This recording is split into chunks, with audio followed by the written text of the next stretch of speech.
5 minutes.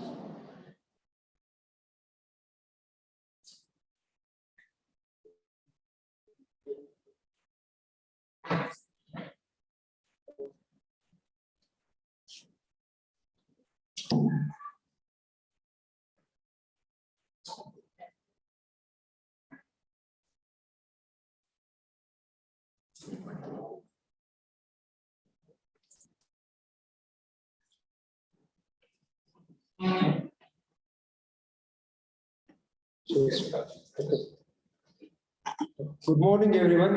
I'm Praveen Kumar Jagdish, PhD student at Natural Composites Research Group Lab, King Mongkut University of Technology, North Bangkok, and I'm the organizing secretary for this workshop. On behalf of the university and other committee members, I heartily welcome you all for this international workshop on hybrid composites for railway application.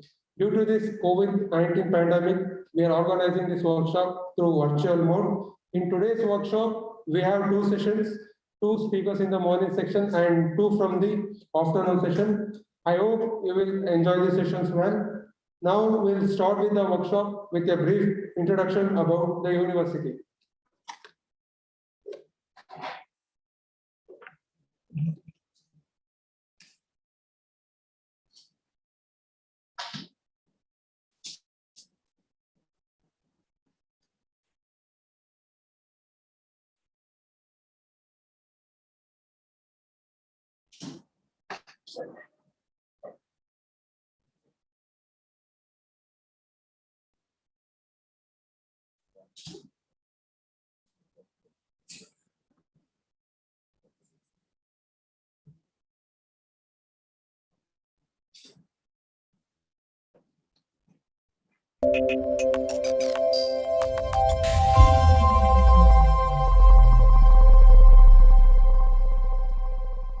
KMUTNB's 62nd anniversary, the phase embracing the new normal, innovation-driven policies, advanced inventions, and the community unity.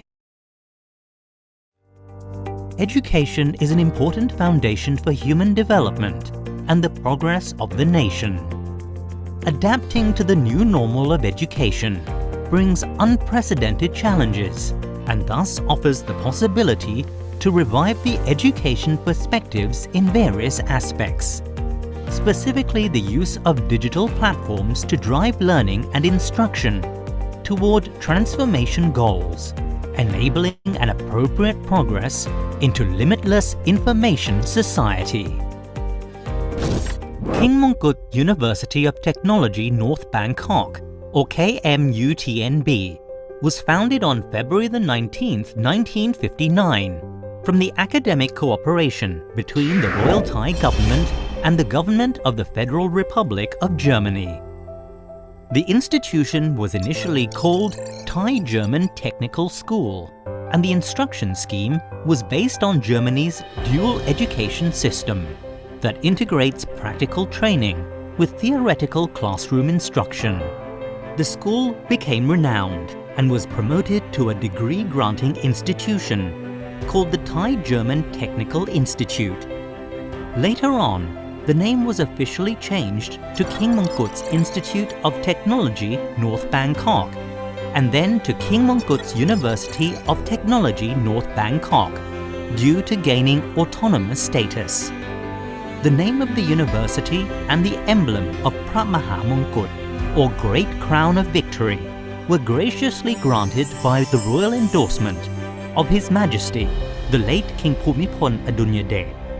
At present, KMUTNB is a government-affiliated autonomous university. On the basis...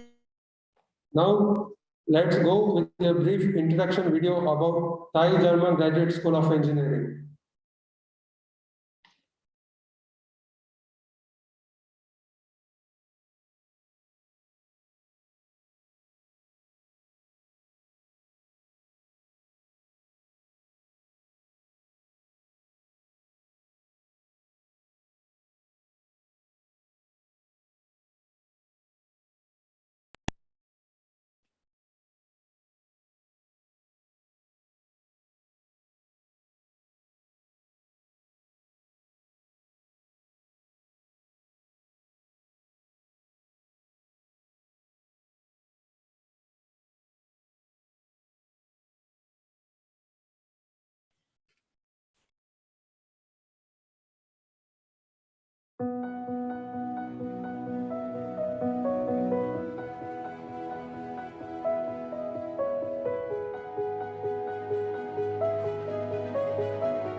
TGGS has been born to be the role model of industry-oriented education in Southeast Asia. This educational concept is adopted from RWTH Aachen University in Germany.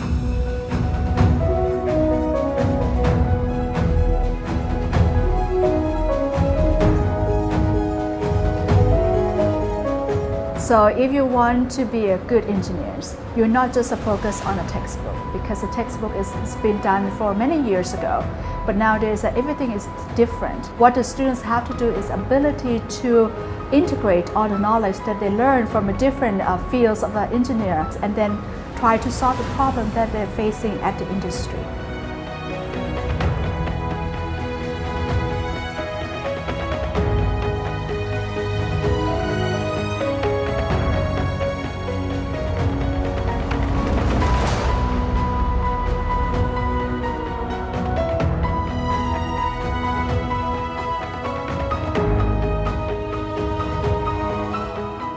The ecosystem in our TGGS is that we work as a team, and our students will not be treated as students, but they're going to be our co-worker. So when you get the project and we do the research, we listen to them as well, because we learn new things from each other. We also get the creativity and also new things from the student.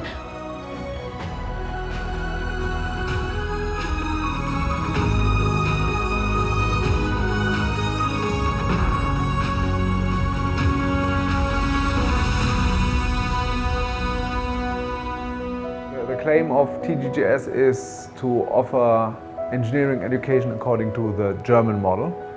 And that raises the question, what is the German model?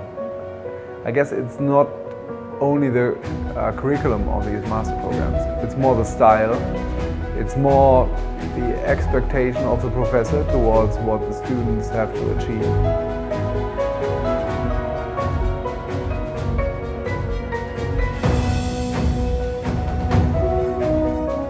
Since our courses here at TGGS are European Career Transfer System equivalent, this allowed the exchange students from France, Italy, and definitely from Germany to come here and take courses or doing the research work for their master thesis.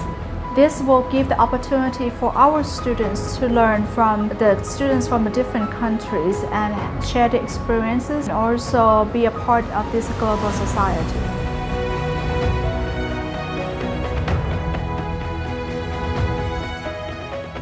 So research. Now I invite Dr. Sanjay Mavankere Rangappa, coordinator of this workshop, to deliver a welcome speech.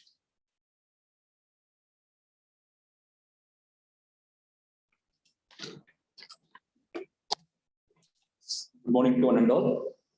Myself, Dr. Sanjay Amor. I am Senior Research Scientist here and also advisor within the Office of President for University Promotion and Development towards international goals.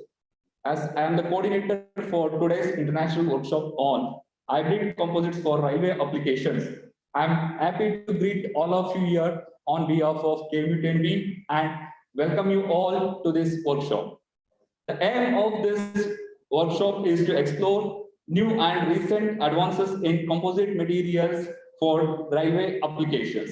As we know that hybrid composites constitute an excellent alternative to traditional materials due to their highly specific mechanical, thermal, and other properties. As a result of this, advanced composite materials are being successfully utilized in railway applications.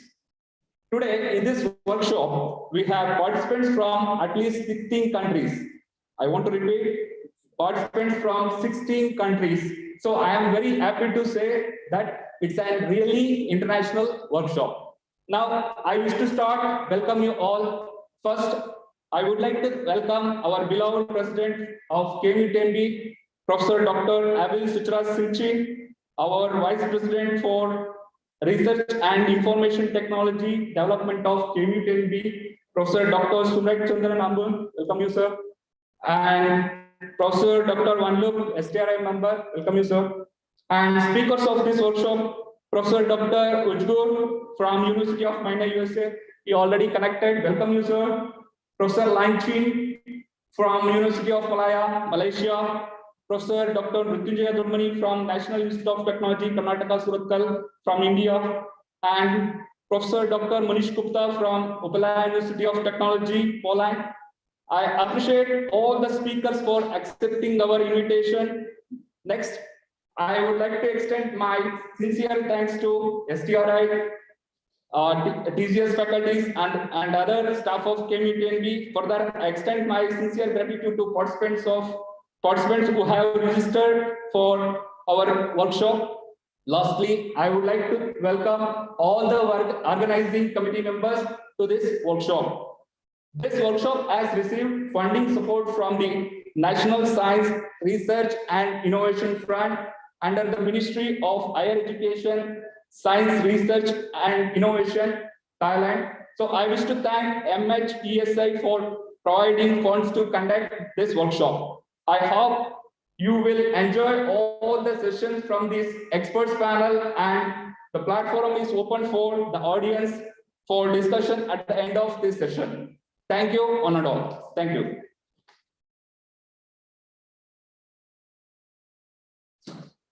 Thank you, Dr. Sanjay, for the welcome speech. We will now move on to the welcome message from the President of KMUTNB. Before that, I request Dr. Kirjesh Johnson to introduce President.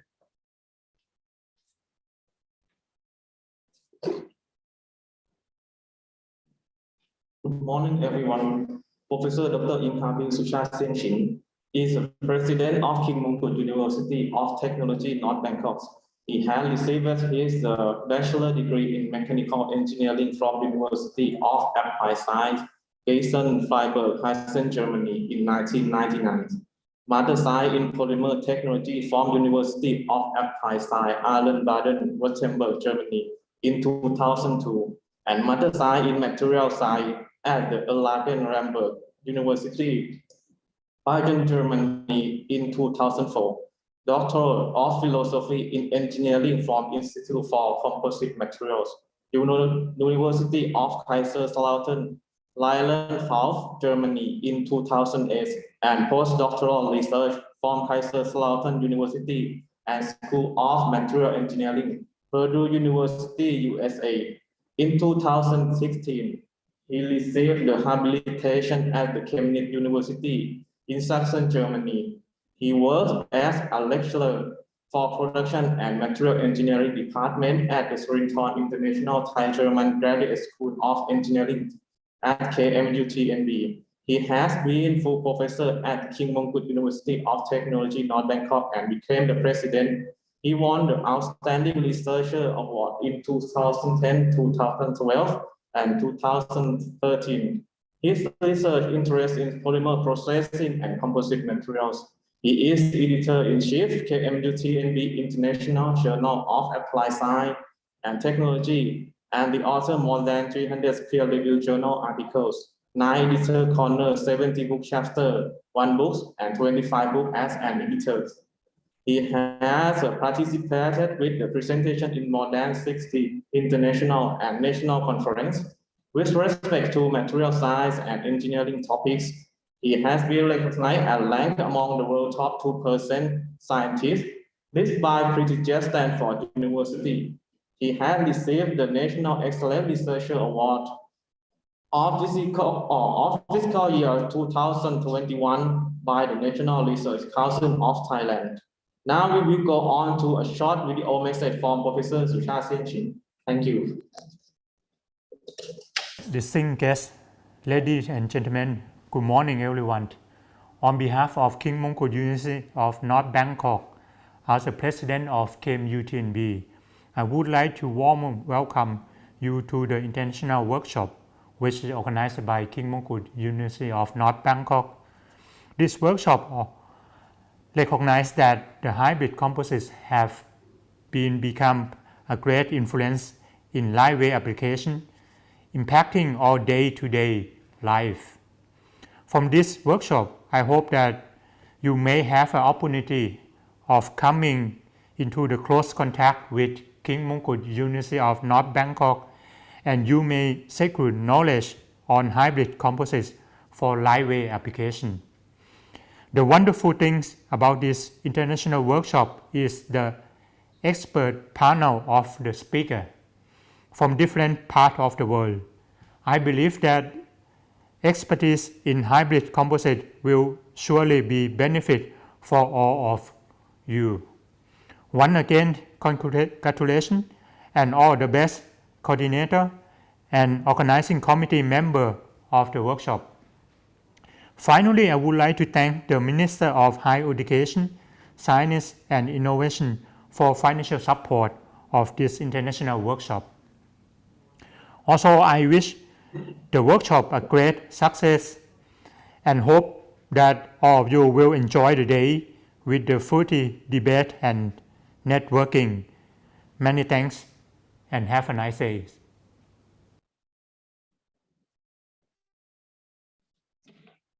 Thank you for our beloved President for your presidential address and fruitful words. Now I request Dr. Devagar Nandi to introduce our Vice President, Professor Dr. Soumya Chandra Hemant.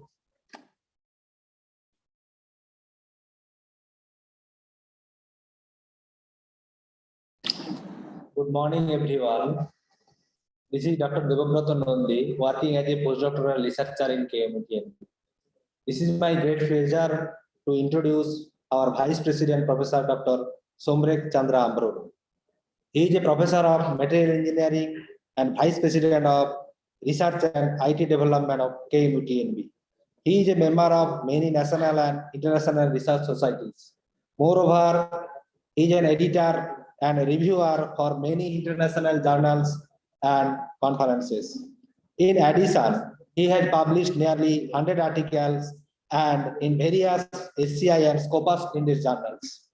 Apart from that, he achieved many prestigious awards and including French Society of Metallurgy and Materials 2007, Thailand Academic Metallurgist of the Year 2018. His current research area and expertise include corrosion science, solid state phenomena, and material processing technology. I earnestly request our Vice President to deliver his address. Thank you.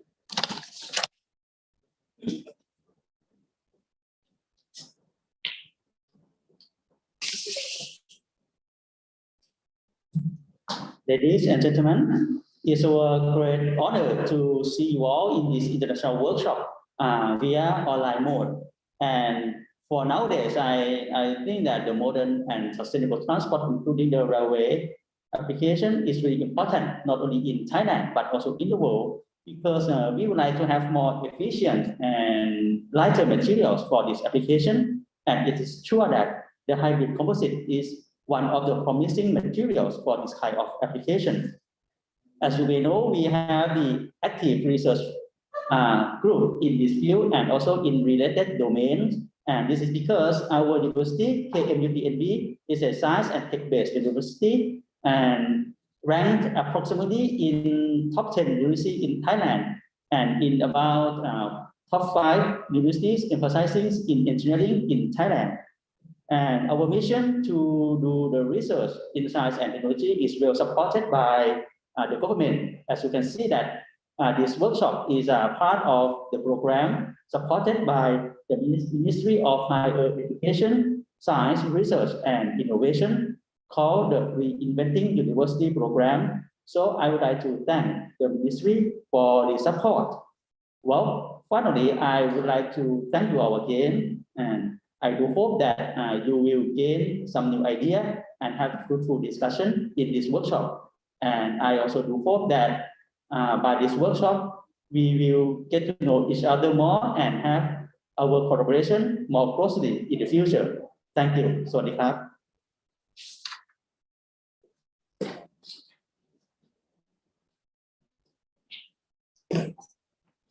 Thank you, Professor, for your Vice Presidential address. Now, Dr. Adi Krishnan will take over the sessions. Good morning, all. My name is Hari Krishnan. I am a postdoctoral researcher in KMUTNB. So I hope the time is now almost 10 o'clock. I think the presenter is also ready. So now we will start the sessions. the first speaker of the morning session is Dr. Özgur. He is the professor at İzmir Katip Çelebi University, Turkey, and University of Maine, USA. I request Dr. Shabrish Radu to introduce Professor Özgur.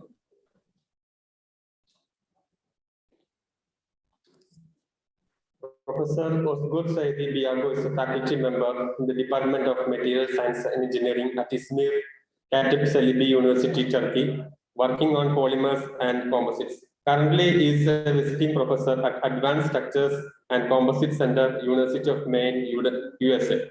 And he has extensive knowledge on polymer processing with reinforcing fibers, including carbon fiber, basalt fiber, and natural fibers at micron and nanoscale. He worked as a research in various countries such as Canada, Sweden, Norway, South Africa, and UK, and lately in the USA, along with his long years of research experience in Turkey. He has published more than 100 publications, including SEI papers, conference papers, books, and book chapters. As of November 2021, he has 1,313 citations to his publication with H-index of 17 and I-10 index of 24. Besides his academic experience, he worked for Damascus company on carbon fiber composite as an R&D scientist. He likes to conduct research and teach for all ages across the globe, being scientific committee members for high school science competition besides his academic work. And Professor Özgur will be speaking on the topic hybrid fiber, carbon fiber and glass fiber, polyamide 6 composites for additive manufacturing in advanced structures and railways. Now I request Professor Özgur Saidi Biago to take over the section. Thank you.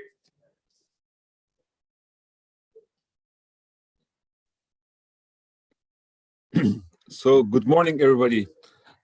First of all, I would like to thank to Professor Siang-Chin for this nice invitation to our president of the university, and Dr. Sanjay Rangappa for sure. And I would like to say in Thai language, Kuap Khan. I hope it's correct. So I would like to say good morning, Savatta De Duton Chao Krap. In Thai, I try to find. And I can say in German, Guten Morgen, as you're partly your German university. So good morning, everybody. And there are some participants from USA and some participants from my own country, Turkey. One of my students is now with us, as I noticed. So it's really exciting for me to present here. So thank you for the nice introduction. And I can start my screen, right? Okay, let's start to share. Okay. So what's the duration? I have like half an hour, 30, 40 minutes, right? Something like that. 40 minutes to up to 1 hour or so. Okay. Okay, so let's start. So today we'll be talking about hybrid fibers as the main topic of the conference, and carbon and glass fibers. That's actually part of our PhD study with Alperen Doğru. He is my PhD student, and he is a fantastic person. He is an aerospace engineer, and he has a master in mechanical engineering, and he's doing material science and engineering PhD with me. And also we got a scholarship from Turkey. Now he is at University of Alberta in Canada for a 5-month duration. And so that's part of his PhD I'll be presenting today.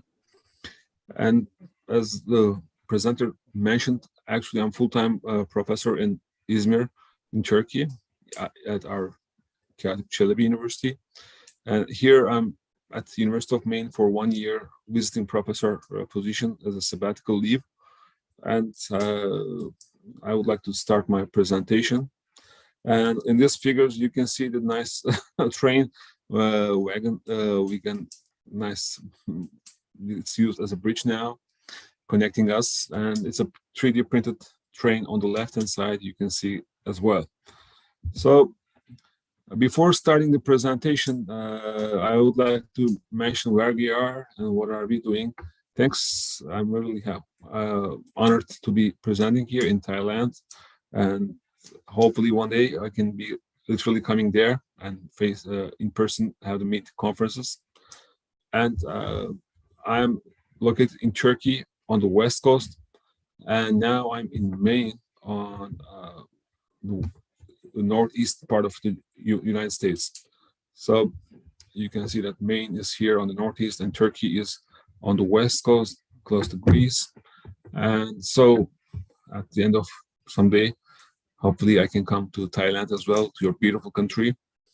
So I would like to give an outline of my presentation. That I will be a little talking about the University of Maine and the transportation industry overview and railways and opportunities for composites and 3D printing opportunities, and what are the experimental work we have done. And you will see enormous, very interesting data we obtained using the 3D printing techniques and use of hybrid fibers actually. And also currently I'm working another hybrid fiber project at the University of Maine. We are combining different nanostructures and micron-sized fibers. And so in the last slide, I try to mention about the future outlook of where we are going. And so I'm really thankful to Douglas Gardner, Professor Gardner, who has invited me to the University of Maine. And it's a fantastic university in the area of sustainable composites, in the area of nanocellulose that I'm currently working myself. And it's a special place for additive manufacturing, actually. And for the 3D printing, they have the largest printer in the world, and they have 3 world records. That's really amazing. And this boat has been very famous, as you can see here. It has been built in just 3 days. Can you imagine? So in just 3 days, they made this boat. There's a lot of YouTube videos you can find on the websites. So I don't want to put them here to make it longer. And the boat is really actually is in use. There are some certain things to improving, but still it could swim on the sea. I mean, on the pool, and there are a lot of videos also on the sea there. And moreover, the center is well equipped with accredited laboratories for structural testing, very interesting testing. And like wind turbine blades, they can test like 60 to 70 meter long blades. There's a wave energy testing facility, and there's a huge research going on here on floating wind turbine blades. I'm not that expert in that area. I'm more on the polymer and composite formulation, compounding person. But these are kind of very interesting facilities of the University of Maine. I'm rather working on a Brabender extruder and compounding some interesting nanostructures and fibers. So let's come to our talk about the transportation and railways. And to be honest, I'm not a very much railway expert, but it's a very exciting area for sure, as it's a very sustainable solution to all the world carbon dioxide solutions. And let's start with historical perspective, where we first invented the wheel, as you all know, and then we had cages and we were using some animals, and then we discovered bicycles so that we could drive ourselves, and then we invented some machines, some engines, and we could have the car, and we could have the ships, and we could have airplanes, and we have the trains as well. On the left, you see a traditional train, and on the right, you see a high-speed railway. We'll be talking about high-speed railway as well. So there are pros and cons. In English, we say advantages and disadvantages of all the systems. And there are a lot of problems with the traffic in the normal car transportation, toxic materials. And in a railway, we have high capacity and we have a very high speed, but it is a restricted timetable and expensive cost of maintenance. Air is high speed, but very expensive transport for sure. And sea has a high capacity, but you need to sea and water to be transportation, and it takes a really high time actually. It takes a long time. And so in terms of emissions and in terms of sustainability, actually railways are very promising, as you might be all aware of these facts. but let's recall and remember these factors. The transportation industry by itself is actually responsible for 22% of the whole emissions. That's really a large number. And you can see here what are the contributors of the transportation industry to this stuff. And as we see, 40% is the cars and 34% is the trucks and 11% is the airplanes, and 11% ships, and 4% is the railways. And there's one interesting stuff that I know in some European countries, especially in Sweden and Denmark, people are not using any more planes, just because of the emission problems. And as you can see, how much carbon dioxide is emitted when we use different vehicles. And per passenger and kilometer, if you see that if you fly by plane, 285 grams of carbon dioxide, but if you use the railway, it's really almost 20 times lower than airplanes. So it's very sustainable and very economic as well. And there's this new revolution coming up, high-speed railways. And this is a very interesting graph we found from 2017.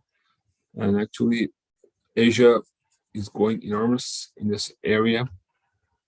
And almost 3/4 of the world high-speed railways are from Asia, and 1/4 is almost from Europe. And there's almost no high-speed railway in USA at the moment. Everybody's just riding on the cars and just planes in USA. And so there are many other numbers, but this is some important graphic.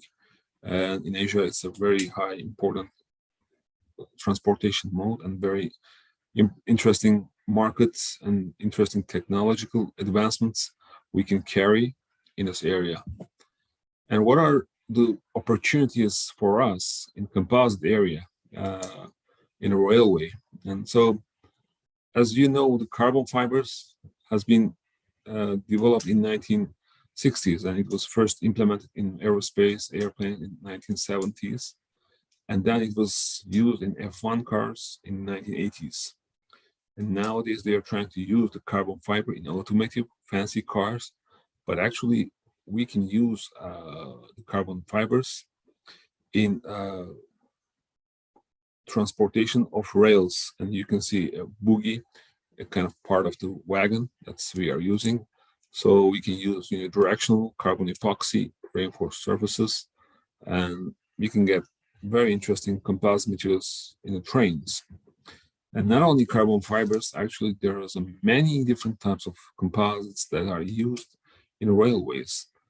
The foams, Nomex honeycombs, balsa, and there are some aluminum honeycombs, and there are some hybrid structures, aluminum honeycomb floors, phenolic prepregs, and they are used in seating, in storage, in floor linings. And actually, honeycomb materials have been used in aerospace for like 20, 30 years, almost even more than that. So now those technologies are transferring to railway technologies, and there is a huge potential here. And also there is another technology that we are currently working on, the joining technology of polymers and aluminum structures. We have completed a PhD thesis actually on this topic, on the joining of PVC and aluminum alloys, and another master thesis is now underway for polyamide and aluminum joining. And we use very interesting techniques. So that's another topic to talk, to presentation. But still, I mean, this joining of metallic and polymeric structures are taking a lot of attention in Europe, in America as well. So because people are used to using the metal structures, and we cannot change that habit, and it's cheap as well compared to composite prices. But on the other hand, there are a lot of advantages of composites. So there's another interesting application of the railway composites. And this is actually petrochemical tank wagon. And as you see that it is made using a filament winding technique.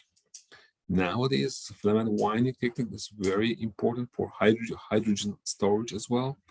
It's taken a lot of attention due to its safety, due to its high pressure capability, and it has a lot of advantages. So it is currently used, these technologies. This prepregs, filament wand structures, and many other honeycomb structures, as I told you. And all of these are manufactured in certain ways. And I know that your university is working a lot on a variety of composites. And I'm very thankful to actually Dr. Sanjay and Professor Singen Chin. We published a book together. We published 2 papers in their respective journal. And so I know there are a lot of things going on over there. It's a really fantastic university. And besides the transportation, it's interesting to have this actually the railway itself, not the wagon. We can have interesting composite structures, and we can have asphalt ballast combination, ballastless combination. So there's a variety of designs in this area as well. So which is a little bit beyond my expertise for sure, but still just to show you that there's a lot of interesting stuff going on in terms of material science, in terms of manufacturing. So there's a lot of things to go and work together and work on topic. So I would like to come to additive manufacturing or 3D printing. And as we know that there's a variety of stuff, methods, and we are using filament fused deposition technique, filament fused fabrication technique, or the other way. We're using a filament in the study. At the University of Maine, we are using without filament, filamentless, just a pellet printer stuff. So in the study, we work on filaments and filament-based printing stuff. What is the beauty? What is so exciting about 3D printing? First of all, the most important thing as an engineer perspective, you can manufacture very complex shapes. You don't need a mold. Normally, if you want to make injection molding, it's really just making a mold takes a couple of weeks to make the mold. If you're going to make composite processing, it's going to take a lot of time for the thermosetting and other stuff. But I mean, in some filaments, actually, they replace the metals, and especially Robose, some European brands I know. And so, especially when you go to PEEK and carbon fiber stuff, you get really high strength that you can replace metals in very interesting structures like defense industry, like aerospace, like medical industry, as you all know. And in this study, we worked on fused filament fabrication, FFF technique, and we prepared new filaments based on hybrid fibers. So this is the first time in the world done, actually. There are filaments sold in the market. Before going to our experimental work, what is the actually fused filament fabrication technique, or FDM, fused deposition methods by the Ultimaker brand, that's called. We are getting a filament here, and we're melting down the filament, and we're getting layer by layer. And you can get different directions, 0 degree, 90, and 45 degree. And from the mechanics of materials, we all know that from the finite element methods we are applying in our structures, from all structure analysis, we all know that these angles are affecting our performance in final properties. And these are quite important things in our final properties. And there are some samples. You can see these are taken from another study.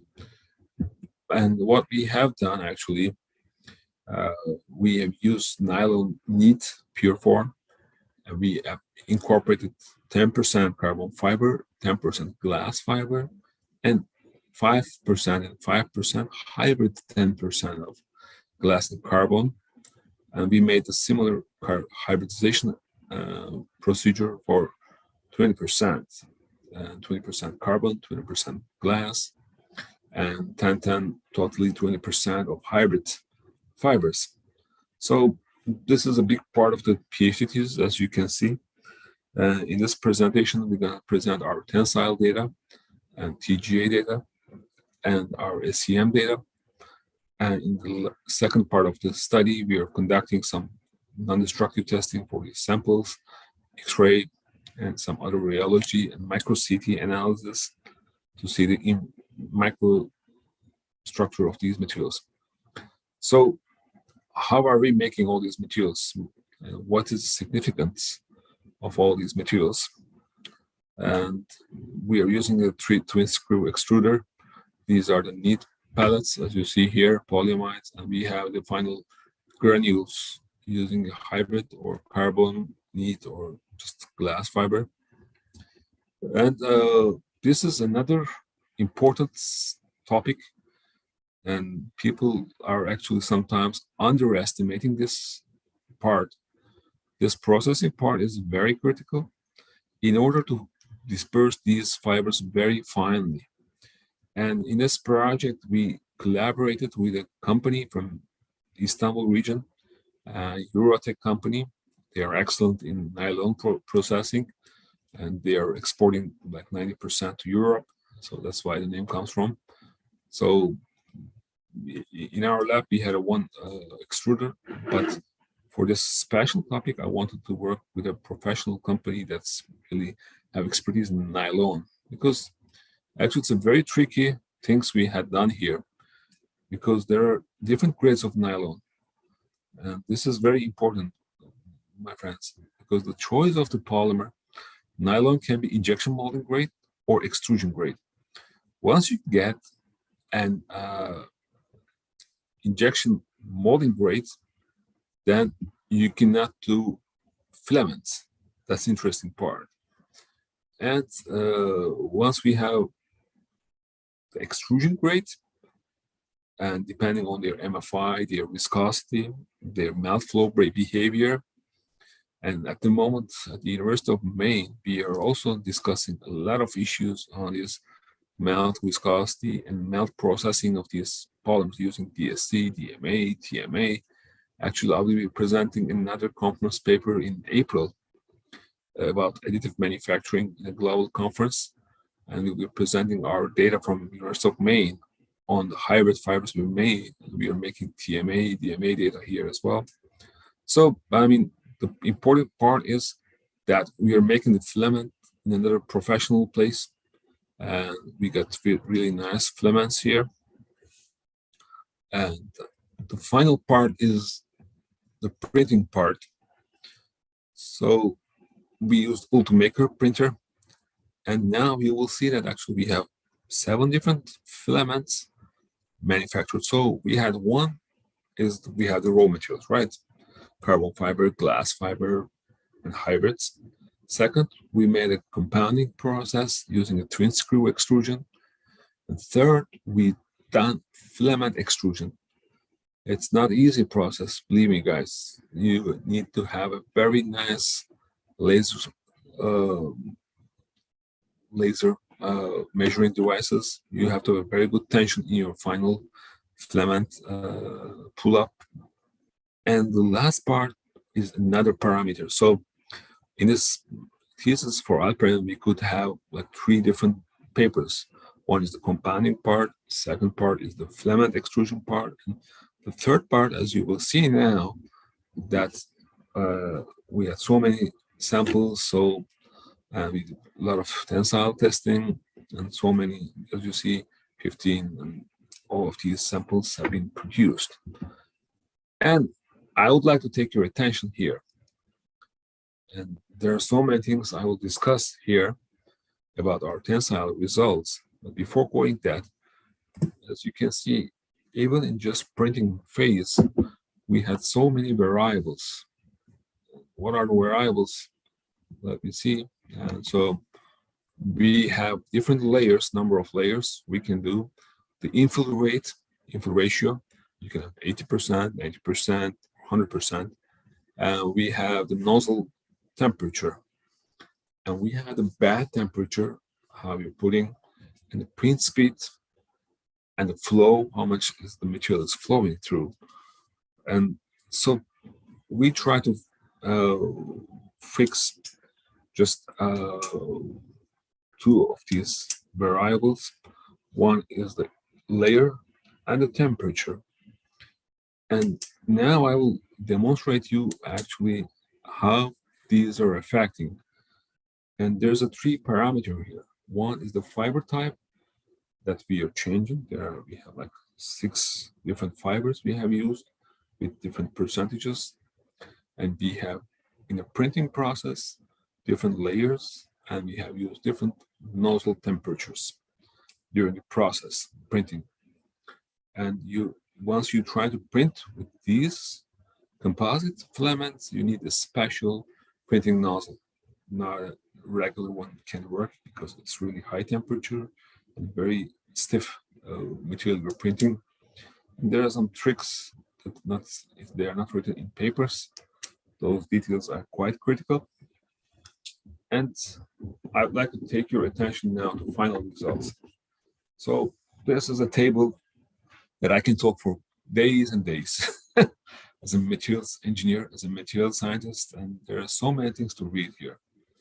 And first of all, what we observe is that we could make a nice compound, we could make a nice filament, and we could get a nice print. And these data are made actually with at least 5 samples.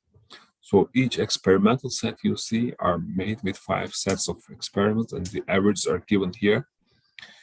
And if you see the data, it's all same materials, same polyamide, same fiber, carbon, and same glass fiber.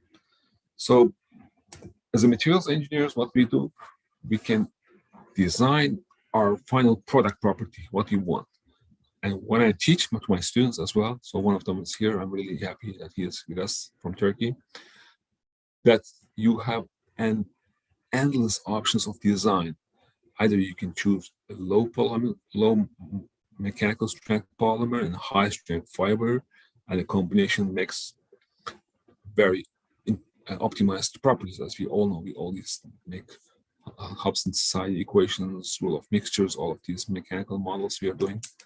But we are extending that, our wealth of design with endless options to hybrid structures.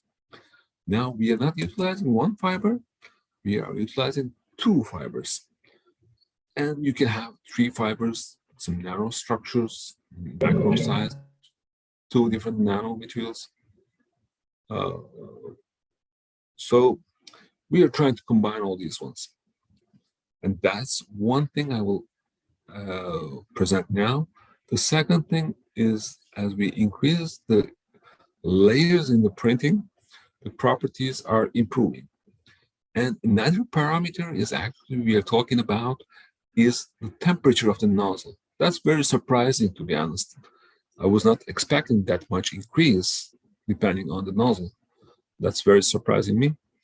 And now you will see that, let me show with the cursor, this pure polyamide you see in the first printing operation is at 27 megapascal.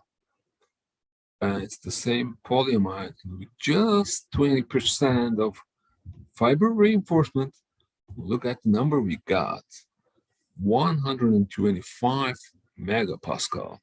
Can you imagine? We have almost 4-fold increase, so 5 times the neat polymer. It's not just 20% increase here. The number is 5-fold increase with this same polyamide matrix. And what's important is we have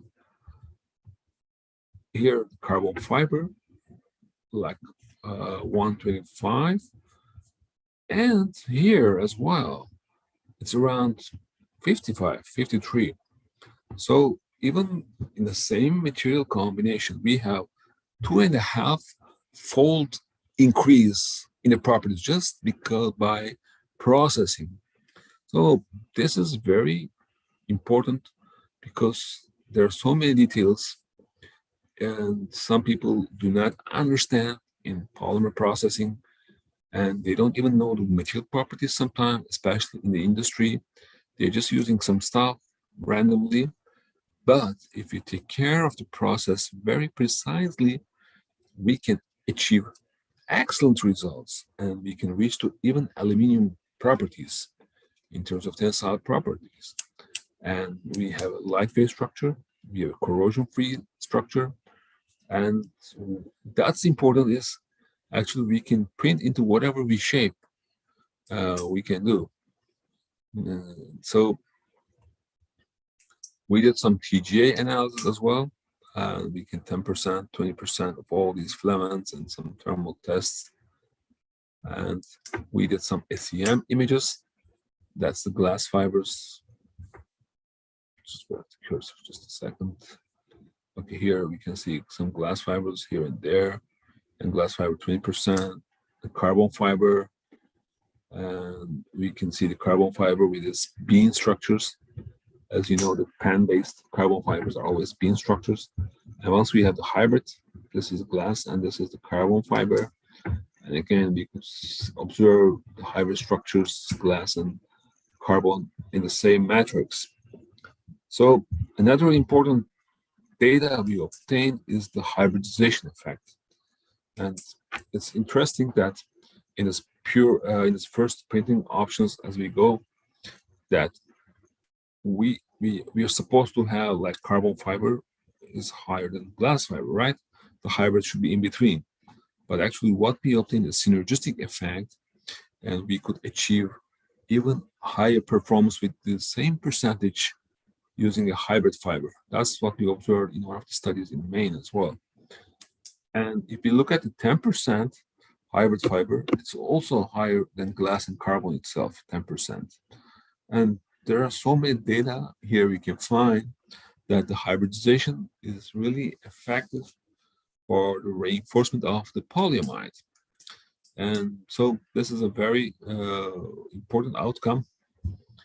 There's one question, I guess. Okay. Okay, there's one nice question. I can answer at the end of the presentation. So the important outcome of this research, we could, using nozzle temperature, layers and hybrid fibers, we can go from 26, 27 megapascal to 125. And you can have a variety of stuff. And we have a limited time in this presentation, so I cannot go over about this information. So I'm passing here. Okay. And what are the future outlook? There's already some printed parts, like these small parts, some bombardier parts, and some interesting shapes. And what's important is actually spare parts, especially in aerospace structures. It's sometimes very, very critical. What's critical? Because of the expensive cost of maintenance. Sometimes you cannot find parts. And for example, my parents does lecture in aerospace school as well, and they have one fancy plane, and so they could fix that part just printing with one of our filaments, so that we could replace those things in a very short time. And sometimes you don't have the spare part, so you just need to go and do the printing yourself, whatever shape you want. So as a materials engineer, we are developing actually the materials itself. I'm not working on much about how to print all these and how to manufacture different shapes. I'm rather mainly focusing on compounding and formulation of the parts. And logistics, it's really time efficient. We can have local manufacturing. That's very important because most of the time we are dependent on foreign parts, as you know. When we buy a train, part, a car, or whatever, aerospace, doesn't matter. So we are all dependent on this part. But if we have our printer in our home, we can do whatever do. And as we all know, the complex shapes that you cannot do in a molding, it's just like a shape you can do. And as you have seen, there is an infinite material combinations in any shape of we can get at the end. And this opens limitless options for us as materials designers, engineers, and scientists. And we can obtain very good high-performing materials. That's not just a toy or a kid stuff we are doing for joy. We are doing real property measurements, and we are doing real products at the end of the day. And this part is another important thing we like. I like a lot, especially I work a lot on sustainable composites. That we also published an article in your prestigious journal, Applied Science and Engineering. And PLA hemp, we could do that study as well. We could utilize some natural fibers and use them in a PLA matrix and print them and measure the properties. And this helps waste management as well. So we don't discard the proper materials out somewhere. We can get some waste products.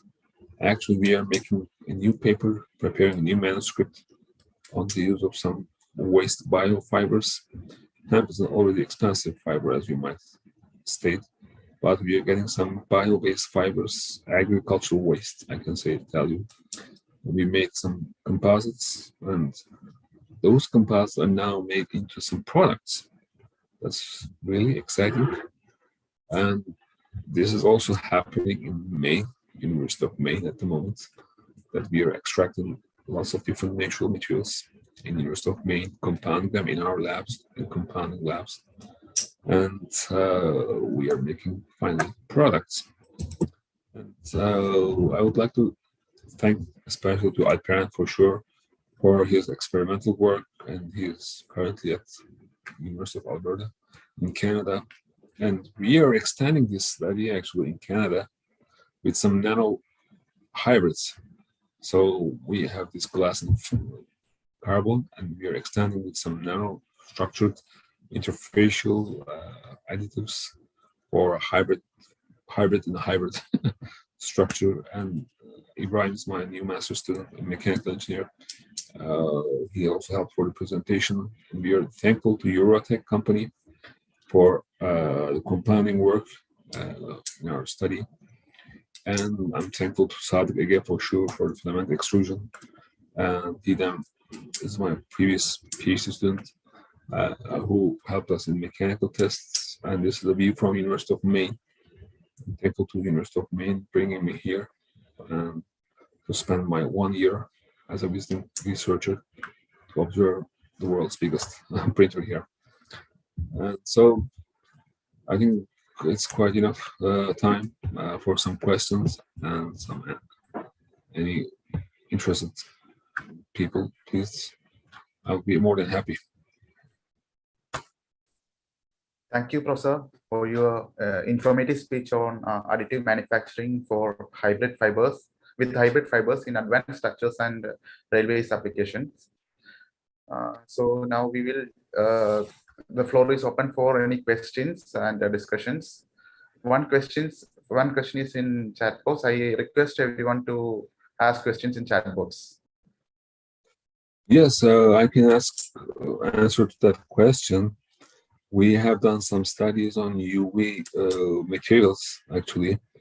And one paper we published in your journal is actually about this UV light degradation, how the stability of the polymers. And another study I published in Polymer Degradation and Stability Journal, we use some retarding additives for the UV degradation. So there are many additives for UV stabilization. So it's quite easy problem to solve. And epoxy is quite stable. It's used in marine yachts and everywhere in aerospace. We can even improve, as you have seen in the slide. There are also some fire retardant epoxies as well. So it's quite straightforward. That can be done. Okay, Professor. Professor, I have a question. For fiber reinforced polymers, the mechanical strength is very low. So it is lower than the steel and aluminum. So how can we manage with the polymer composites? Well, I mean, it's all depending on the materials design and where we are using it actually. These are printed ones, but if you go to literature, there are like polyamides and carbon fiber have like 200 megapascal strength. It's really close to aluminum. And sometimes we don't need that high strength of aluminum. And there are so many research, not only scientific research, but more industrial research going on in that area to replace metals. Why? Because of the heavy weight and corrosion problems, fatigue problems of the metals. So these three are the main driving forces for replacement. For steel, steel has a really high strength for sure. But for those stuff, people are using PEEK, polyether ketone, and aramid composites, carbon composites, sometimes ultra-high molecular weight polyethylene fibers. But there's a bunch of different fibers you can use.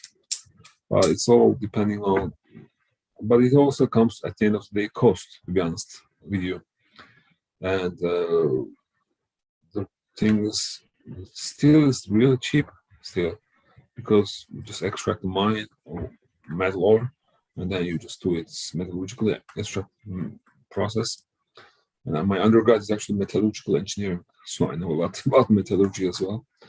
And the machining part is another factor that hinders the use of composites. People are used to machining metal structures.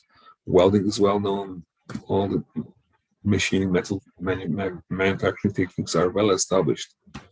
That's one of the biggest advantage of metal structures,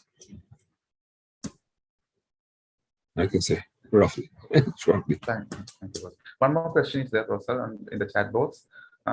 Professor, problem of energy savings will be arised in the FRP composites as compared to conventional materials. Can you share your insight on energy savings? What do you mean problem of energy savings will be arised in the FRP composites? When we use FRP, is it we are losing energy or conventional materials? If you're using FRP, you're having a lighter material, but I mean, some filament one structures, they are used for energy storage, for hydrogen and other gas stuff, energy savings. I don't know. That's the question to answer. Professor, maybe I think it's based on manufacturing. Yeah. Energy saving comments. Anyway. Okay. We can pass to the next question. Yeah. So what are the important? Oh, that's a basalt fiber, fantastic material. Now we are working a lot on basalt actually these days. I have one undergrad student working on basalt powder these days. Here also in Maine, we are working basalt fiber. We made a project actually with basalt and carbon fiber hybrids like 6-7 years ago, but it was more about epoxy resins. And now these weaving companies are able to weave carbon fiber, as you know, and they can also weave carbon and basalt hybrid structures. And we did RTM techniques, resin transfer molding, and vacuum infusion. Well, we obtained very interesting results, and especially the basalt is interesting for acoustical properties, some other structural applications, some nuclear applications, and some other properties. We have written in our book chapter on basalt fibers, actually, in my book. on fiber technology. So if you need any other things, I can share my information, contact email. You can contact me and we can further discuss more. Let me write my general email. So you can use my universal mail address. There was one other question, sir. How are damaged through it? Oh, that's a good question. Fantastic question. So, as I didn't mention about our NDT studies, and Alperen is actually my PhD student is very expert in NDT, non-destructive evaluation test. And as we are doing layer by layer system, there are so much defects as expected, unfortunately. And those defects are now eliminated by the improved resolution of the printers. And so the damage characteristics, we have done tensile tests, and we could obtain like 130 megapascal.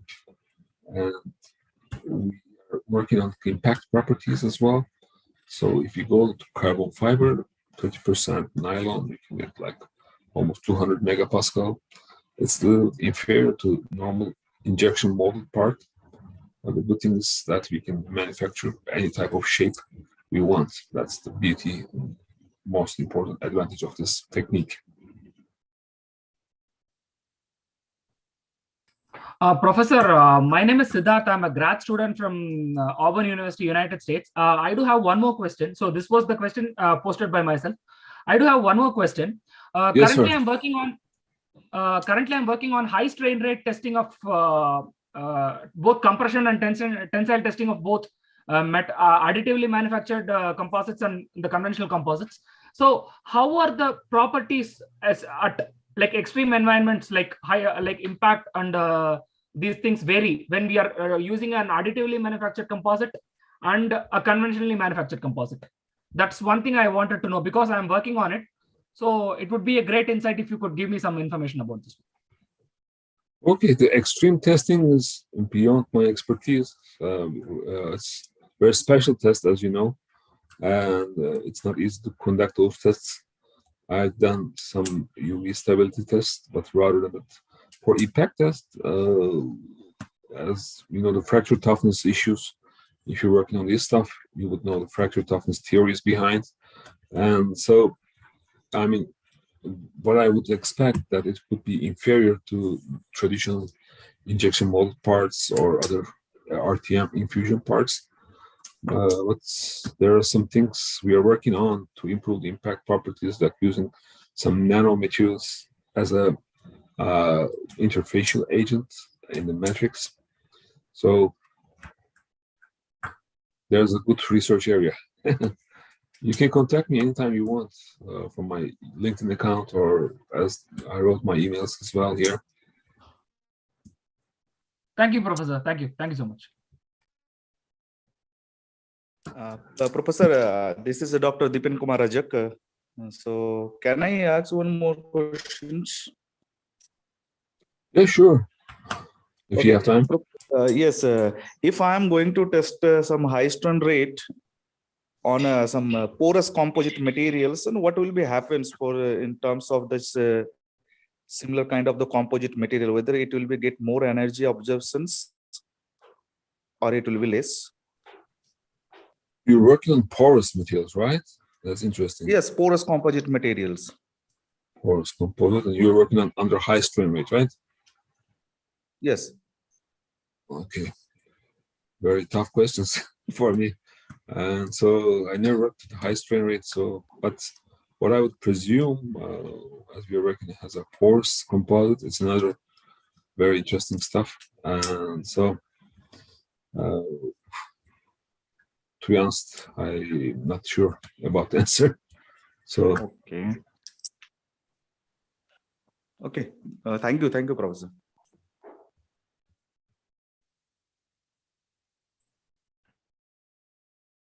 So I hope there are no more questions.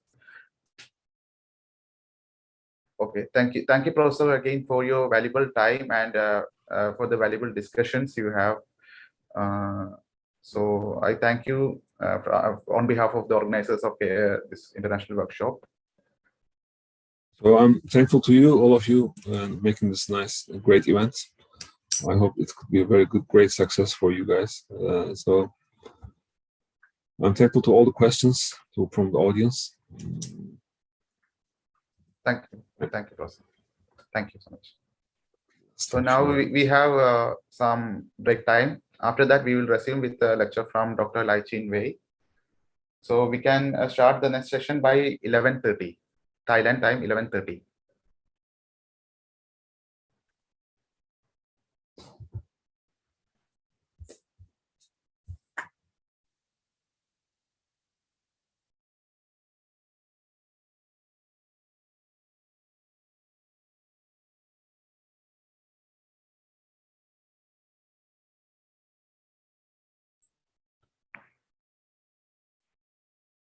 In between, I would like to request the audience to have a look at the KMUTNB's journal, which published a special issue on railway applications.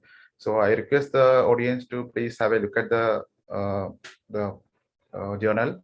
I will share the link to everyone. Thank you.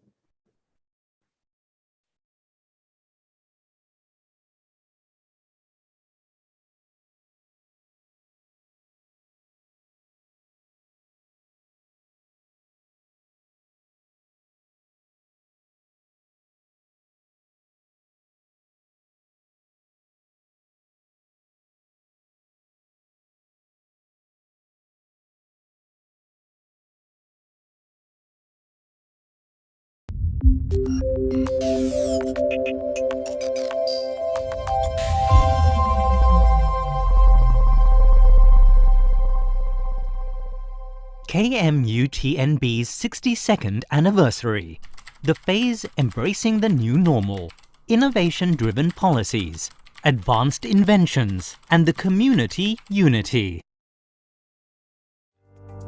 Education is an important foundation for human development and the progress of the nation. Adapting to the new normal of education brings unprecedented challenges and thus offers the possibility to revive the education perspectives in various aspects. Specifically, the use of digital platforms to drive learning and instruction toward transformation goals, enabling an appropriate progress into limitless information society. King Mongkut University of Technology North Bangkok, or KMUTNB, was founded on February the 19th, 1959, from the academic cooperation between the Royal Thai government and the government of the Federal Republic of Germany. The institution was initially called Thai German Technical School, and the instruction scheme was based on Germany's dual education system that integrates practical training with theoretical classroom instruction. The school became renowned and was promoted to a degree-granting institution called the Thai German Technical Institute. Later on, the name was officially changed to King Mongkut's Institute of Technology North Bangkok, and then to King Mongkut's University of Technology North Bangkok, due to gaining autonomous status. The name of the university and the emblem of Phra Maha Mongkut, or Great Crown of Victory, were graciously granted by the royal endorsement of His Majesty, the late King Bhumibol Adulyadej. At present, KMUTNB is a government-affiliated autonomous university. On the basis of invention to innovation strategic orientation, KMUTNB offers different levels of education, including vocational certificate and all degree levels from bachelor's, master's, and doctorate qualifications.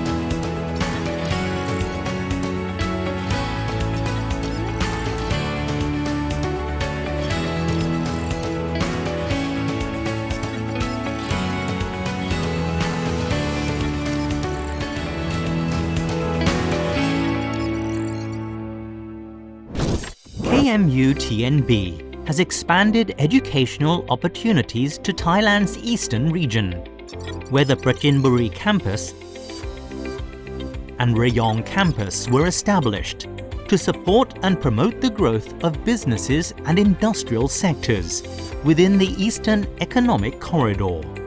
The innovative potential, including formal research and development, inventions and innovations of student inventors and faculty alike, have been specifically promoted. Personnel and students are able to showcase their inventions and are encouraged to attend national and international competitions.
KMU-TNB constantly maintains and sustains industry-government-academia collaboration with national and international institutions.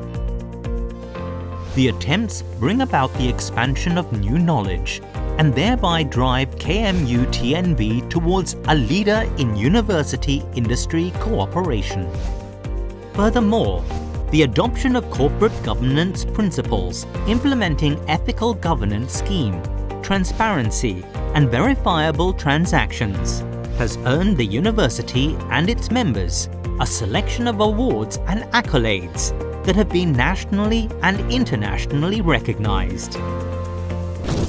Throughout the past 61 years, KMU-TNB has shown great commitment to the development of human resources, along with its constant pursuit of strengthening science, technology, innovation capabilities.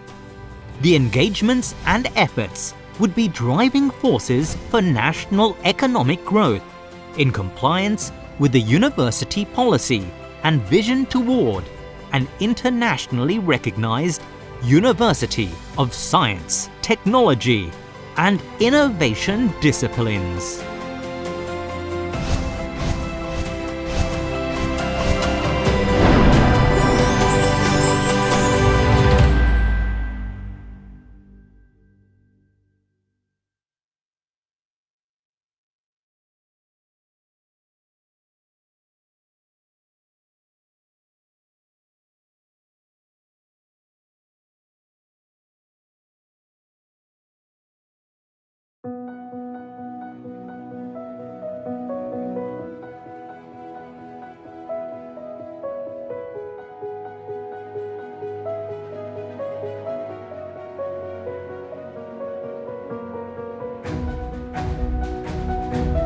TGGS has been born to be the role model of industry-oriented education in Southeast Asia. This educational concept is adopted from RWTH Aachen University in Germany.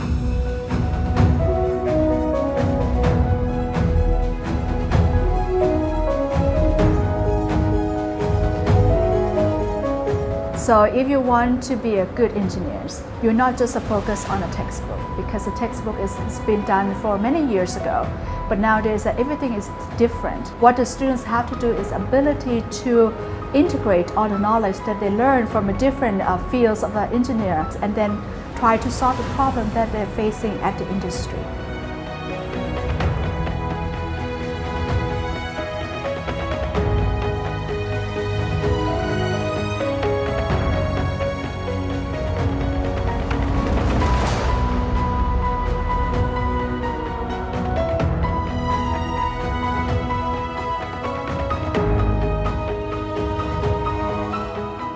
The ecosystem in our TGGS is that we work as a team, and our students will not be treated as students, but they're going to be our co-worker.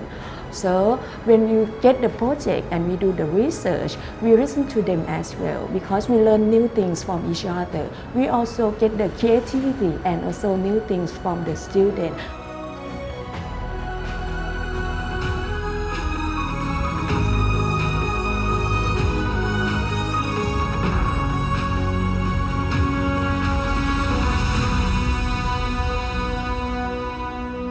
The claim of TGGS is to offer engineering education according to the German model.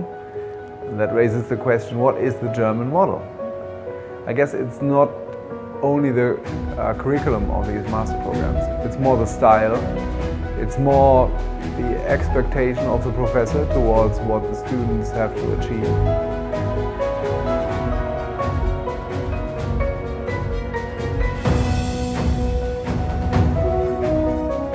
Since our courses here at TGGS are European Credit Transfer System equivalent, this allowed exchange students from France, Italy, and definitely from Germany to come here and take courses or doing the research work for their master thesis. This will give the opportunity for our students to learn from the students from different countries and share the experiences and also be a part of this global society.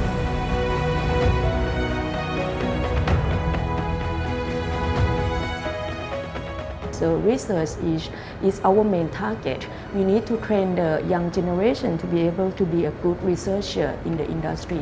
So most of our research is industry oriented. So we get the demand from the industry and the budget is also mostly from the industry.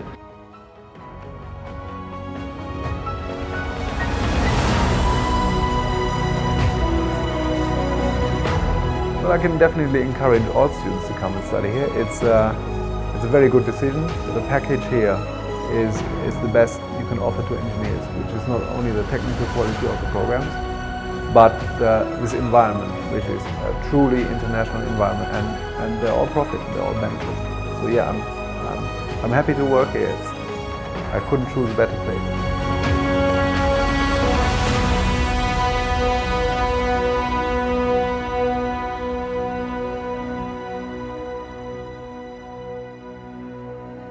For the students, I think any kind of exchange broadens their horizons, so that is the most important part. Once you have graduated from TGGS, there are lots of opportunities. TGGS surely has a leading role in introducing those German standards of technical higher education to Thailand.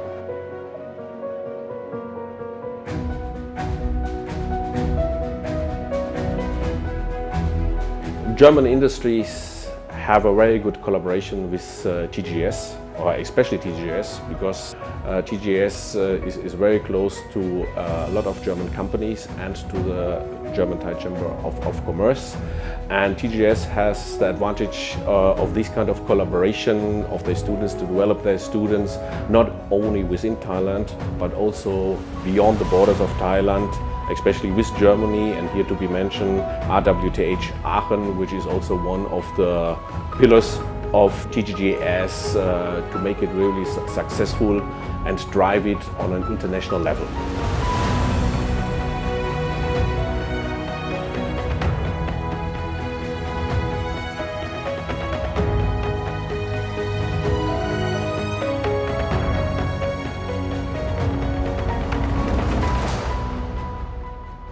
I would say that TGGS is probably one of the earliest organizations in Thailand that try to work with the international company and also international level organization. เพราะฉะนั้นนักศึกษาที่จบที่พระจอมเกล้าพระนครเหนือเชิงปฏิบัติเนี่ยผมมั่นใจว่านักศึกษาที่นี่ทำได้ดีมากๆ We believe that the integration of industry environment into the educational process will make our graduates ready from day one to confront the challenges and wait for them in the industry career.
Dear distinguished guests, ladies and gentlemen, good morning everyone.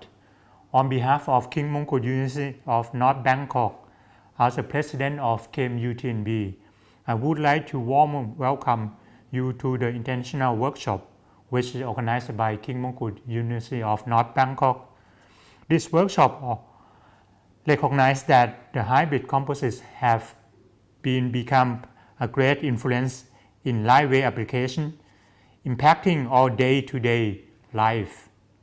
From this workshop, I hope that you may have an opportunity of coming into the close contact with King Mongkut University of North Bangkok, and you may secure knowledge on hybrid composites for lightweight application.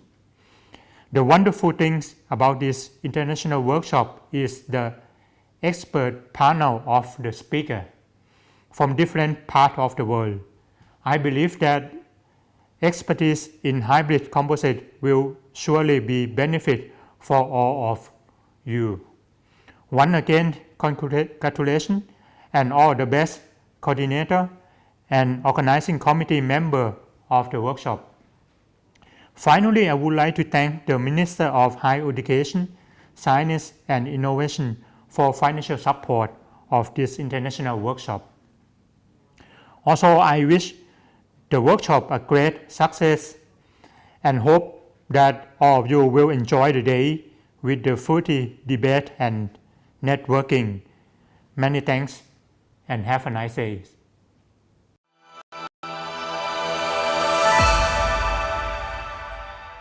สำนักวิจัยวิทยาศาสตร์และเทคโนโลยีจัดทำวิดีโอชุดนี้ขึ้นเพื่อถ่ายทอดแนวทางการพัฒนางานวิจัยและนวัตกรรมตามกลุ่มยุทธศาสตร์การพัฒนาศักยภาพการดำเนินงานของสถาบันอุดมศึกษาโดยสกัดองค์ความรู้จากแนวทางการบริหารงานจากรองคณบดีฝ่ายวิจัยทุกคณะและผู้ปฏิบัติงานจริงในการจัดโครงการแลกเปลี่ยนเรียนรู้การกำหนดทิศทางการบริหารจัดการขับเคลื่อนและผลิตนวัตกรรมเมื่อวันที่ 12 มีนาคม 2564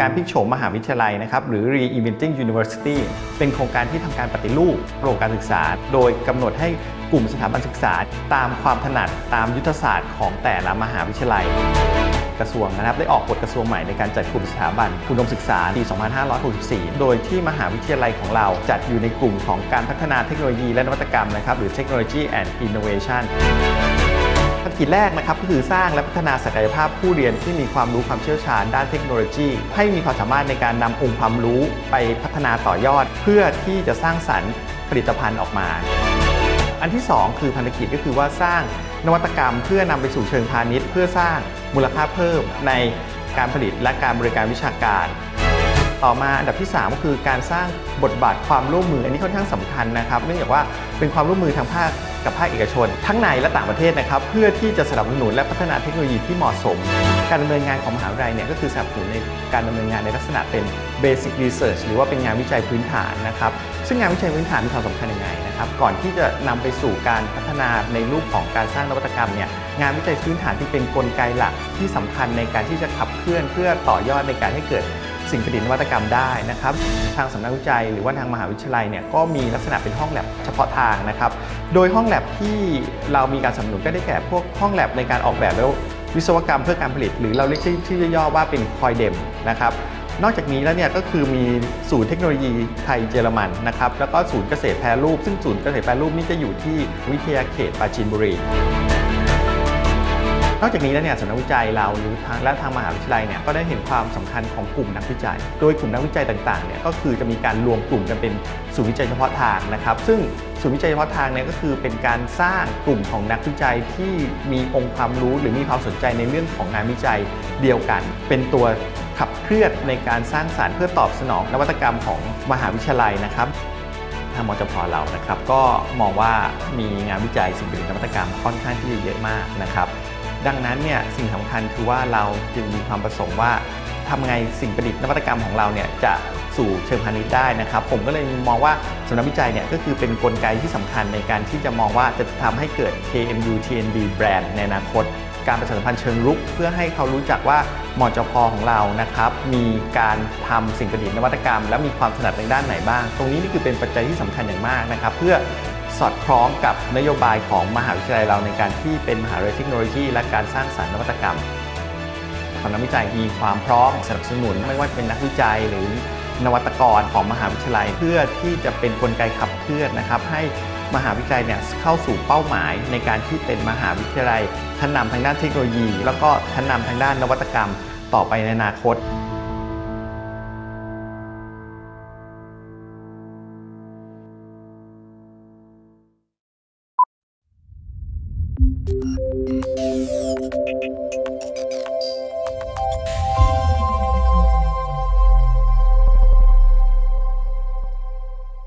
KMUTNB's 62nd anniversary, the phase embracing the new normal, innovation-driven policies, advanced inventions, and the community unity.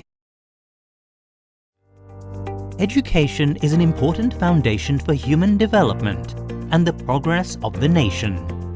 Adapting to the new normal of education brings unprecedented challenges and thus offers the possibility to revive the education perspectives in various aspects, specifically the use of digital platforms to drive learning and instruction toward transformation goals, enabling an appropriate progress into limitless information society.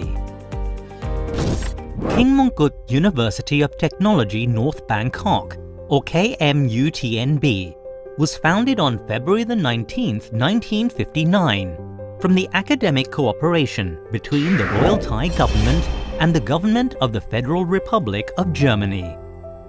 The institution was initially called Thai-German Technical School, and the instruction scheme was based on Germany's dual education system that integrates practical training with theoretical classroom instruction.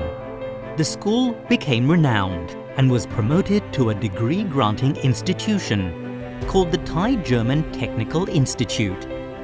Later on, the name was officially changed to King Mongkut's Institute of Technology North Bangkok, and then to King Mongkut's University of Technology North Bangkok, due to gaining autonomous status. The name of the university and the emblem of Phra Maha Mongkut, or Great Crown of Victory, were graciously granted by the royal endorsement of His Majesty, the late King Bhumibol Adulyadej. At present, KMUTNB is a government-affiliated autonomous university.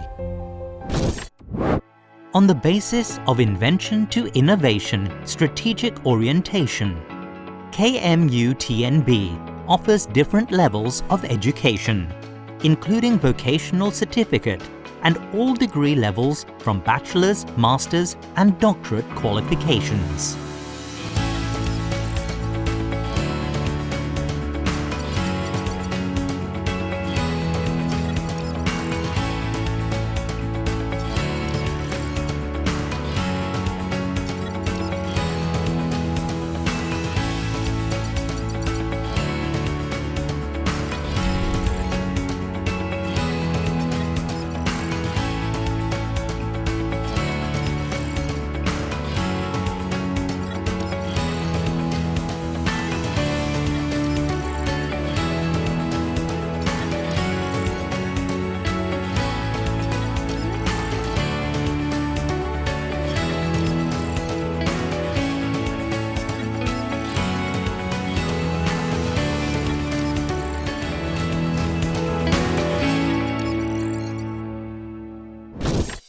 KMUTNB has expanded educational opportunities to Thailand's eastern region, where the Prachinburi campus and Rayong campus were established to support and promote the growth of businesses and industrial sectors within the Eastern Economic Corridor.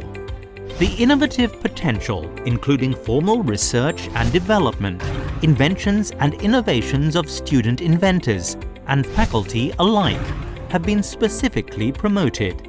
Personnel and students are able to showcase their inventions and are encouraged to attend national and international competitions.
KMUTNB constantly maintains and sustains industry-government academia collaboration with national and international institutions.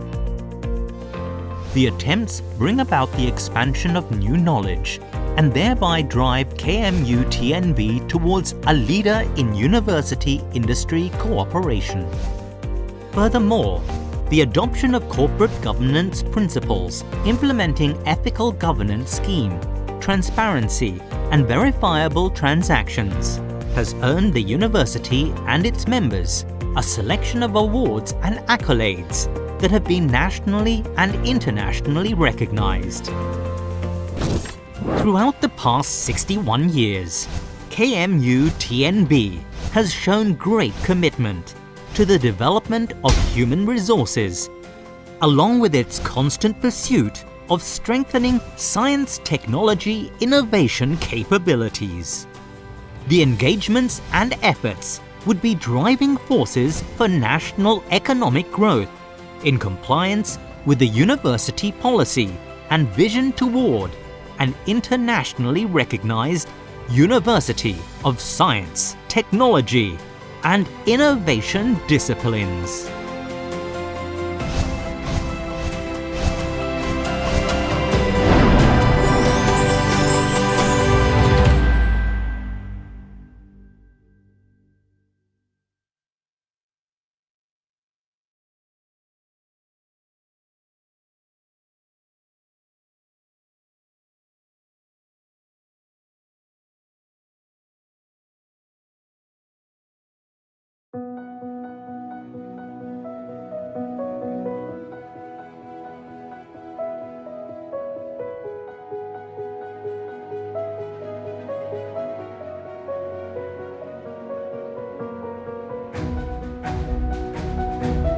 TGGS has been born to be the role model of industry-oriented education in Southeast Asia.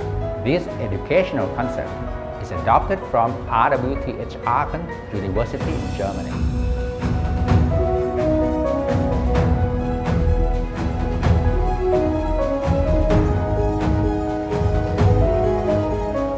So if you want to be a good engineer, you're not just a focus on a textbook, because the textbook has been done for many years ago.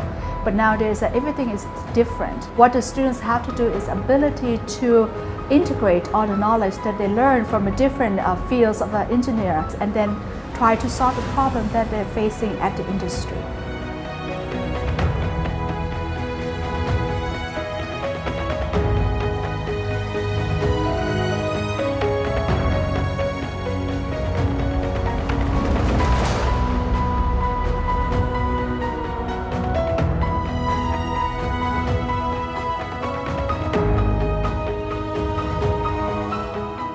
The ecosystem in our TGGS is that we work as a team, and our students will not be treated as students, but they're going to be our co-worker. So when you get the project and we do the research, we listen to them as well, because we learn new things from each other. We also get the creativity and also new things from the student.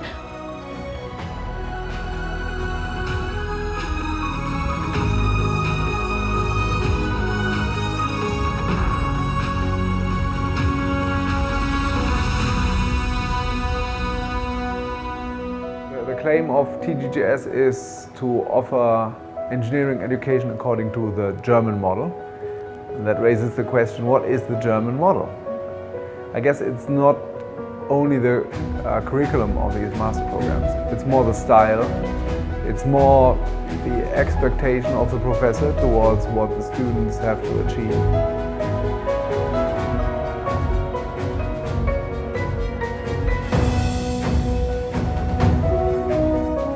Since our courses here at TGGS are European Credit Transfer System equivalent, this allowed the exchange students from France, Italy, and definitely from Germany to come here and take courses or doing the research work for their master thesis. This will give the opportunity for our students to learn from the students from the different countries and share the experiences and also be a part of this global society.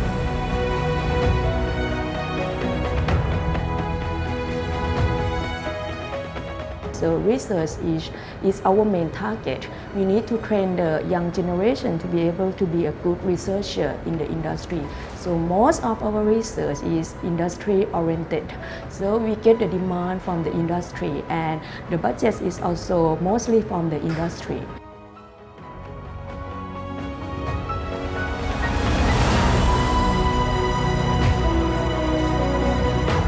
Well, I can definitely encourage all students to come and study here. It's a very good decision. The package here is the best you can offer to engineers, which is not only the technical quality of the programs, but this environment, which is a truly international environment, and they're all profit, they're all benefit. So yeah, I'm happy to work here. I couldn't choose a better place.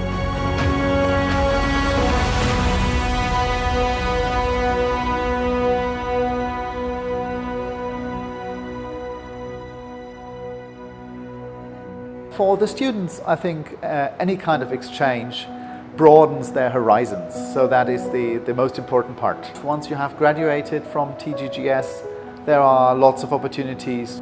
TGGS surely has a leading role in introducing those German standards of technical higher education to Thailand.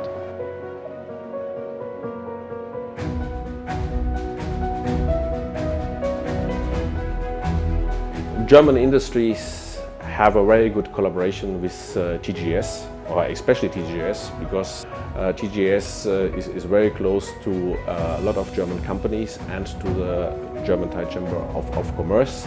And TGS has the advantage of this kind of collaboration of their students to develop their students not only within Thailand, but also beyond the borders of Thailand, especially with Germany, and here to be mentioned RWTH Aachen, which is also one of the pillars of TGGS to make it really successful and drive it on an international level.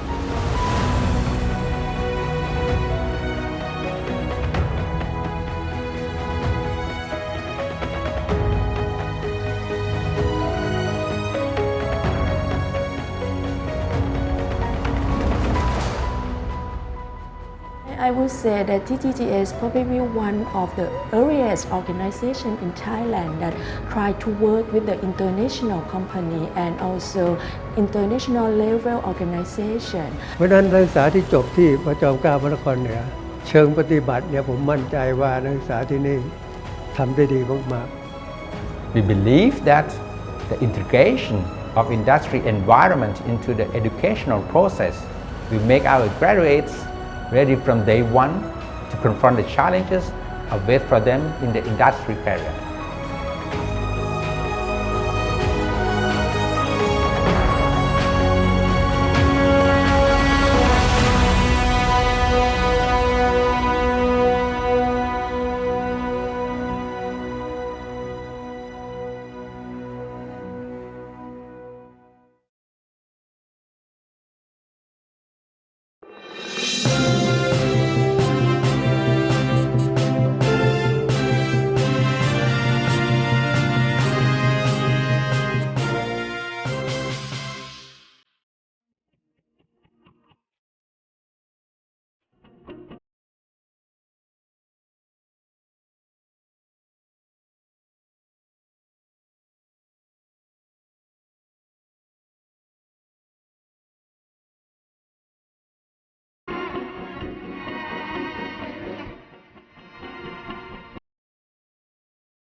Hello. Professor Mrityunjay Doramani. Professor, are you there? Yeah, I'm here. Oh, okay, Professor. Okay, Professor. Professor, shall we start, Professor, then? Absolutely. Okay, thank you, Professor. So, welcome back to the next session of today's workshop. We have our next speaker, Dr. Mrityunjay Doramani. He is an assistant professor at the Department of Mechanical Engineering, National Institute of Technology, Karnataka, Surathkal, India. I request Mr. Arul Murivarman to introduce Professor Doramani.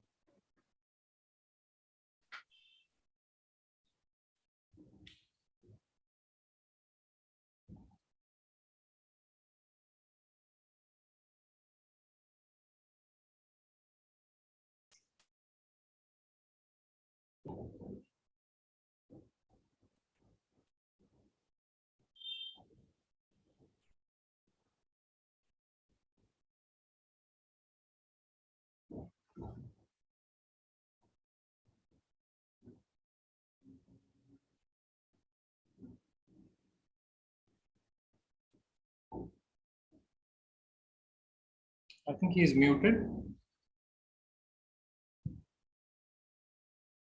No, sir. We will check, Professor.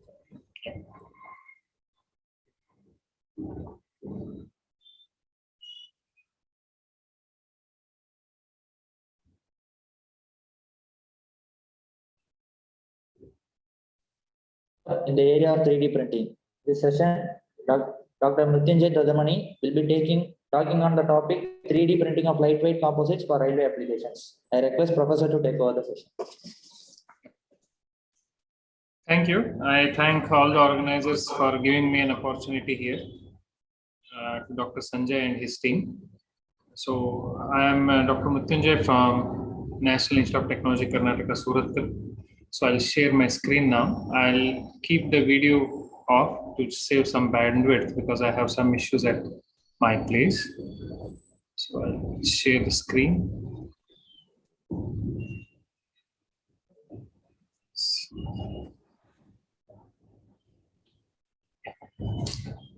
I hope I'm audible and the screen is visible. Yeah, thank you. Thank you so much. So I'll be talking about 3D printing of lightweight composites for railway applications. I do work in this area since 2016, so whatever little I know about this, I'll try to present those. I am associated with Advanced Manufacturing Laboratory, Lightweight Materials Laboratory, and Acoustics Laboratory at NITK Surathkal. So this is about my institute. I am from India, down south. We are a Government of India institution. We have total in India 23 Indian Institute of Technologies and 31 National Institute of Technologies. We are institute of national importance. And we have a luxury of the only institute in India who is having a beach on campus. So we have this nature's gift with us. As far as the National Institutional Ranking Framework is concerned, which is released by Government of India every year, we are at number 10. We are the top 10 in the list of top 10 institutes. Again, this year it will be released probably in April, and we hope to see some numbers still going up.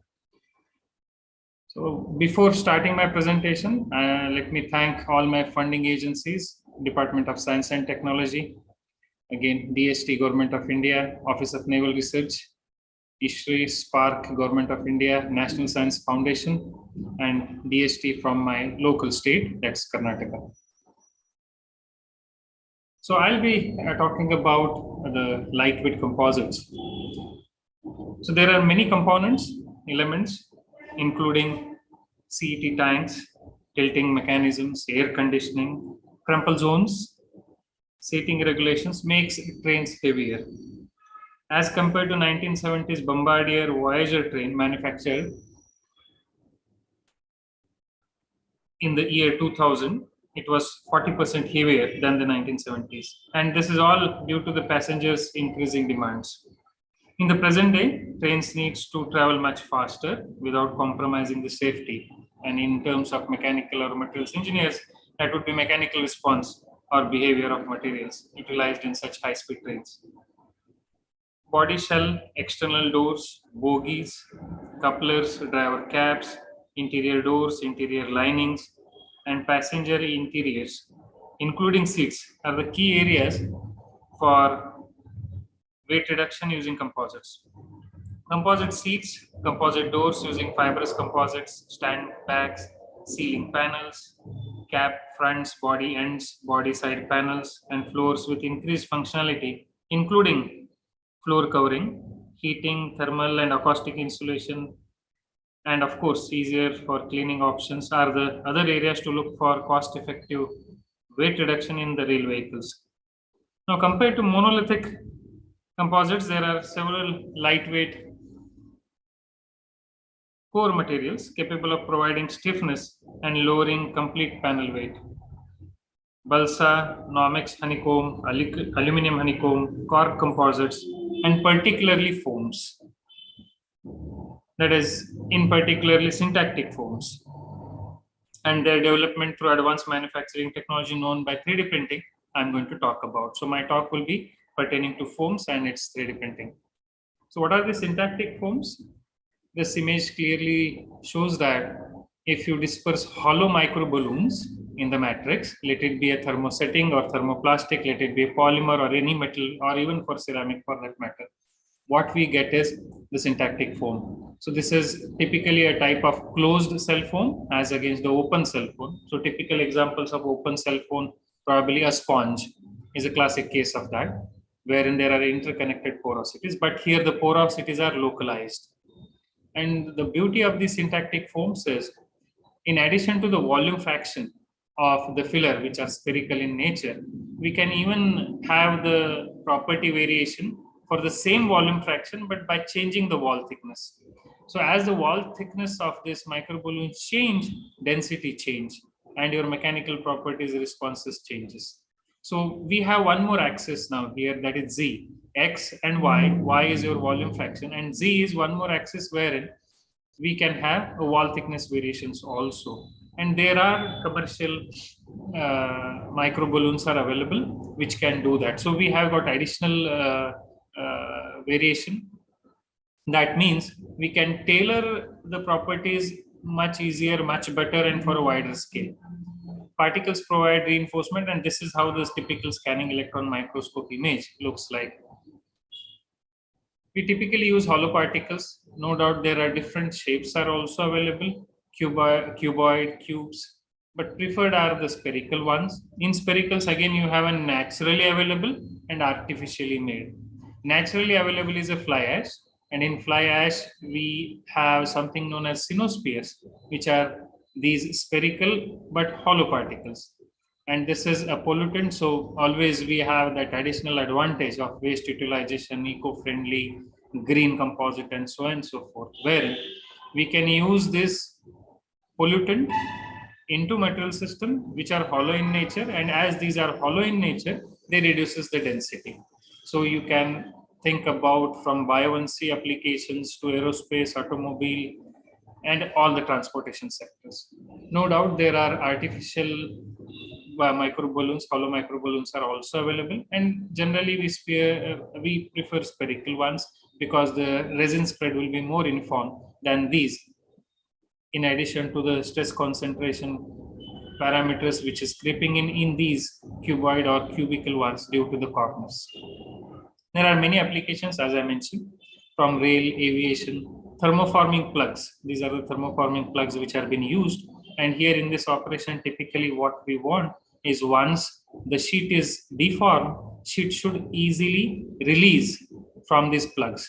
And there is where we play around with coefficient of thermal expansion. And if your thermoforming plugs, which are developed like this here, have very low coefficient of thermal expansion, which is possible through these microballoons, then the sheets can be released quickly without any further damage. Most common application, including the transportation presently being used in the seashore applications of the syntactic foams, wherein the pipeline which carries the crude oil is roped into these modules. These are the modules which are made up of foams, closed cell foams, syntactic foams, which have hollow microballoons inside, which makes these modules always to float on the seawater and thereby making the pipe not to get stressed and in turn ruptured if we just leave it into the seawater wherein it sinks. In my group, we have done a lot of work on high density polyethylene. And as I mentioned earlier, a natural pollutant one, that is a fly ash, and the artificial ones as well. We have typically kept the weight or volume fraction constant.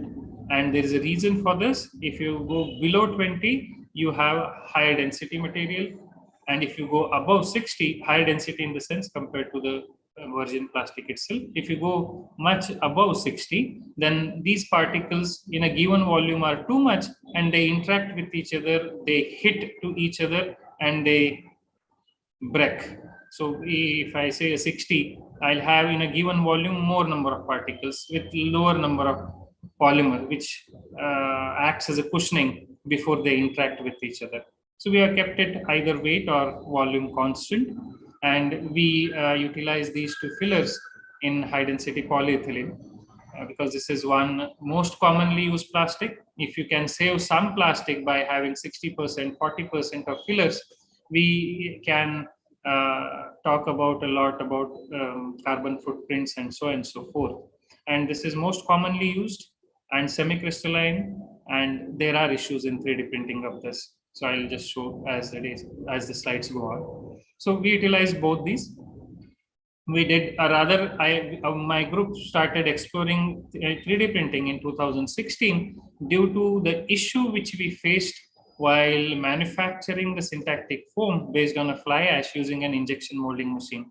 I'll show what was that issue.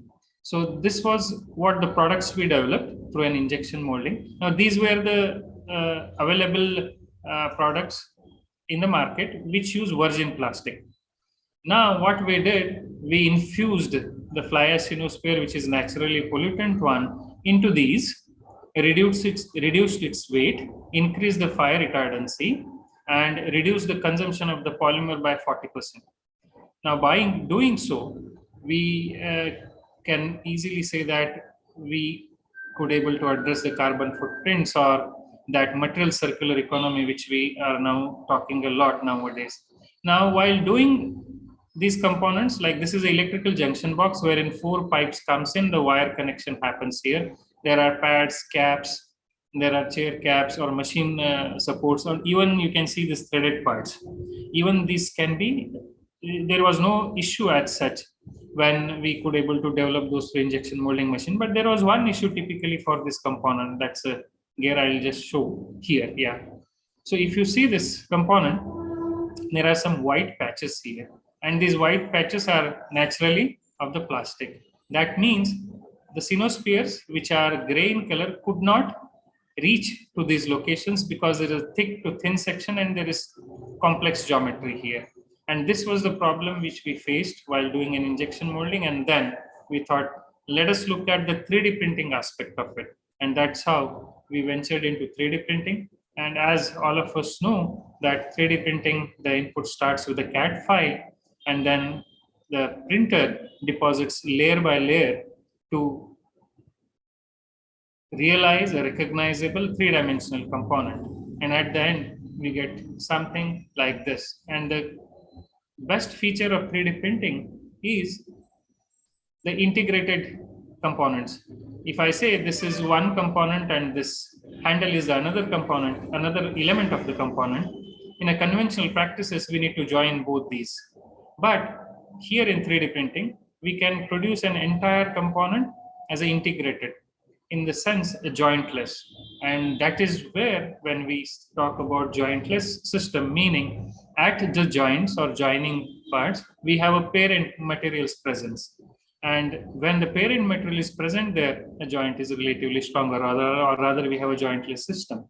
And second feature is you change the CAD file and immediately your final product changes. So as such, there is low tooling cost, lower lead times, with which we can quickly change the system and go ahead with different design changes quickly and realize them. What I'm talking about in today's talk is fused filament fabrication, which is also known as FDM. As FDM is a copyrighted word, I would prefer to use fused filament fabrication.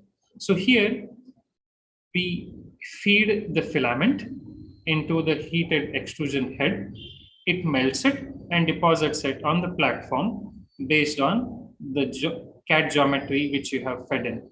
Now, my group works on this filament fabrication of different composites, polymer with metal, syntactic foams, open cell foams, and closed cell foams. So today I am talking about the closed cell foam systems.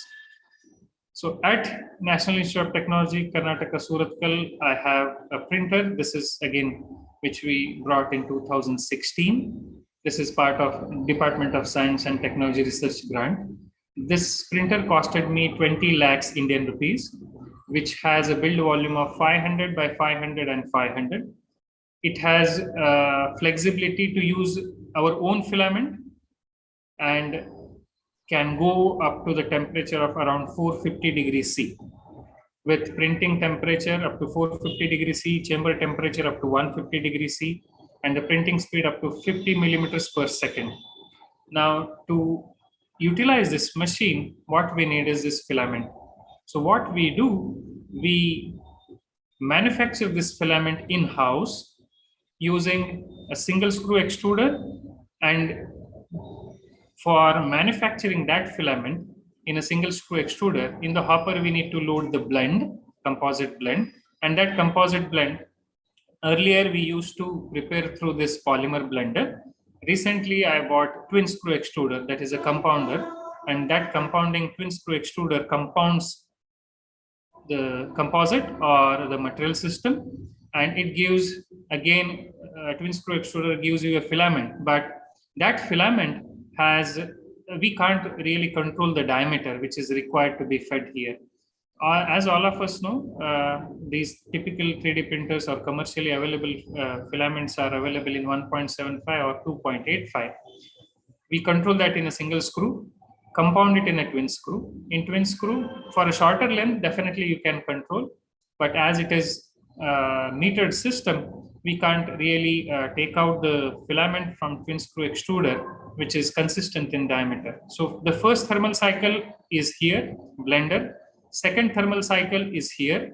It gets the blend in the form of a pellets again, gets extruded in the form of a filament. This is the second thermal cycle.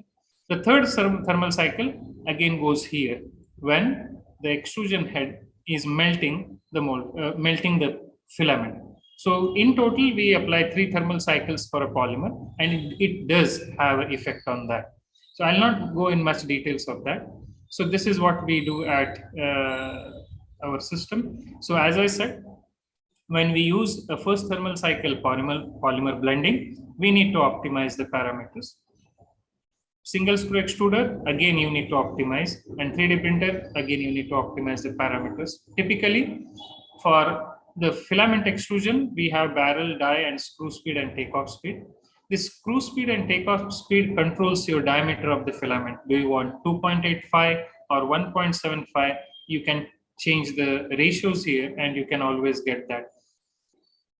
Barrel and die temperature, barrel again has 3 or 4 zones here, from the hopper end to the die end, and here we decide the temperature based on TG, melting point of the polymer of the composite system, as well as the degradation temperature, and the same things we applied here. So generally, if you are keeping some temperature, once you optimize the temperature of the single screw extruder, try to keep the same thing here so that we will not induce much thermal stresses in the system, and we will not break the existing backbone of the polymer. So we need to take care about that even from the blending side. But blending, we have either a temperature and a blending speed, but ultimately here you need a homogeneous blend. So again, you can just decide about from the rheology of the system which you are developing. Then in printer, yes, there are many parameters which creeps in, starting from the printing temperature. Chamber temperature is required when you're handling a semi-crystalline polymers or polymers which warp. I'll show you the classic example of how the warpage looks alike. Then the base plate temperature again pertaining to that, and this printing speed. And this speed decides about that optimum value wherein you can get the continuous flow. So what we did at the institute in our lab, this is the HDP filament we extruded. Then we extruded HDP with fly ash. We have extruded with HDP with glass. We are extruded with metal powder, stainless steel, and so on and so forth. Also, we have extruded the elastomer. And right now, some work is going on that I'll not comment much on that. So fine. So when we extrude, if it is pure HDP filament, doesn't you need not have to worry much. So there is a good material flow lines. But when you induce some fillers like, I'll go back here. Yes, the fly ash or glass, which looks like this. The rheology changes, and based on that, these are the SEM images. This is SEM image and this is a micro CT. These are failed samples. So when we tried first, what we could observe is there is a porosity, there is crushing of particles. There are some particles here. I'll show the higher magnification image as well. And even you can see much polymer here, and not much good distribution happened. And this volatility comes in. This is a micro CT scan of the filament. So again, we need to relook into the parameters, tweak few more, and get the final filament. So this is finally a filament which looks to be circular.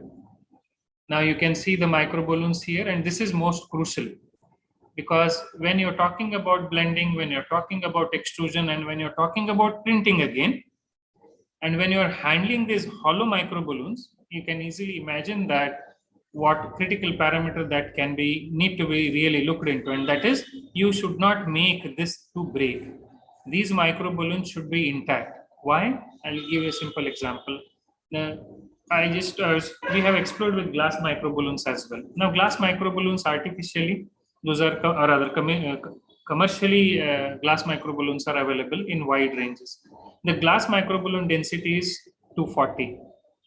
Micro balloon density I'm talking about. Now, if this is the glass micro balloon, its density when it is intact is 240. But if it breaks,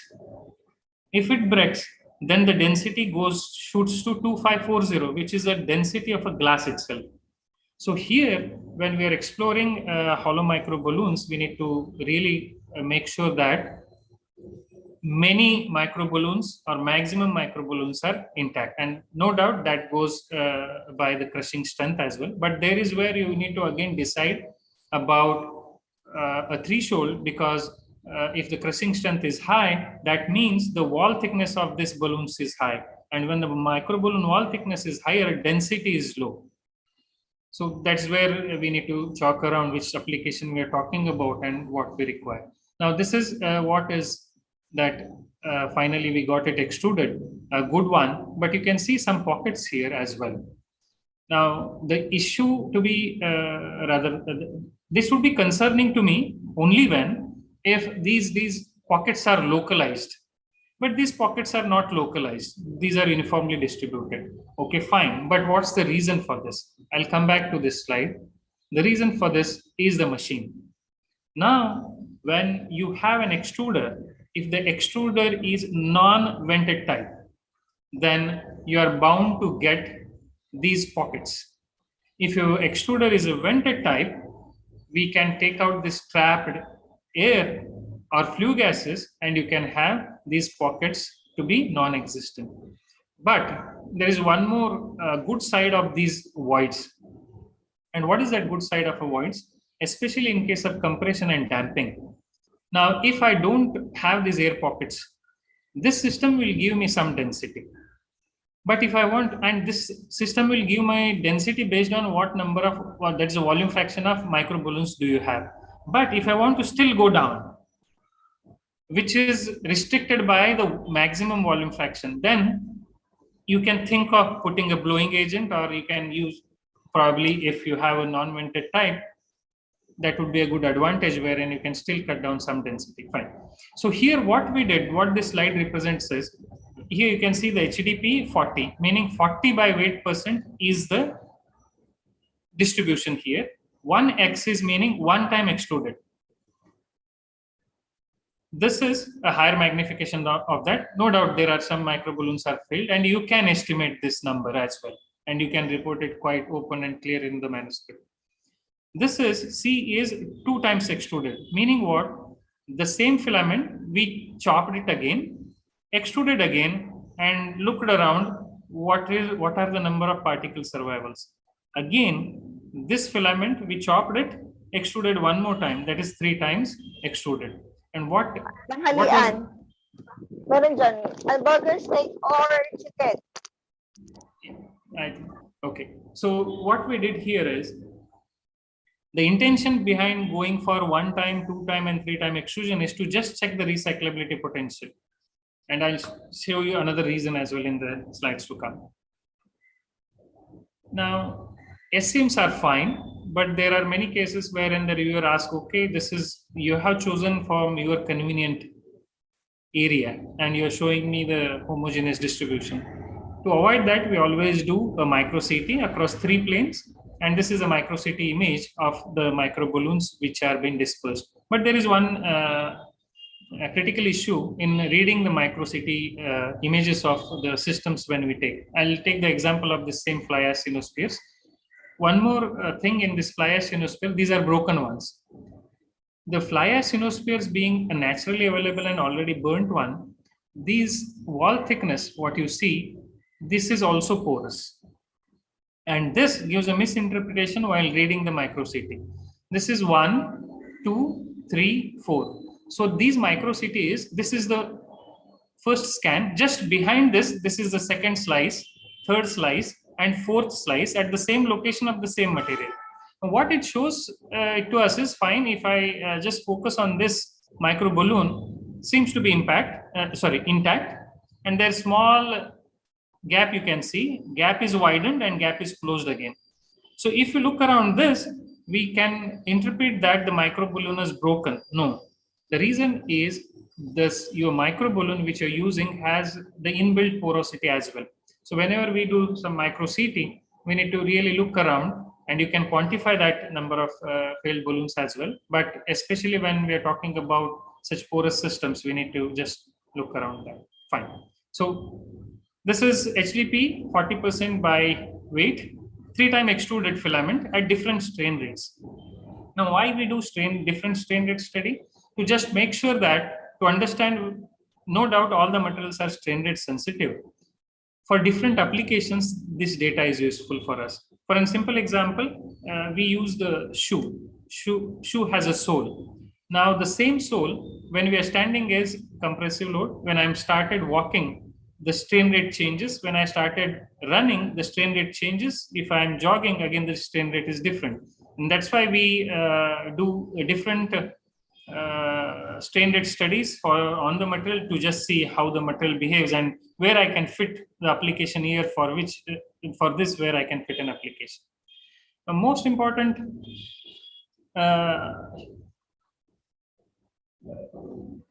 thought which we felt before jumping into 3D printing is, now once we develop a filament, does it make any sense to go for 3D printing? That's why what we did, we compared HDP 42 time extruded filament, HDP 43 time extruded filament with the injection molded dumbbell shaped sample and its behavior. If the filament, because here if the filament performance we can assess through a completely dense molded sample, and if it is performing equal or little inferior then or little better, then definitely it makes a sense to venture into 3D printing. If the filament itself is weak than the injection molded ones, this was just one counter check we did because we have worked on injection molding as well. So we thought that let us just counter check the performance of recyclability potential against the virgin plastic, which is injection molded, and you can see the result here. This is 3 time extruded, and this is an injection molding sample, different strain rates. So at a regular strain rate, even 3 time extruded, the filament is performing better than the injection molded virgin plastic, same volume fraction. 2 times is performing much better. Then we decided, okay, it definitely makes a sense to explore into 3D printing. I was talking about warpage. Now, high density polyethylene, semi-crystalline material system, we faced many issues, improper deposition, and you can see the warpage here. This is the base plate which we used, and we all know that in 3D printing, when we talk about printing a polymer, we need to have a compatible solution on the glass bed or a bed, whichever you use. So thereby we put the HDPE plate, and this is actually the sample which was supposed to be printed. Because of the warpage issues, even it made the plate of 5 mm thick to bend or warp. Then we had to do parametric optimization, as I said, printing temperature, chamber temperature, bed temperature, flow rate, nozzle temperature, all those things. And finally, we could able to get a perfect sample. This is again a pure HDPE, and this is HDPE with Cinospace. We have tried with glass and all other systems also. Then once we achieve this, we compared the properties or failure mechanisms with compression molded, 3D printed, and injection molded sample. You can see how the failure pattern changes. Ductile becomes brittle and then becomes ductile brittle system. So these all studies we conducted. So now I'll just talk about the systems. Here, this is how the HDPE granule look alike. This is how the scanning electron microscopy of that looks alike. We explored glass microballoons with 15 microns as a wall thickness. These are available commercially. And this is how the glass microballoons look alike. So glass microballoons looks like, as if these are artificially manufactured ones, the distribution or particle distribution is more uniform. You can see the particle size are more or less almost same. So what this figure 1a shows is the image of HDPE, and the smooth texture of HDPE is seen in this. GMBs are utilized as a fillers, and these are having density of 0.6 gram per centimeter cube. And this is the scanning electron microscopy of that. The GMB with varying volume fractions are blended in the HDPE with the blender, which I've shown it to you. And this is how that HDPE with the GMB looks alike. Its filament is more uniform. It is 2.85 plus minus 50 microns. And this is what we need to do optimization on the single screw extruder system. This is an SCM. We have cut it through a knife. So this is a knife mark. And these are material lines are followed by knife cutting direction. And that's how you can look at this. And it is very clearly evident that we have not used any surface modifiers. We did not do any surface treatment on this reinforcement to be able to make it more compatible. And the reason for that is we wanted to just follow the industrial practice of injection molding, wherein they just mix it dry and put it into the hopper. No doubt, we can always do surface treatment on that, and probably we may get 2 more papers of having, okay, how the surface modification affects the overall properties. But we wanted to just keep it to more local industrial practice without increasing any cost. So no doubt we can always do, and we all know that once you do the compatibilization or do the surface treatment on polymer or the reinforcement, definitely strength goes up. And this is how that uniform, this is light in weight compared to, I'll go back again, sorry. Compared to the pure HDPE, this is lighter in weight by 40%, better in mechanical properties than them.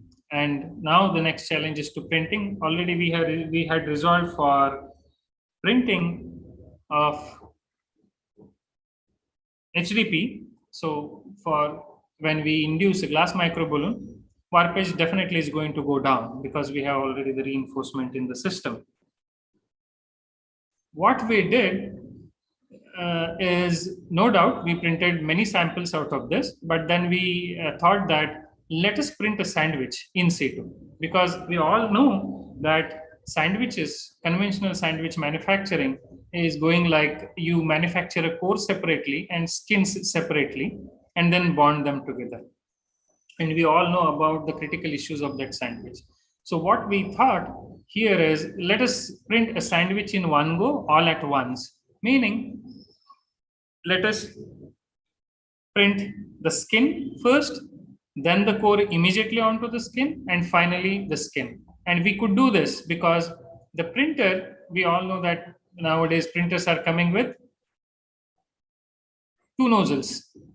So one nozzle is being fed with one material pertaining to skin. Second nozzle is fed with the foam filament, that's a closed cell foam filament. And then we printed this. Immediately after that, the second nozzle comes in and prints this. And then the third nozzle comes and print this. And then we did some finite element analysis as well. The reason is we wanted to just know what are the residual stresses at the core skin interface and how we can, if possible, minimize them if there are any possibilities in the system. So this is what we did, optimization, or I would not say optimization. A suitable printing parameters were chosen because the range we kept it limited. So we fed N1 is nozzle 1, HDP filament, which is developed in-house. Temperature we kept it 200 to 230. Then for N2, we fed the foam filament and temperatures were kept in this zone. As I said, we did all the rheology, melting, degradation, temperature, and what is that little bit more on the temperature side. And whatever you see in the bracket are the suitable printing parameters. SH20, H60 is 60% by volume of glass in HDP. S stands for sandwich. So we have core of H20 and the skin of HDP, and you can have anything. You can have carbon, CNT, anything, whichever you want, because these were the two filaments which were readily available to us. We exploited that. Then there is something known as an extrusion multiplier, which is nothing but the flow of the material coming out of the nozzle. And here also you need to critically look into, because as the reinforcement percentage goes up, it is becoming more and more viscous. You need to push a metal little harder. And again, you need to look around that multiplier. So then we have a bed temperature, chamber temperature, we have printing speed. So all these were used suitable based on the defect analysis. Layer thickness, infill percentage is kept same. Infill is always 100 because we wanted to compare always with the compression molding, injection molding, or any dense component for that matter in a given system. We used FE simulation, as I said, for thermal stress analysis. We used density, CT, thermal conductivity. All these values are experimentally found out, or some were available in the literature. Now, when we are trying with any new polymer system, then for this, I'll go back again. Yeah, here, the substrate selection is more crucial. As I said, what is that metal onto which you're going to deposit the first layer? So we tried for HDP many of these things. These are all available in the published papers as well. So the excellent adhesion we found in Kraton ACBS polymer system with bed heating and without any warpage. So this is what we chose. And then the next journey started about the different defects which are coming in picture. And I have just marked these with figure numbers. This is figure number 4. So I'll refer this and just talk a little about these. So this is about the adhesion. And typically between the skin and the core, because we're printing sandwich all at one go, no? So the delamination is significant in HDP, no doubt about that. And their foam prints with larger dimensions. Smaller dimensions, you will not face much problem. But if you want to print a panel of 500 by 500 by, let us say, 10 or 15 millimeters, yes, you are going to face the issue. So with larger dimensions, due to higher time lag of printing between the skin and core, and that results into a differential cooling rates of the individual layers and higher temperature gradient, which is existing between layer to be deposited and the earlier laid layer.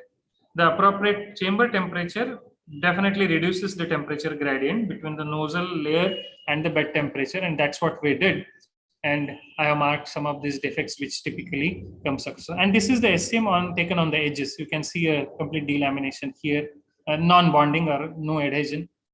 This is within the foam filament. This is between the foam, and this is between the foam and HDP. Then after choosing a suitable parameters, you will get the seamless rather as an image or a sample. Now, this is about improper flow. In printing core and sandwiches, the flow of material from the nozzle plays a very important role in realizing completely rigid and dense parts. Higher the nozzle temperature makes the material to flow out continuously with some lumped formation like this. So again, you have to tweak a little bit here and you will land up with good system. Prime pillar is somewhat one feature given by all these softwares. So the printing of sandwich structures using a single nozzle is a difficult task than printing with two nozzles, as I mentioned earlier. This is due to the time lag between the unloading of HDP filament after skin printing and loading of the foam filament for core printing, if you're using single nozzle system. As the time lag increases, so typically, see what happens if you have a machine, but you can't buy another one. With the existing one also, you can do that. And that's what I wanted to mention here with the system of prime pillar. So you make the prime pillar, this is an additional part which you need to cut it off later, and you can make sure that whatever flow, improper flow comes in gets localized here, and then once the flow comes continuously, you can shift it to a sample. And this typically we explored if, let us say, anyone has a single nozzle system, how he should talk about. And this was what I was talking about a warpage in sandwich. And in sandwich, it is definitely going to be a nightmare. And you can see, and this happens not during printing, because you have found out the suitable printing parameters for your composite system, for your core, which is going to be a core as a material system. You have found out suitable printing parameters for your skin as well. Everything goes perfect. Once the last layer printing is done, after a couple of minutes, this complete sandwich gets lifted up off the plate. And this was that particular thing which you need to address. May I know how much time I have left out with? I think, yeah, my time is up, I guess. Okay, another 5 minutes. So you can continue, Professor. Okay, okay, I'll take another 5 minutes. So this is really rather a beautiful picture we saw after printing this. And we need to again come back onto the tables, because we thought that, okay, we have found the suitable parameters for core, a foam. Then we have found out the suitable parameters for skin. Excellent. So nothing, I think we should get a good sample and just start immediately testing and looking around the mechanisms behind it. But this is what it happened. Or rather, you can say, in other words, my students were very tense to show this to me.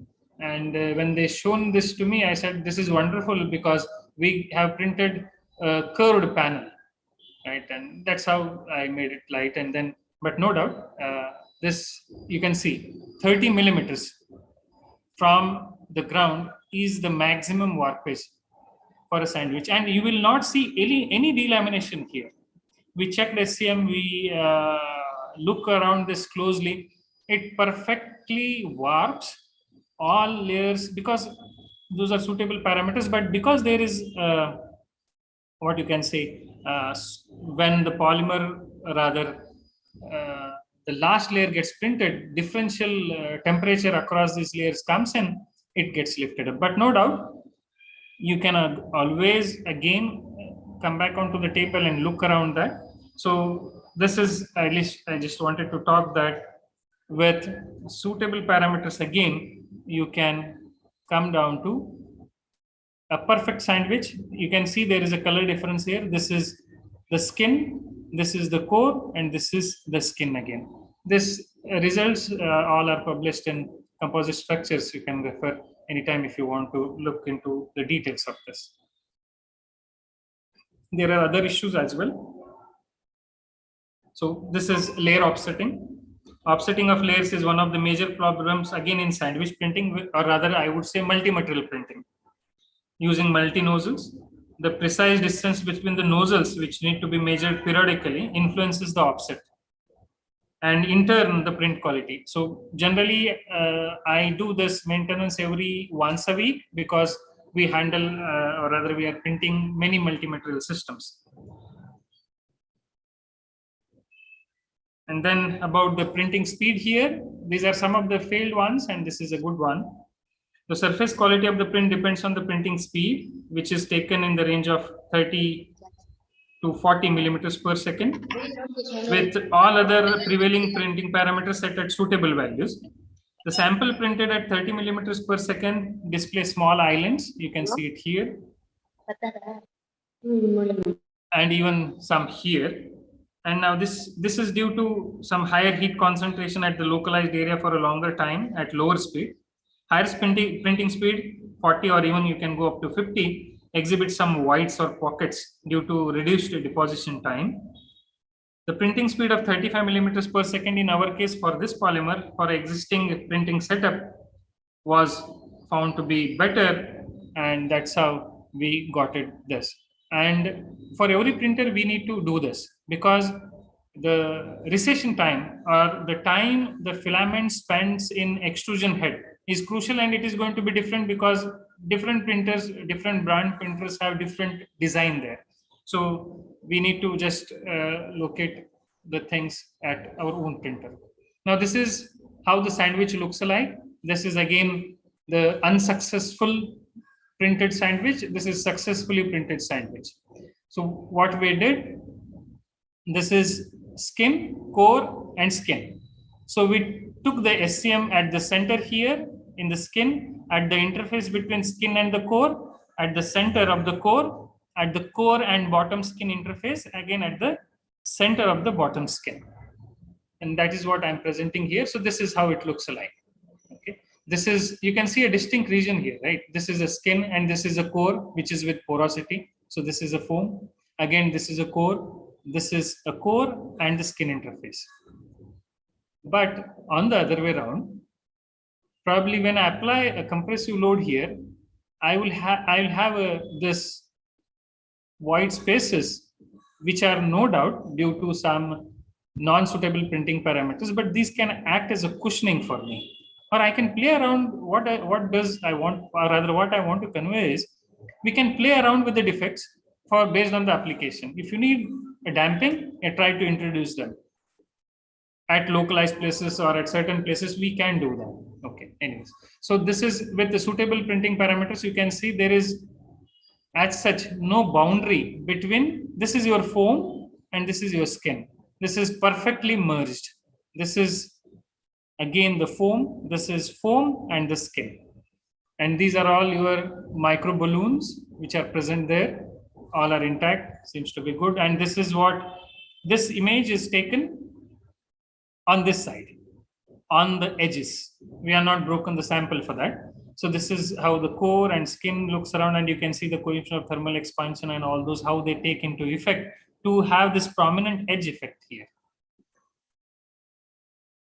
And based on the system, we can definitely utilize and optimize that. So we did a simple thermomechanical analysis for that matter. So the results of thermal analysis in the form of temperature distribution are presented here. It is observed that temperature distribution varies from skin to core since consecutive heat transfer boundary conditions is applied, wherein chamber temperature is set at 75 degrees C. The bottom skin is going to have a temperature slightly more than the bed temperature for sure. The top layer of the skin is subjected to 225 degrees C. That is what the temperature you have set it for into. The sequential deposition or rather the layer deposition of the material is observed clearly in this thermal analysis. Cyclic cooling and heating of the extruded material can also be seen. And as heat gets conducted between layers, the bottom layers were cooled and heated cyclically. The highest temperature is noted to be for the just deposited layer, that is the last layer or the topmost layer for that matter. The temperature distribution of the 3D printed sample mainly depends on the heat transfer coefficient of the surrounding air, nozzle, bed, and chamber temperature. By considering all these parameters as boundary conditions, we applied a steady state thermal analysis for SH60. That means the core with having maximum microballoons inside. And then we just looked around how the stresses are, to just look around and to find out if we can plot the temperature and stress distribution. And as anticipated, this is where at the skin core interface happens. So there is a stress distribution, a drastic reduction, and these steep lines, and we divided them into 4. If possible, you can reduce this, and you can do that. In the sense, probably one simple way would be have a blower when the top skin is getting about to get deposited, only during that time, so that you can reduce the stresses. We just presented that. So this is how, because we can't measure the stresses as such when we are printing in situ. So this is where I would like to stop, and I would like to thank all of you for giving me an opportunity to speak about whatever little we did in our lab at Suratkal. Thank you, and I invite you whenever you wish to, please do come and enjoy the beach on my campus. Thank you. Thank you, Professor. The lecture on 3D printing of lightweight composites was very informative. I hope the audience will have many questions. But before that, I would like to apologize for the technical issue in the beginning. So I would like to introduce Professor Dodamani once again. It's okay. That's fine. Yeah. Dr. Dodamani is an assistant professor of mechanical engineering at the National Institute of Technology, Suratkal, India. His research is focused on lightweight composites synthesized by industrial scale manufacturing routes and 3D printing. Dr. Mrityunjay's research has been supported by various funding agencies in India and abroad. He is a recipient of Visiting Scientist Fellowship by the Office of Naval Research, USA. He has published over 70 journal publications and served as an editorial board member on Material Circular Economy journal by Springer Nature. He is featured in the top 2% scientist list published by elsewhere. He is the inventor of one Indian patent and co-founded a startup in the area of 3D printing. Thank you, Professor, for your wonderful talk. Now the floor is open for discussion. Yeah, thanks. Thanks for the introduction. Professor, there is one question in the chat box. Okay. When the 3D printed FRP components are subjected to machining process, they might undergo delaminations easily due to layer by layer sequence. Can you suggest how to avoid these problems? Okay. For FRP composites are subjected to machining process. Delamination is only due to the layer by layer sequence. Okay. Okay, fine. Right now, what comes in my mind is try to make sure that your layers are densely overlapped. And we can define overlap in the 3D printer. Meaning, if I don't define any overlap, it is just like one besides the another. But if I define overlap, it is going to diffuse one into another more. So probably by that, you may able to rather minimize the delamination, because ultimately it's a part of a diffusion, how one layer gets diffused to another. You can just find a suitable diffusion rather overlapping parameter. You can increase rather printing temperature a little bit so that it will be more fluid, because if you just increase the overlap, it might not serve the entire purpose.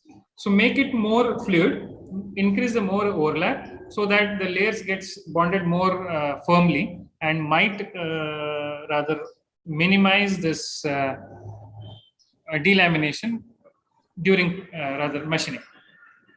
Yeah, this is the problem. You are right, because we are talking about now hybrid manufacturing, wherein we deposit the material and then we want to just finish it, especially to reduce the edge effects. And probably during that time, the delamination will come in picture, especially when you are handling FRP. Yeah, please explain about particle reinforcement possibilities with 3D printing filament. Could you please little more clear on this about particle reinforcement possibilities? In the sense, if I understood correctly, no doubt I have shown you that particles can be reinforced. And if you want to know, rather, I would just suggest you to look around what is the particle crushing strength and choose the particle diameter very carefully. I'll tell you why. Now, if you're using a twin screw extruder, because I said no, there are three thermal cycles. One for blending, second for filament extrusion, and third for, again, through the extruder. Now, when you're using a particle, make sure that you decide your particle size, diameter, based on the machine design. What do you mean by machine design is, now we have twin screw extruder, we have two screws rotating, right? What is the clearance between those two? If your particle diameter is more than that clearance between the screws and between the screw and the barrel for twin screw and even for a single screw, then particle is bound to get crushed. So number one, crushing strength.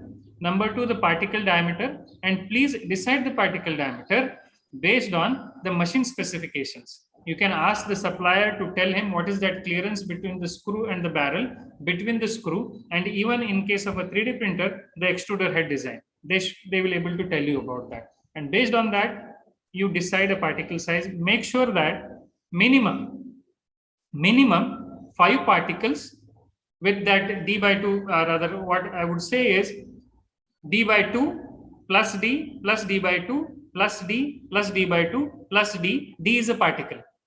So minimum 5 particles should comfortably flow through that gap. So this 5 particles is not, you should not take that clearance as the clearance is equal to 5 times d. No, d by 2 plus d, d by 2 plus d, d by 2 plus d. Let us leave some space for polymer to also go through. And then probably you can go about choosing the particle size, crushing strength. And there are many particles nowadays available, but for the specific requirement of this clearance, which one will fit, probably you should go about. I hope I answered your question. Okay. Then there is next, how do you decide the printing process parameters? Is there any other way than trial and error? If you're trying altogether a new polymer, trial and error in the sense, please remember, it's a combo effect in the sense, as such, you need to first understand the melting point, TG, degradation temperature. Within these three, you have to choose one. Next would be its rheological study, which will give you other mechanical parameters, and then based on that, you need to go ahead with. Now, once you decide some temperature, and once you add the reinforcement, again the morphology or rheology changes, morphology changes, your probably the as the rheology changes, you need to tweak it. You need to tweak it, and I would say instead of using any empirical equations, because they are based on some certain assumptions. And please, one more thing I wanted to make it very clear, rather my experience is, let us say we are setting the temperature of chamber as 150. 150 is never constant. Even the nozzle temperature, when I set at 230, it is fluctuating, and it does have an effect on your print quality. And that's how, when you are choosing a suitable, or we are going with these temperature variations by finding out through some mechanical tests, we need to tweak in, and for the trial and error need to be found out, because you set one, check the flowability, and then again take an SCM, look around how much that has been spread. You again take, you need to print a single strand, and then again look around that. And if it doesn't go well, then again probably you need to change the chamber temperature or a bed temperature, because we have many parameters. Thereby, you need to do little trial and error, because you are handling a different blend of polymer or a different polymer for that matter. If, let us say you are printing ABS with CNT. ABS is very known to all of us. PLA is known to all of us. So we have a starting point. Okay, PLA is regularly printed at 220, or even you can refer any manuscript for that matter. You can start with that. And then when you put something in that, you are going to go just plus and minus of 220. But if at all you are trying something new polymer system, then probably trial and error would rather, I would not say as a trial and error, number of experiments would be more. I hope I answered. In your work, you used a knife to cut samples. Can you share your thoughts on using water jet cutting for the samples? Okay. Why did we use knife cut? I'll tell you. Even though after putting 60% by volume of glass microballoons in HDP matrix, filament was pretty flexible. And we wanted to see as extruded filaments cross section. And that's how there was no other way around. There was one more way, that is you keep it in a liquid nitrogen. We kept it for 2 days in liquid nitrogen. And again, when we tried to bend it and break it, nothing happened. So finally I had to resort on a knife cut. And that's why we use a knife cut. And your question is, can you share thoughts on water jet cutting? Yes, definitely you can. You can cut using a water jet. Absolutely not a problem. Even we have cut through a laser. Absolutely not a problem. Thank you, Professor. Thank you for attending all the questions. I hope if it is possible, can you share your email ID so that if there are any other questions, they can directly contact you. Yeah, I'll just post it in chat box. Yes. Thank you, Professor. I'm posting it now. Okay. Thank you, Professor, again for the wonderful presentation and fruitful discussions.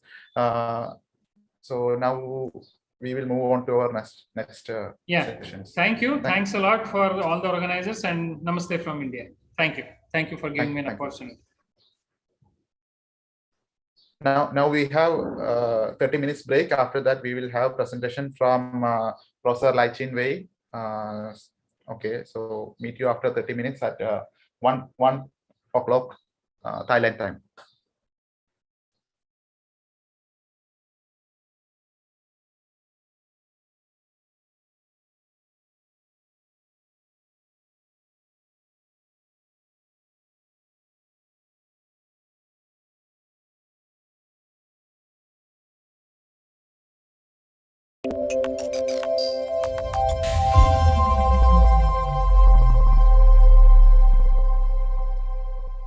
KMUTNB's 62nd anniversary, the phase embracing the new normal, innovation-driven policies, advanced inventions, and the community unity. Education is an important foundation for human development and the progress of the nation. Adapting to the new normal of education brings unprecedented challenges and thus offers the possibility to revive the education perspectives in various aspects, specifically the use of digital platforms to drive learning and instruction toward transformation goals, enabling an appropriate progress into limitless information society. King Mongkut University of Technology North Bangkok, or KMUTNB, was founded on February the 19th, 1959, from the academic cooperation between the Royal Thai government and the government of the Federal Republic of Germany. The institution was initially called Thai German Technical School, and the instruction scheme was based on Germany's dual education system that integrates practical training with theoretical classroom instruction.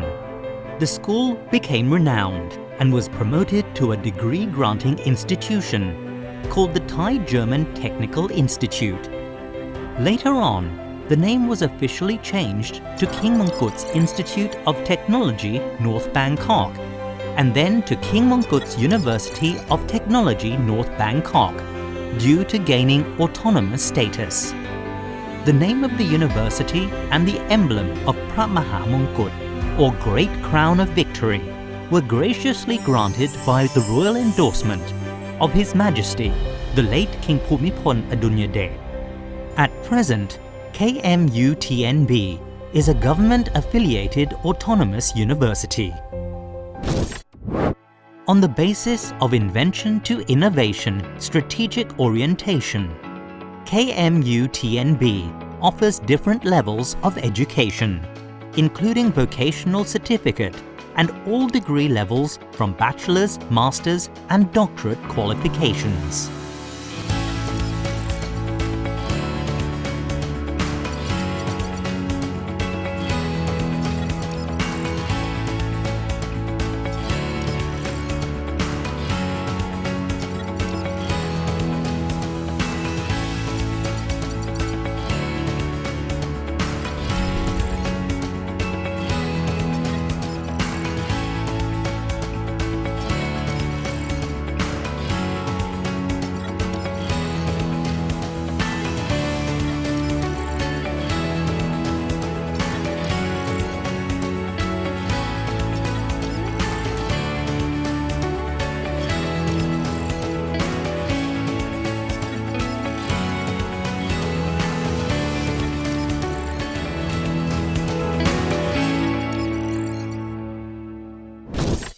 KMUTNB has expanded educational opportunities to Thailand's eastern region, where the Prachinburi campus and Rayong campus were established to support and promote the growth of businesses and industrial sectors within the Eastern Economic Corridor. The innovative potential, including formal research and development, inventions and innovations of student inventors and faculty alike, have been specifically promoted. Personnel and students are able to showcase their inventions and are encouraged to attend national and international competitions.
KMUTNB constantly maintains and sustains industry-government academia collaboration with national and international institutions. The attempts bring about the expansion of new knowledge and thereby drive KMUTNB towards a leader in university-industry cooperation. Furthermore, the adoption of corporate governance principles implementing ethical governance scheme, transparency and verifiable transactions has earned the university and its members a selection of awards and accolades that have been nationally and internationally recognized. Throughout the past 61 years, KMUTNB has shown great commitment to the development of human resources, along with its constant pursuit of strengthening science, technology, innovation capabilities.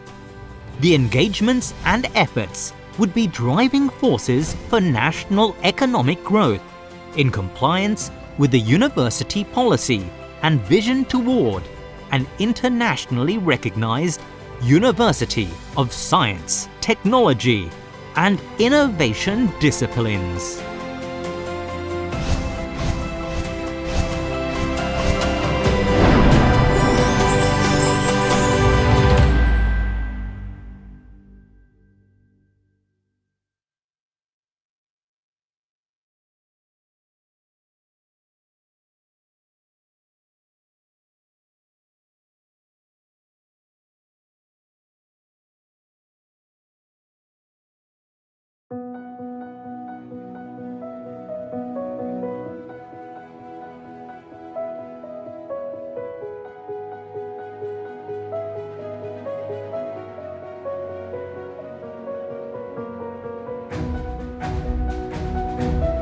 TGGS has been born to be the role model of industry-oriented education in Southeast Asia.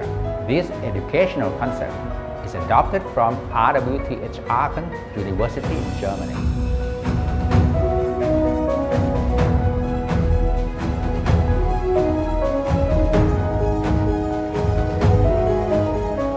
So if you want to be a good engineer, you're not just a focus on a textbook, because the textbook has been done for many years ago. But nowadays everything is different. What the students have to do is ability to integrate all the knowledge that they learn from the different fields of engineer, and then try to solve the problem that they're facing at the industry.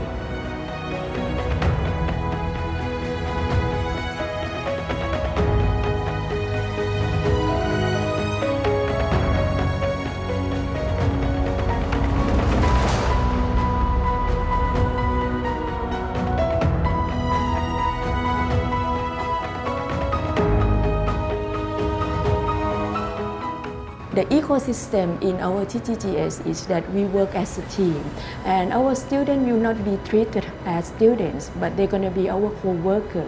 So when you get the project and we do the research, we listen to them as well, because we learn new things from each other. We also get the creativity and also new things from the student.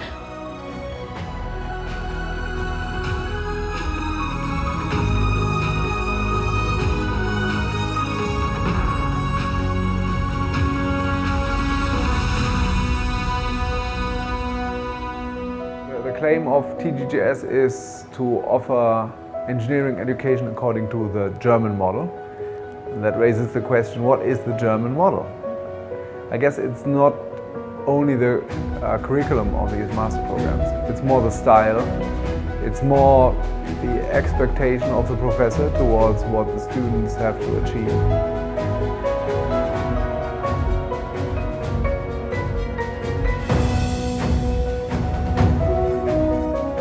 Since our courses here at TGGS are European Credit Transfer System equivalent, this allowed the exchange students from France, Italy, and definitely from Germany to come here and take courses or doing the research work for their master thesis.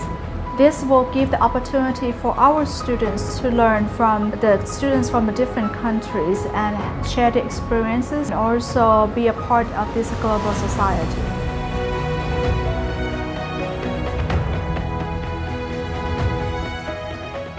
So research is our main target. We need to train the young generation to be able to be a good researcher in the industry. So most of our research is industry oriented. So we get the demand from the industry, and the budget is also mostly from the industry.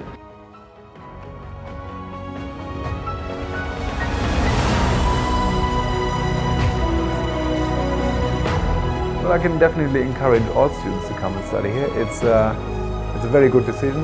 The package here is the best you can offer to engineers, which is not only the technical quality of the programs, but this environment, which is a truly international environment, and they're all profit, they're all benefit. So yeah, I'm happy to work here. I couldn't choose a better place.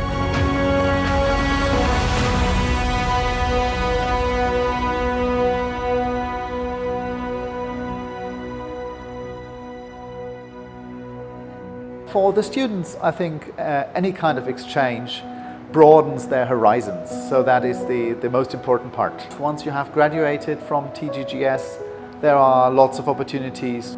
TGGS surely has a leading role in introducing those German standards of technical higher education to Thailand.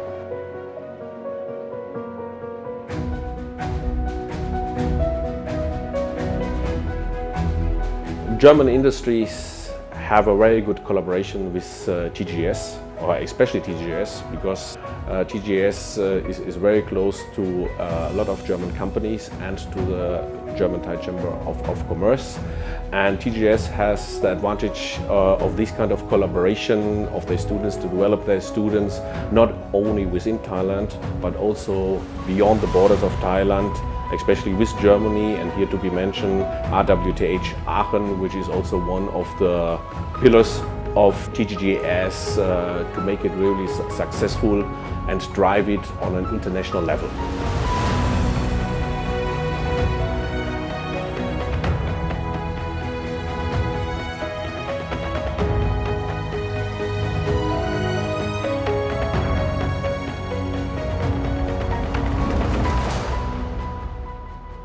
I would say that TGGS probably one of the earliest organization in Thailand that try to work with the international company and also international level organization. เพราะฉะนั้นนักศึกษาที่จบที่พระจอมเกล้าพระนครเหนือเชิงปฏิบัติเนี่ยผมมั่นใจว่านักศึกษาที่นี่ทำได้ดีมากๆ We believe that the integration of industry environment into the educational process will make our graduates ready from day one to confront the challenges await for them in the industry career.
สำนักวิจัยวิทยาศาสตร์และเทคโนโลยีจัดทำวิดีโอชุดนี้ขึ้นเพื่อถ่ายทอดแนวทางการพัฒนางานวิจัยและนวัตกรรมตามกลุ่มยุทธศาสตร์การพัฒนาศักยภาพการดำเนินงานของสถาบันอุดมศึกษาโดยสกัดองค์ความรู้จากแนวทางการบริหารงานจากรองคณบดีฝ่ายวิจัยทุกคณะและผู้ปฏิบัติงานจริงในการจัดโครงการแลกเปลี่ยนเรียนรู้การกำหนดทิศทางการบริหารจัดการขับเคลื่อนและผลิตนวัตกรรมเมื่อวันที่ 12 มีนาคม 2564 การพลิกโฉมมหาวิทยาลัยนะครับหรือ Reinventing University เป็นโครงการที่ทำการปฏิรูประบบการศึกษาโดยกำหนดให้กลุ่มสถาบันศึกษาตามความถนัดตามยุทธศาสตร์ของแต่ละมหาวิทยาลัยกระทรวงนะครับได้ออกกฎกระทรวงใหม่ในการจัดกลุ่มสถาบันอุดมศึกษาปี 2564 โดยที่มหาวิทยาลัยของเราจัดอยู่ในกลุ่มของการพัฒนาเทคโนโลยีและนวัตกรรมนะครับหรือ Technology and Innovationภารกิจแรกนะครับก็คือสร้างและพัฒนาศักยภาพผู้เรียนที่มีความรู้ความเชี่ยวชาญด้านเทคโนโลยี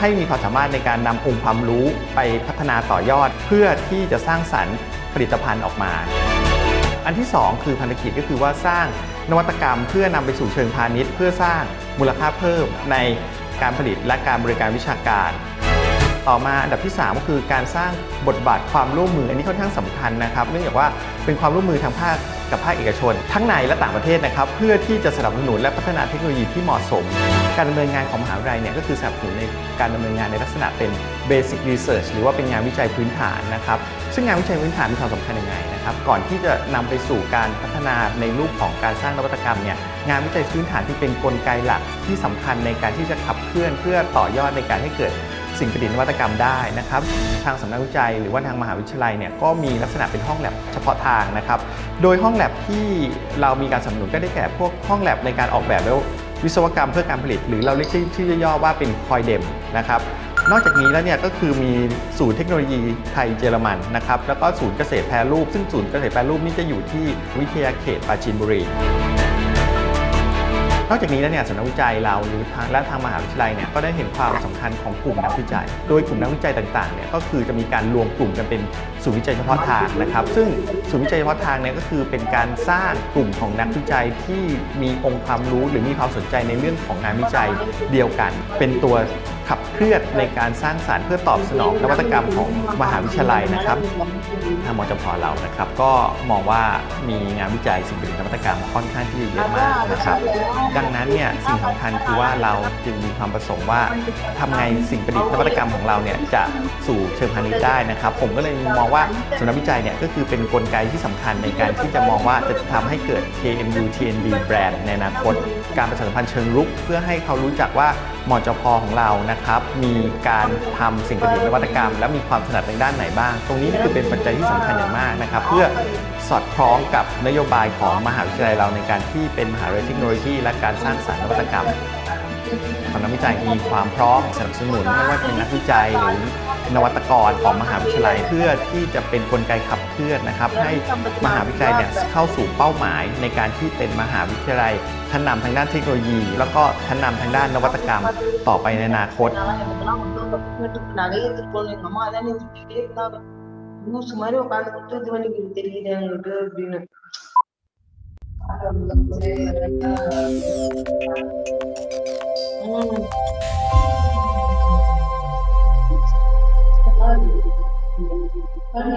KMUTNB's 62nd anniversary, the phase embracing the new normal, innovation-driven policies, advanced inventions, and the community unity. Education is an important foundation for human development and the progress of the nation. Adapting to the new normal of education brings unprecedented challenges and thus offers the possibility to revive the education perspectives in various aspects, specifically the use of digital platforms to drive learning and instruction toward transformation goals, enabling an appropriate progress into limitless information society. King Mongkut University of Technology North Bangkok, or KMUTNB, was founded on February the 19th, 1959. from the academic cooperation between the Royal Thai government and the government of the Federal Republic of Germany. The institution was initially called Thai-German Technical School, and the instruction scheme was based on Germany's dual education system that integrates practical training with theoretical classroom instruction. The school became renowned and was promoted to a degree-granting institution called the Thai-German Technical Institute. Later on, the name was officially changed to King Mongkut's Institute of Technology, North Bangkok, and then to King Mongkut's University of Technology, North Bangkok, due to gaining autonomous status. The name of the university and the emblem of Phra Maha Mongkut, or Great Crown of Victory, were graciously granted by the royal endorsement of His Majesty, the late King Bhumibol Adulyadej.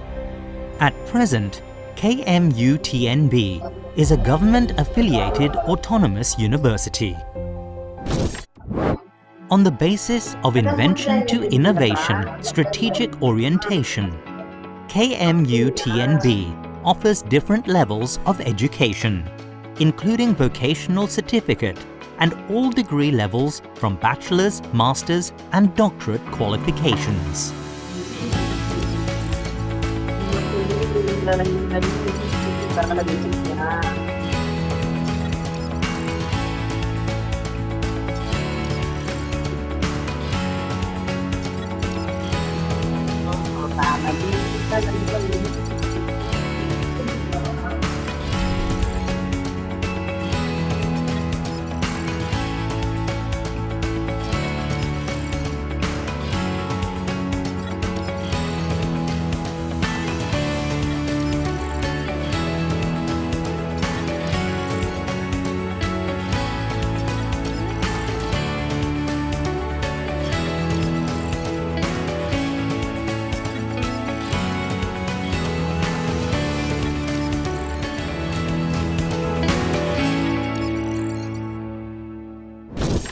KMUTNB has expanded educational opportunities to Thailand's eastern region, where the Prachinburi campus and Rayong campus were established to support and promote the growth of businesses and industrial sectors within the Eastern Economic Corridor. The innovative potential, including formal research and development, inventions and innovations of student inventors and faculty alike have been specifically promoted. Personnel and students are able to showcase their inventions and are encouraged to attend national and international competitions.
KMUTNB constantly maintains and sustains industry-government-academia collaboration with national and international institutions. The attempts bring about the expansion of new knowledge and thereby drive KMUTNB towards a leader in university-industry cooperation. Furthermore, the adoption of corporate governance principles implementing ethical governance scheme, transparency, and verifiable transactions has earned the university and its members a selection of awards and accolades that have been nationally and internationally recognized. Throughout the past 61 years, KMU-TNB has shown great commitment to the development of human resources, along with its constant pursuit of strengthening science, technology, innovation capabilities.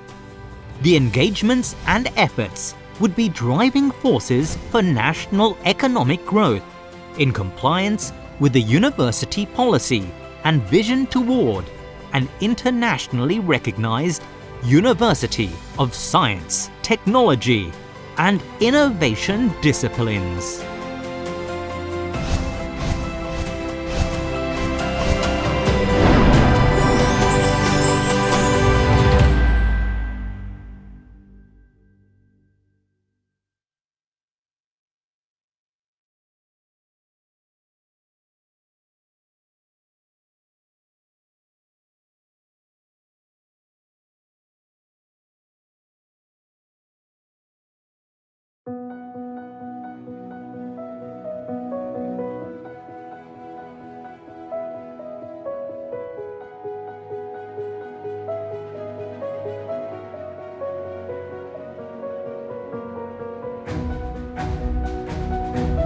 TGGS has been born to be the role model of industry-oriented education in Southeast Asia.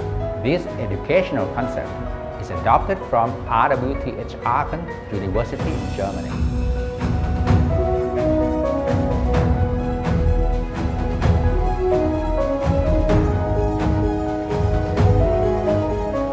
So if you want to be a good engineer, you're not just a focus on a textbook, because the textbook has been done for many years ago.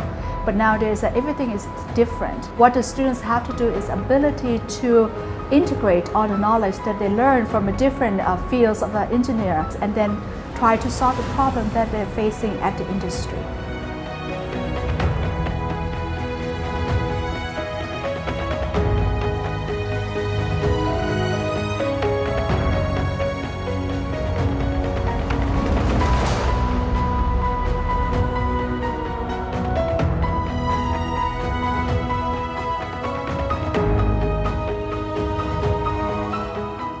The ecosystem in our TGGS is that we work as a team, and our students will not be treated as students, but they're going to be our co-worker.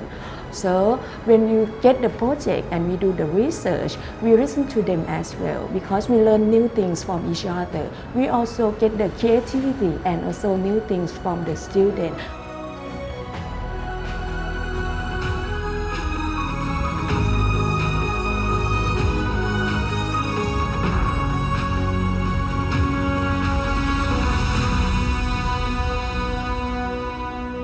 The claim of TGGS is to offer engineering education according to the German model. And that raises the question, what is the German model? I guess it's not only the curriculum of these master programs, it's more the style, it's more the expectation of the professor towards what the students have to achieve.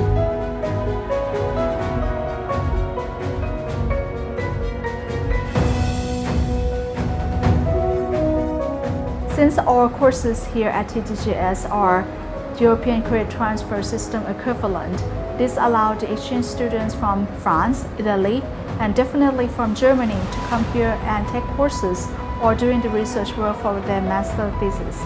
This will give the opportunity for our students to learn from the students from different countries and share the experiences and also be a part of this global society.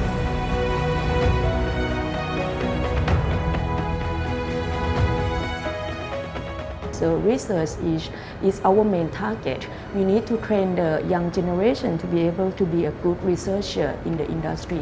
So most of our research is industry oriented. So we get the demand from the industry, and the budget is also mostly from the industry.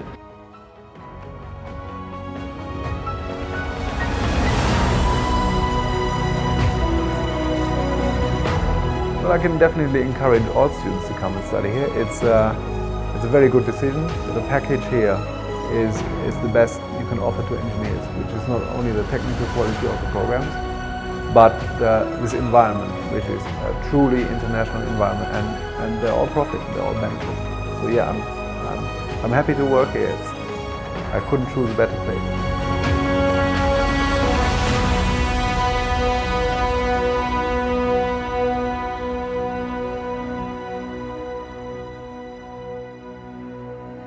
For the students, I think any kind of exchange broadens their horizons. So that is the most important part. Once you have graduated from TGGS, there are lots of opportunities.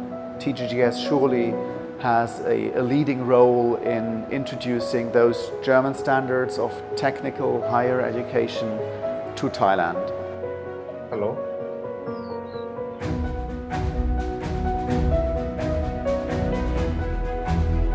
German industries have a very good collaboration with TGS, or especially TGS, because TGS is very close to a lot of German companies and to the German Thai Chamber of Commerce.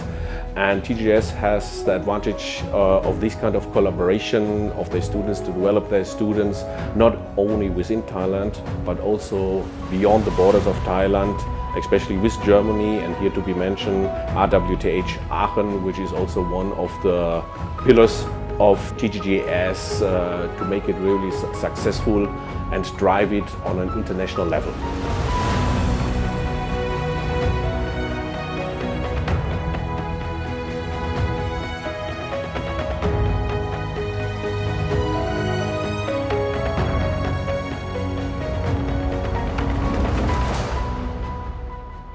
I would say that TGGS is probably one of the earliest organizations in Thailand that try to work with the international company and also international level organization. เพราะฉะนั้นนักศึกษาที่จบที่พระจอมเกล้าพระนครเหนือเชิงปฏิบัติเนี่ยผมมั่นใจว่านักศึกษาที่นี่ทำได้ดีมากๆ We believe that the integration of industry environment into the educational process will make our graduates ready from day one to confront the challenges.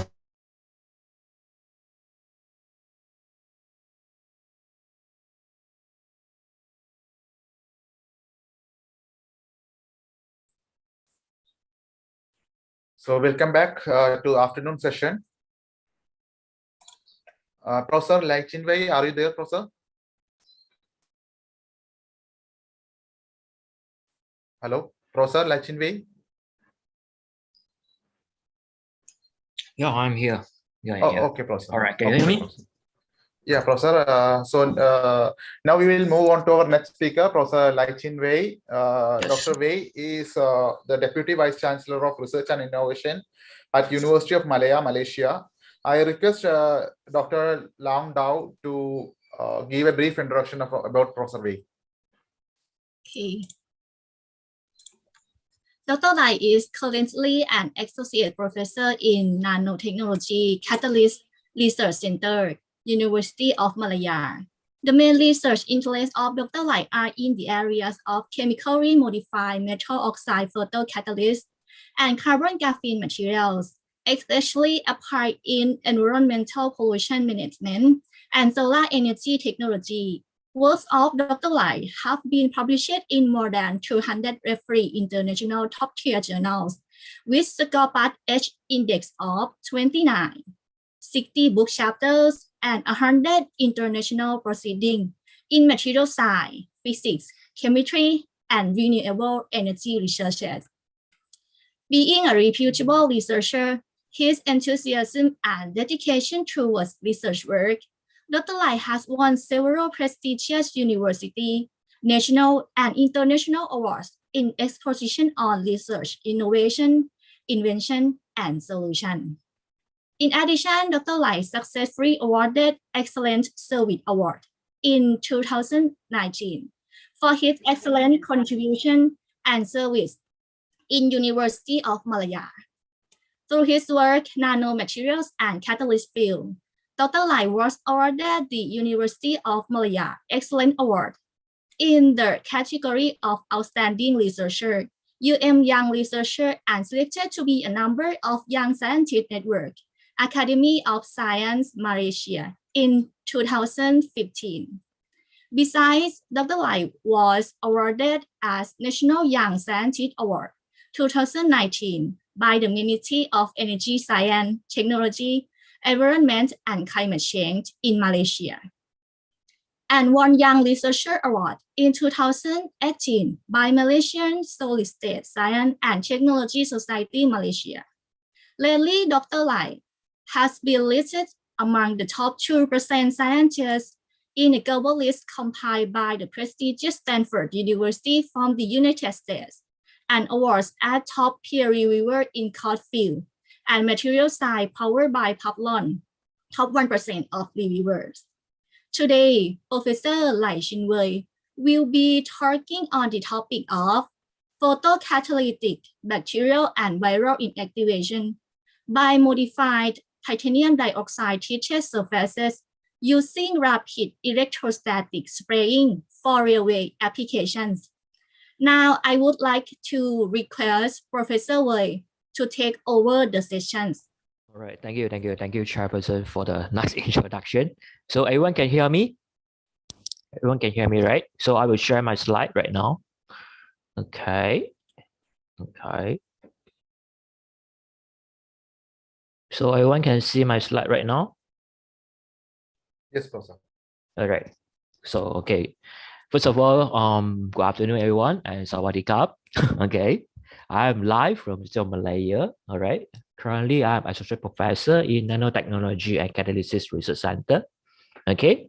So first of all, I would like to thanks to my friends, Dr. Sanjay, for the invitation to this international workshop. And today I'm happy to share an interesting topic to you all, that is photocatalytic bacterial and viral inactivation by using the modified TiO2 treated surface using the rapid electrostatic spraying for railway application. Okay, so next I'll move on to the next slide. It's about my University of Malaya. Okay, just for your information, the University of Malaya is located in Kuala Lumpur. I'm pretty sure that you all heard about the Kuala Lumpur because Kuala Lumpur is our capital of Malaysia. So from the map, you all can see that actually Thailand is our neighbor. So it's very nearby. So let's say that you all want to visit Malaysia, I think we can take a flight, I think about 1.5 hours. So we can take a flight to our capital in Kuala Lumpur. So next I'll move on to the map of UM. From here, you can see that our campus is not that big. It's about 300 hectares campus in the southwest of Kuala Lumpur, Malaysia. Okay, so our university actually divided into the 12 big faculty. Of course, we have more than 60 small research center. So I'm from the research center. Okay. So next, I want to show that actually is the nearby of our university or campus. Actually, we have a lot of the signature building. I'm pretty sure that you all heard some Petronas KLCC Twin Tower. Is one of the famous building in KL. And we also have the Dun Razak Exchange Tower. From here, you can see that the first one. And the second one will be the Menara KL Tower, also one of the signature building in our Malaysia. And recently, we have the world's second tallest the skyscraper. We call it the Merdeka 118 Tower.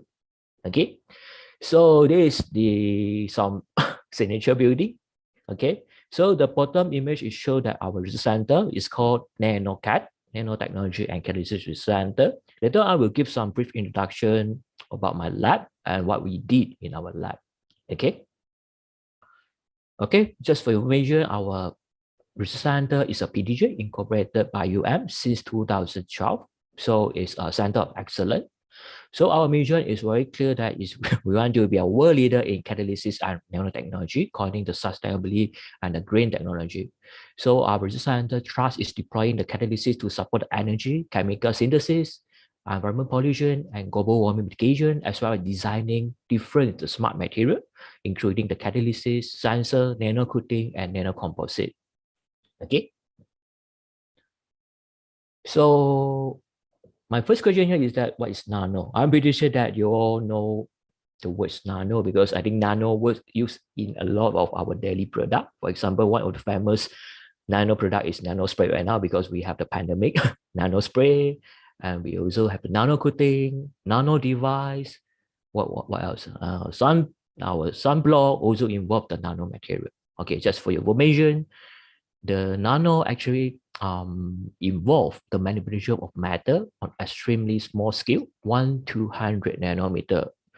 So within this scale, all the objects or the items can be defined as nanomaterial.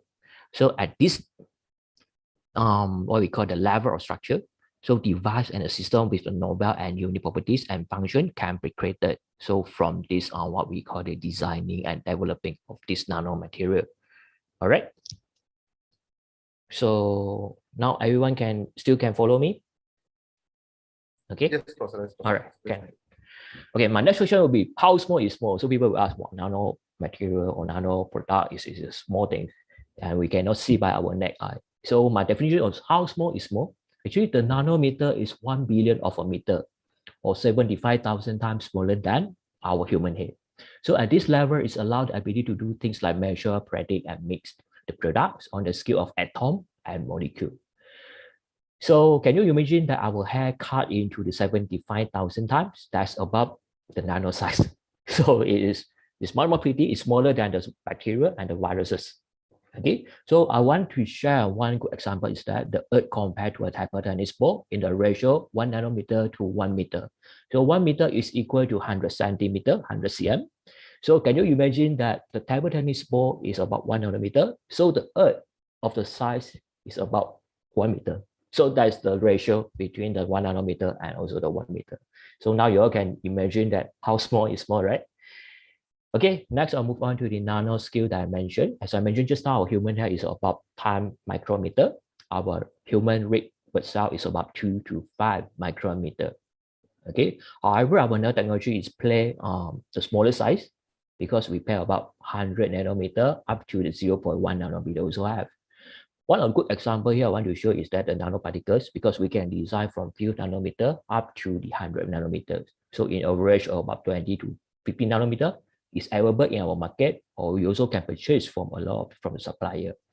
And right now they have another what we call they are focusing on the quantum, like the quantum dot, quantum core that's less than 1 nanometer. And carbon nanotube also one of the famous material in nanotechnology at this moment. And just for information, the classification of the nanomaterial actually is based on the dimension, which are not confined to a nanoscale range. Okay, I think the most popular is 0D, 1D, and 2D.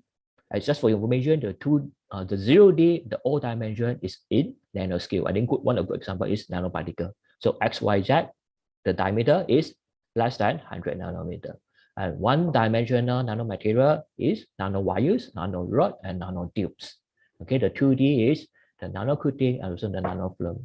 And today we are more focusing on the nanotubes and also the nanocoating because I want to talk a little bit regarding the antibacterial and antivirus nanocoating, especially applied in the railway application.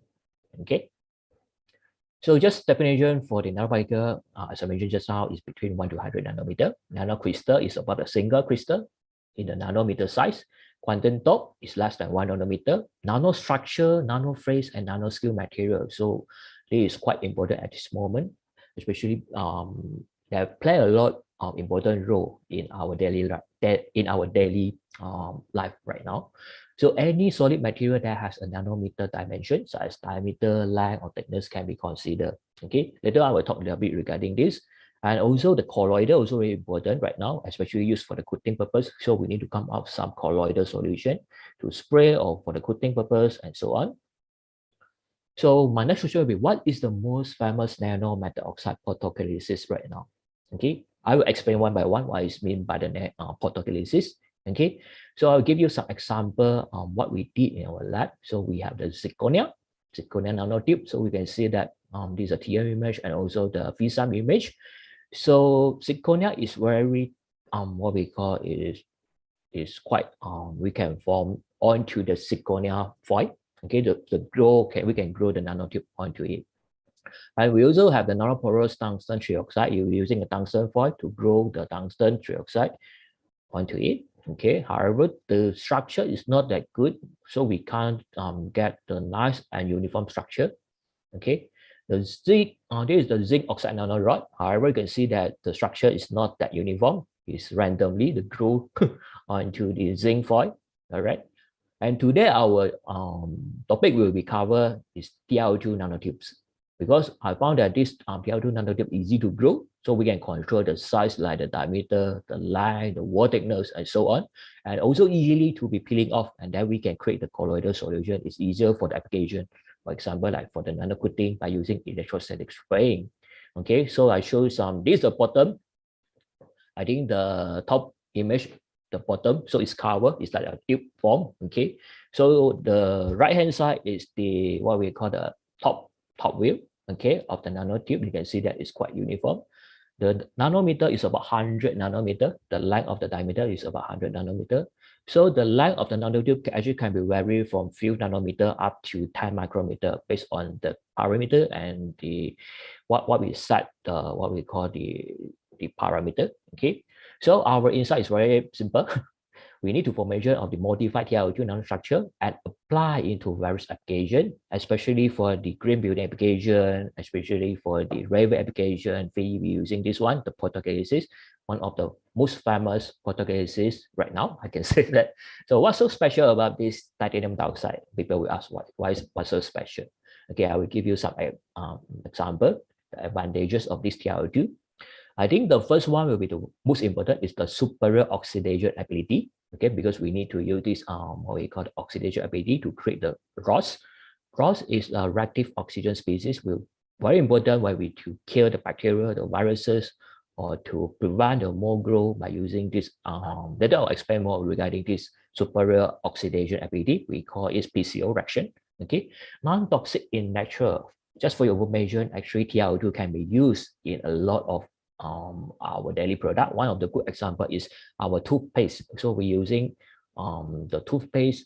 Okay, actually it consists of titanium dioxide, and some Panadol also consists of titanium dioxide, and that titanium dioxide also can be used as the food additive in white in color. Like, okay, then the paint also use the titanium dioxide, especially the white paint. So it's non-toxic in nature. And the most importantly is suitable band edge position required for the induce the desired redox fraction with the outstanding charge transport property. So in this way, when we use the light, any light, okay, can activate this PCO reaction.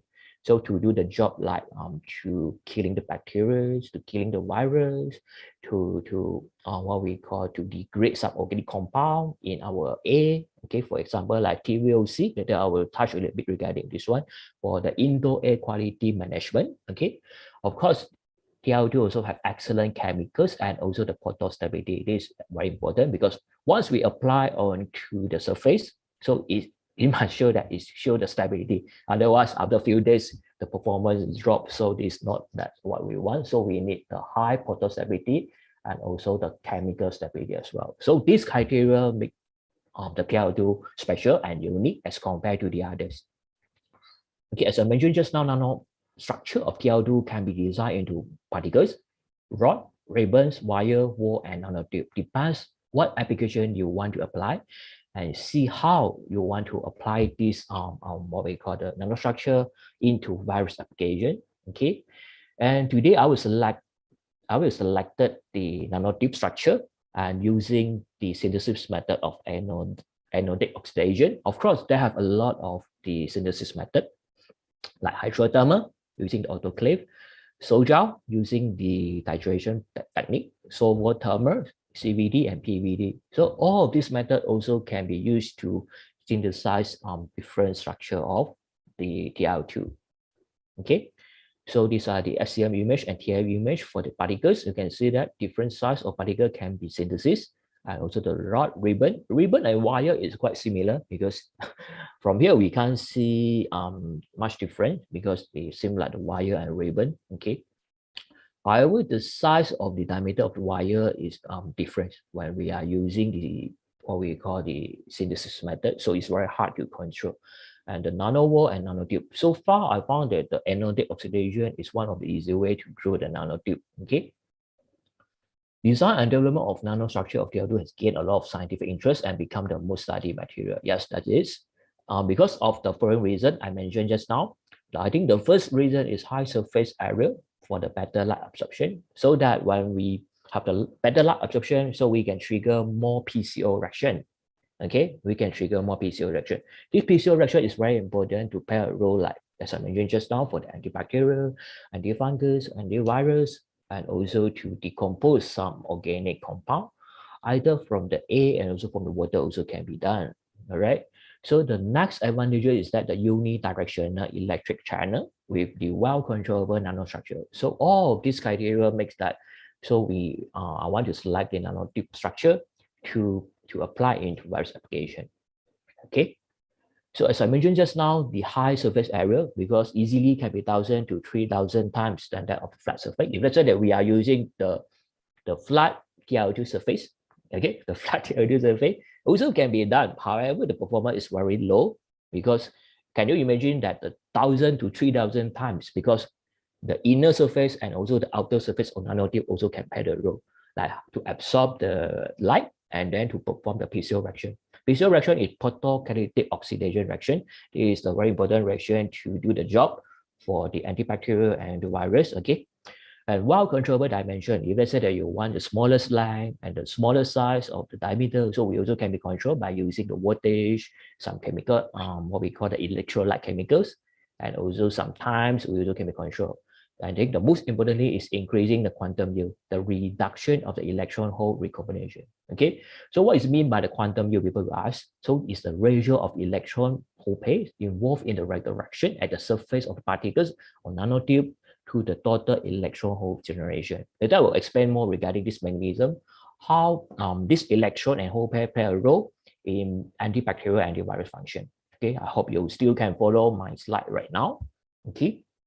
However, this TiO2, even though have a lot of advantages, but the pure TiO2 still have the major what we call the drawback is poor responsive to visible light. Just for your information, the TiO2 actually responsive to UV.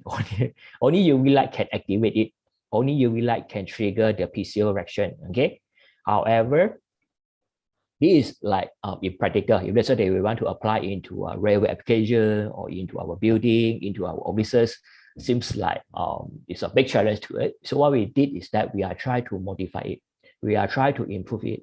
We are trying to function like this, what we call the TiO2. Okay.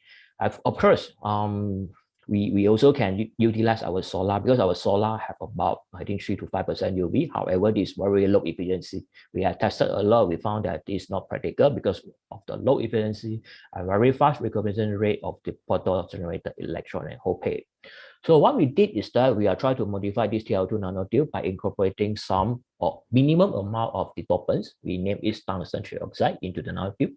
Tungsten was selected because of the suitable pH position relative to TiO2. So in this way, so the electron can be moved to another stage because of the conduction band of the what we call the tungsten and TiO2.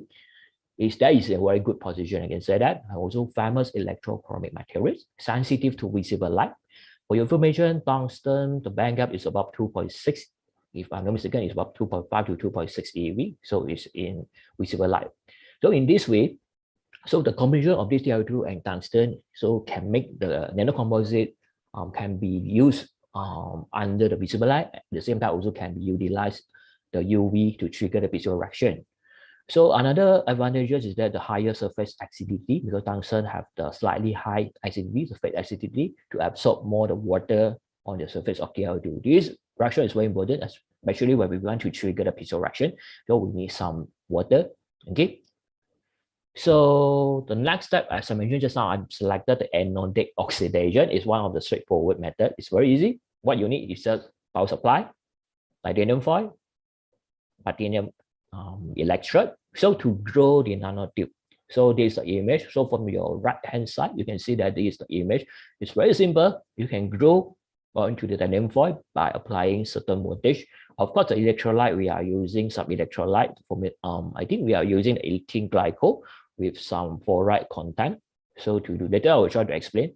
So initially, the titanium foil is in silver in color. I think a lot of people know that the titanium, right? Titanium is silver in color. However, after the anodic oxidation, the appearance will turn to purple to blue, light green, and then finally will become gray. So the bottom one will be the final product. You can see that we are grow onto this titanium foil. Okay. However, it's not easy to grow a good what we call the good product because we are encounter a lot of the major problem can form. Here you can see that non-uniform nanotube, okay, precipitation of layer, there's no nanotube on the top surface, and micro cracking, all the nanotube structure are cracking, bonding problem, okay, peeling off problem, rubs related surface. All of this problem actually will affect the pixel reaction. So of course, this problem will affect our final what we call efficiency. So it's not that practical when we are doing this nanotube array. Okay, sorry, you still can hear me because my building is Reno right now. I try to make it fast. You still can hear me, right? Yes, Professor. Okay. So next, I will try to explain the effect of energy time because we need to control the time effectively. So from here, we can see that within 30 seconds, nanotube structure can be developed. Okay, can be developed. The left-hand side. So when the length of nanotube was increasing, so okay, so when we prolong the energy time, the length of increasing. However, the length will increase until a steady state situation was established. So the maximum length we can achieve here is about 10 micrometer, about 10 micrometer here. Okay, so about 3 hours, we achieve the 10 micrometer. 1 minute, we are achieve about 1 micrometer. 30 minutes, we are achieve about 3 to 4 micrometer. 1 hour, we are achieve about 5 micrometer. Okay, so this is what we find out. And fluoride content also very important because fluoride content is play a very important role in getting the pore structure. Okay, so from here we can see that the low content of fluoride actually will form a thin compact oxide layer. Okay, the A, you can see that the A is thin compact oxide layer. So no nanotube is formed because of the incomplete chemical dissolution. Okay, I apologize for these problems. Okay, so the 5% is sufficient to increase the chemical dissolution to form the nanotube. And of course, we cannot put too much because when too much, the excessive electrochemical etching will be happen. So the nanotube will become shorter and shorter. So we found that 5% is sufficient.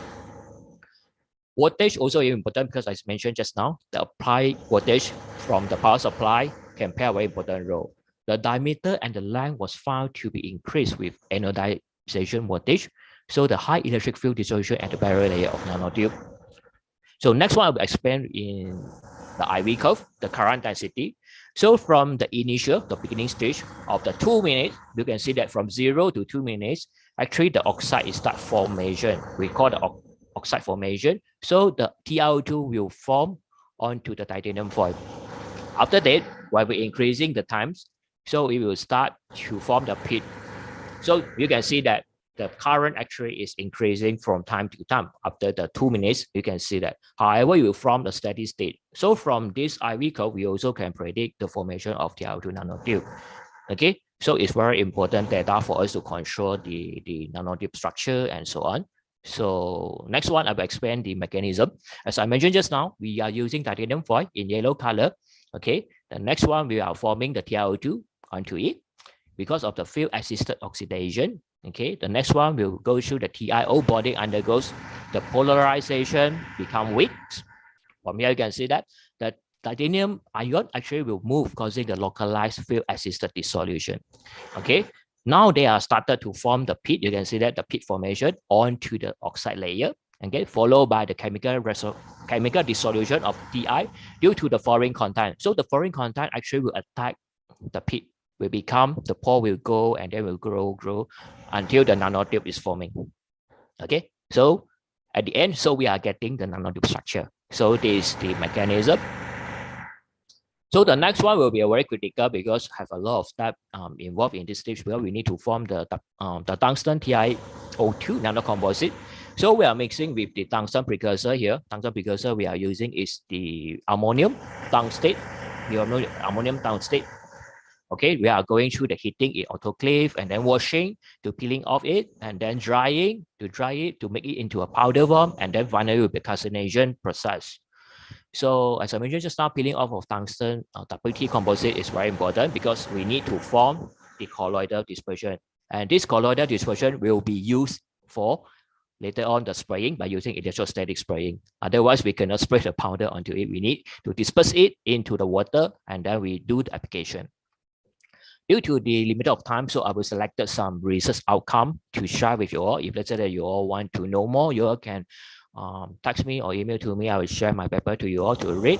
Okay, so from here, the Raman analysis, you all can see that only NATs were detected, even though we increasing the dopants of tungsten, the precursor. However, no tungsten trioxide can be observed. Okay, interesting. So the XRD, okay, now we are trained to the XRD. We are observed that we have the NATs of TiO2 was detected. So that is the crystallinity of the NATs.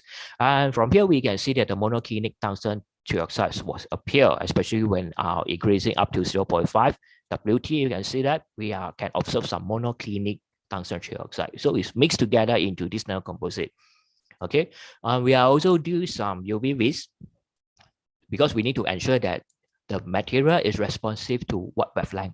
Of course, as I mentioned just now, the pure TiO2 or bad TiO2 only responsive to the UV region. However, this composite, the WT composite, is responsive to the visible region. It's 400 to 500 wavelength. Okay, this is a visible region. You can see from the arrow here. Okay, so this is a very good indication and also a good result. And in order to prove that the PCO reaction is good, we also need to do some PEC, EIS, and photocurrent study. And based on the data, we show that 0.58% of the WT sample show the highest electron hole pair separation efficiency. So from the graph, we can see that this is the white color is the best one. So this is the EIF curve. We can to prove that they have a very good what we call the electron hole pair separation efficiency. So from here we can conclude that the tungsten acted as an electron acceptor and retard the recombination rate effectively. So the big one will be the pure one. You can see that the big curve there actually is the bare TiO2. We also will compare with the bare. So of course we need a good sample because we need the PCO, the good PCO response for the antibacterial and also antiviral performance. Of course, we also will do some the dye, the RB5. You can see that the blue color is RB5 dye because it's one of the faster way we want to evaluate. Is it the PCO, the photogenic reaction, is it there? So I think within 2 hours, so the dye will become colorless. We are putting the sample inside. So within the 2 hours, of course, we have a control sample here. You can see this is a control sample without the sample. So the dye will remain after 2 hours. So the sample show that it's very good. You can see that the sample is parent reaction. We are put inside our photoreactor. So this will ensure that we can move on to the next step. Okay. So this is a proposed mechanism. As I mentioned just now, the tungsten acted as an effective electron acceptor and created the energy band level below the conduction band of TiO2, as I mentioned just now.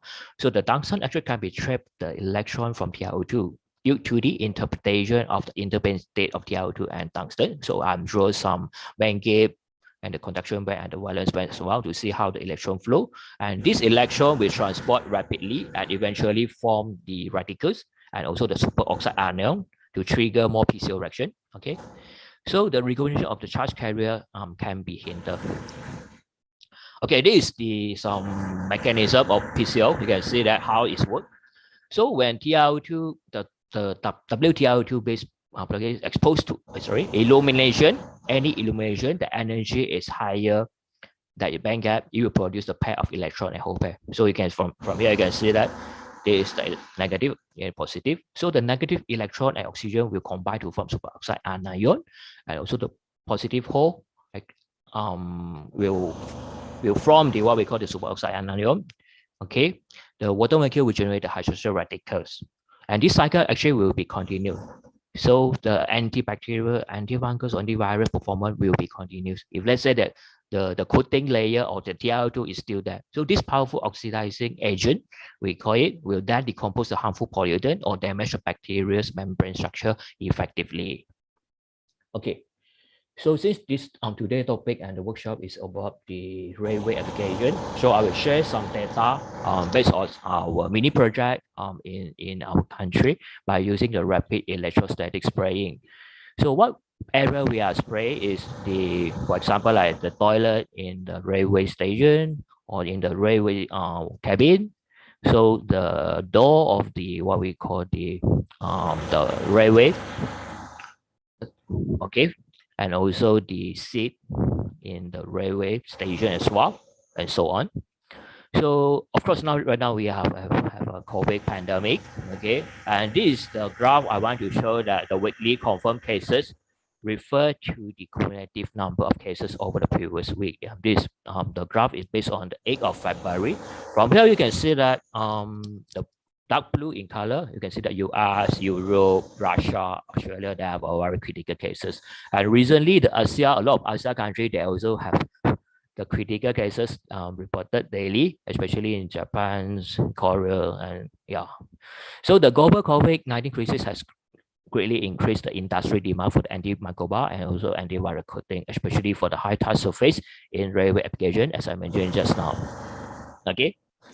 So our technique is very easy. We are using the electrostatic spraying, and this technique actually is different with the fogging method. Okay, because of the you can see that 1, 2, 3. The one is optimized droplet pass an electrode inside the nose. So the positively charged electrode are attracted to the droplet. So the droplet here is our solution, our WTiO2 solution. Okay, so the droplet will reverse direction and move against the gravity to coat even hidden surface. So as I mentioned just now, so this method actually can be coated onto the everywhere. So not only on the top surface of the object, so we also can the another area also what we call the coated even hidden surface, like the bottom, the side surface also can be coated evenly. Okay, so the positively charged droplets are carried in an airstream towards the surface.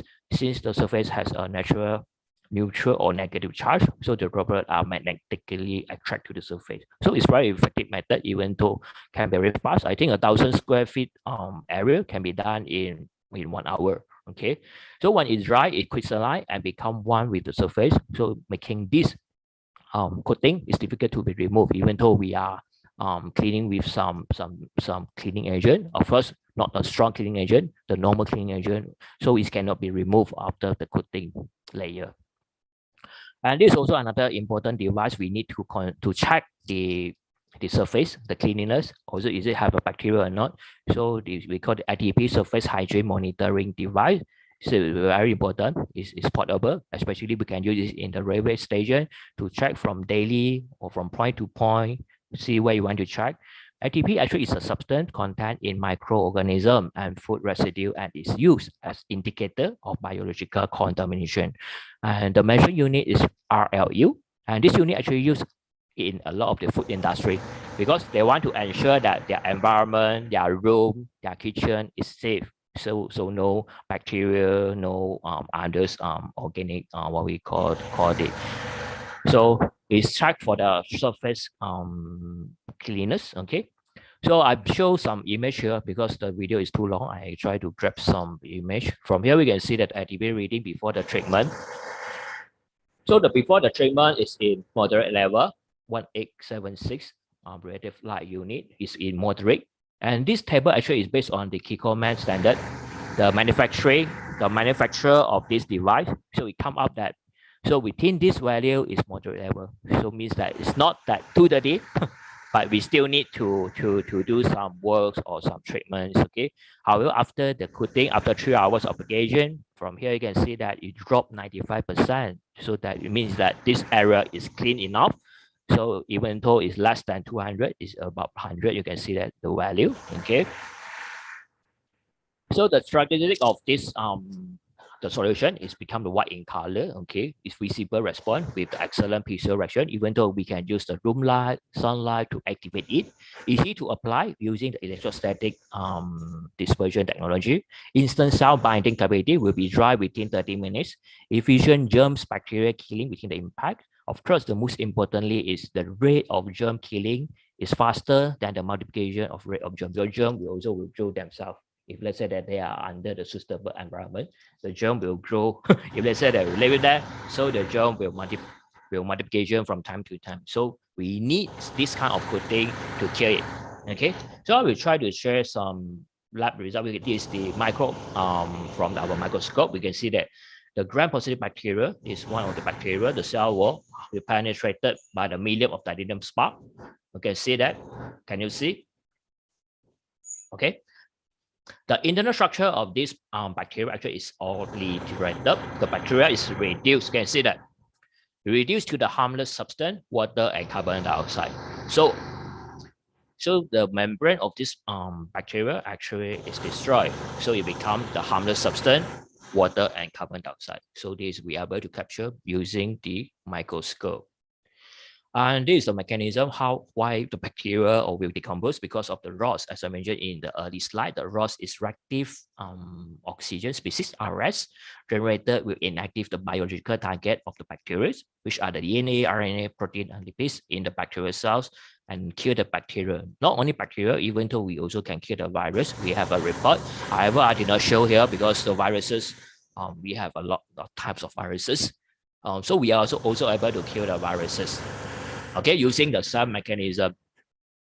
And we are also doing the antimicrobial this susceptibility test to show that it shows the presence of SOOT inhibition. So the white color actually is what we are using our solution, the tungsten TiO2, the solution, we loaded onto it. So the white color actually is, the area is actually the bacteria, the Bacillus gram-positive bacteria. However, you can see that the area is safe. So the area, so we will measure the diameter of it to say that how long it will. So it shows some what we call the zone of inhibition here. So the center one will be the control. So no inhibition area. We can see that. Okay. And we also send to the overseas to do some tests based on the test method GPT 30706 2014. This is the method to using to test the photocatalysis material. Because our material is photocatalysis material, so we need to apply the suitable what we call the test method. And the test method from here we can see that it's 99.99, okay, under the light illumination.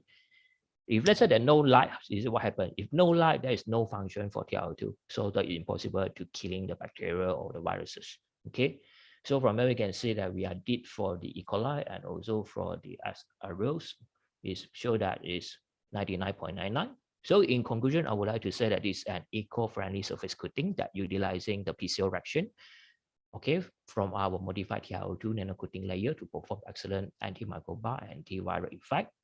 And this eco-friendly surface coating will embrace the PCO technology and work effectively under any sort of light or ventilation.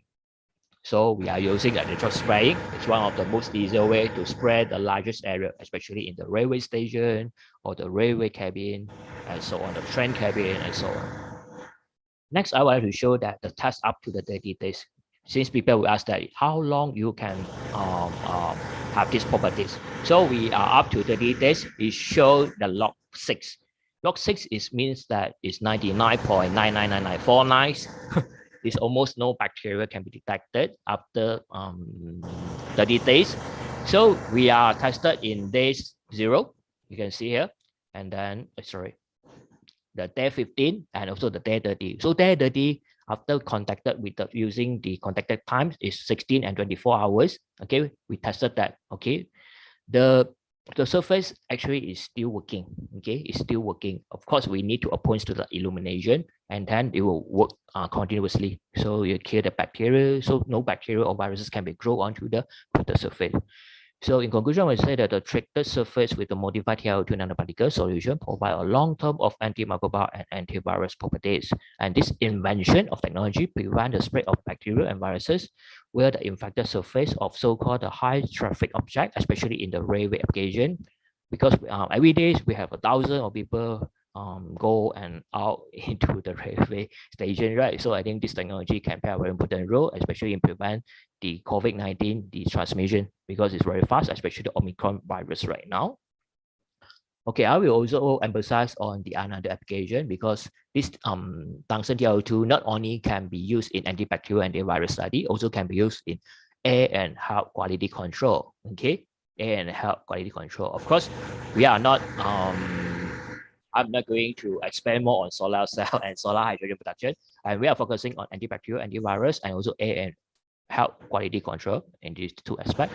Just for your information, 2 million people a year die prematurely because indoor air pollutant 5 times higher than outdoor pollutant. So based on the EPA US, the Environmental Protection Agency show that the poor IAQ is among the top 5 environmental risks to the public health. Okay, so what are the poor IAQ? The indoor air quality actually will cause the headaches, memory impairments, fatigue, eye, nose, throat irritation, coughing, and so on. You can see that a lot of the side effects. So the indoor air quality also very important for us. And do you know that the air quality in railway station and the train cabin sometimes is worse than you might think?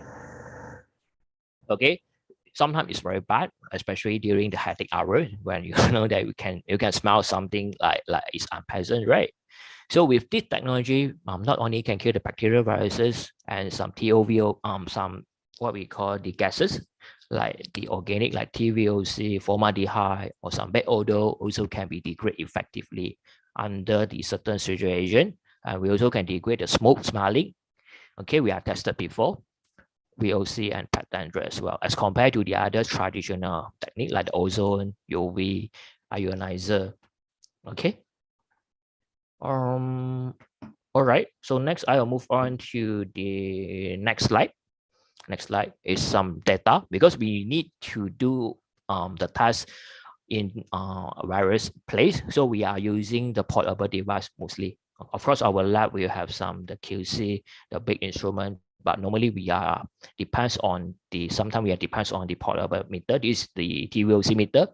So this is one of the reception nearby to the railway station. From here you can see that the 0.3, I can say that above 0.3 TVOC unit is under the irritation. It's under the irritation stage. So you can smell some smelling in this room or in this reception area. However, after the treatment of the application of the portable solution, you will drop to 0.004. So which means that it's under the comfortable zone. Okay. So this table is the effect of different concentration of VOC to the human. Okay.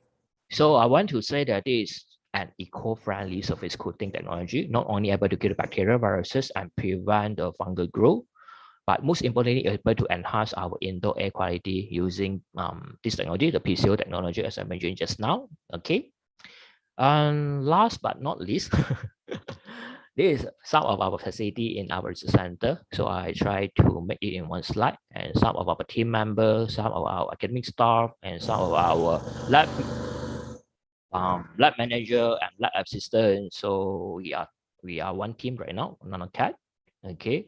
And NanoCat have few lab. We have nanosynthesis lab, X-ray hall, spectroscopy hall, combinatory hall, chemical hall, and reactor hall, and so on. So let's say you have times, you can visit my center and my visit as well. If let's say they have any chances, we can do more collaboration. Okay. And these are the instruments that we have right now in our center. We have some lab mask, the spray dryer, the NMR, EDX, UVVs, and so on, and so on. And of course, my research also involved quite a lot in the water pollution using the PCO technology, the green solar technology, hydrogen from the water splitting technology, using the material, because my team is actively involved in designing and developing different nanostructure of the metal-based proteases. As I reported just now, we are using the TiO2 or some graphene structure or some carbon structure. So I try to apply into various applications. Okay. So with that, thank you very much. I would like to say that the COVID-19, the war is not over. The journey is still a long way to go. So we need to work up together to curb or to stop the Omicron, the virus right now. Okay. So I want to say that a breakthrough of nanotechnology that will positively affect the living standard of mankind, especially nowadays, we are facing what we call the COVID pandemic. So the modified TiO2 nanostructure based proteases actually can play a very important role, especially as a sustainable material to protect the health and well-being of mankind against the deadly infection and environmental pollution. So the nano coating can demonstrate, as I showed just now, up to 99.99, which equal to the log 4 reduction, effectiveness against the bacteria, formaldehyde, more viruses for a long duration. So with that, thank you very much for your attention. So I hope that it's not that too fast. You all still can follow my slide and also my talk. So I pass it back to. Thank you, Professor. Thank you, Professor, for your enlightening talk on modified TiO2 treated surface using rapid electrostatic spraying for railway applications. Okay. So the platform is now open for discussions. Any questions from the audience? I think there are a few questions in the chat box, Professor. Just a moment, where I have to check the. Yeah, I will read out, Professor. How you can collect and clean newly formed TiO2 porous tubes from electrolytes? Collect the clean newly formed. Okay. I think the first question will be how to collect the TiO2 porous tube, right? Yeah. Okay. This one actually we are using because we are using some what we call the ethanol acetone also can. So when we dip inside this solution by using the centrifuge under a certain speed, so that the tube actually can be peeling off easily. So we collected from the centrifuge tube and then we dry it and then we collect the powder. Okay. So this is very simple, it's straightforward. So of course we need some times and then to get the optimum processing parameter. Because after the centrifuge, the tube will be break. Okay. However, this is not will become shorter as I mentioned just now.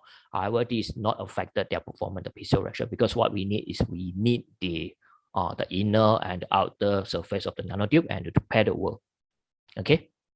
So the next question is it possible to synthesis TiO2 nanotube by solver thermal or solder?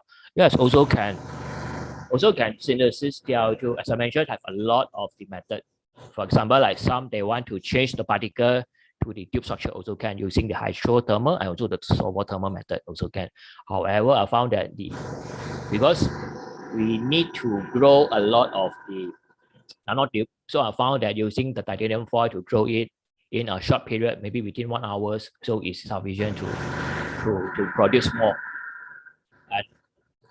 And I also easy to control the, for example, 30 volt, and then so on. The time also within the 30 minutes or up to 1 hour. So it's straightforward. So the other method may be time consuming.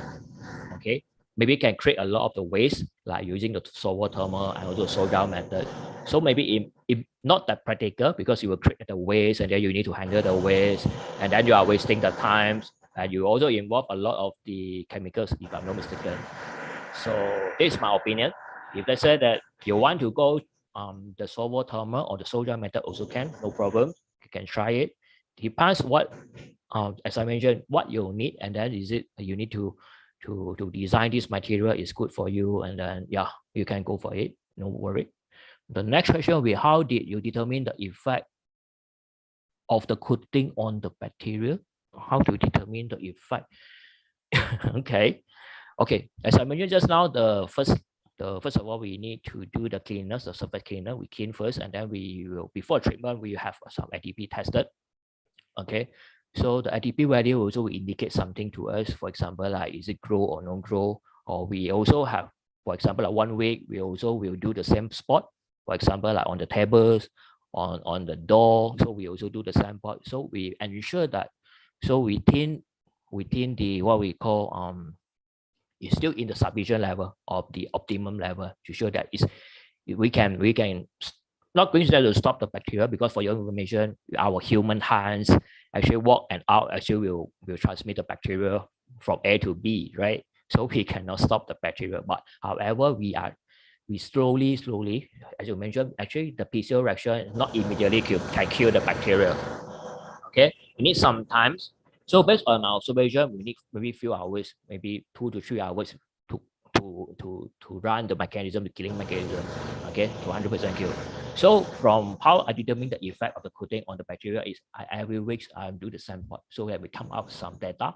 Of course, the surface sometimes the performance will drop, so we need some touch up for the surface. For example, I will respray the solution onto it so that the surface can maintain the high level of the antibacterial or antimicrobial performance.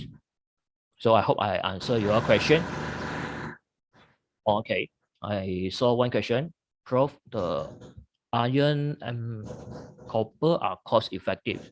So how TiO2 containing material will economic? Okay, as I mentioned, before, we have a lot of the potential photographic material. The iron oxide is good because of the magnetic properties.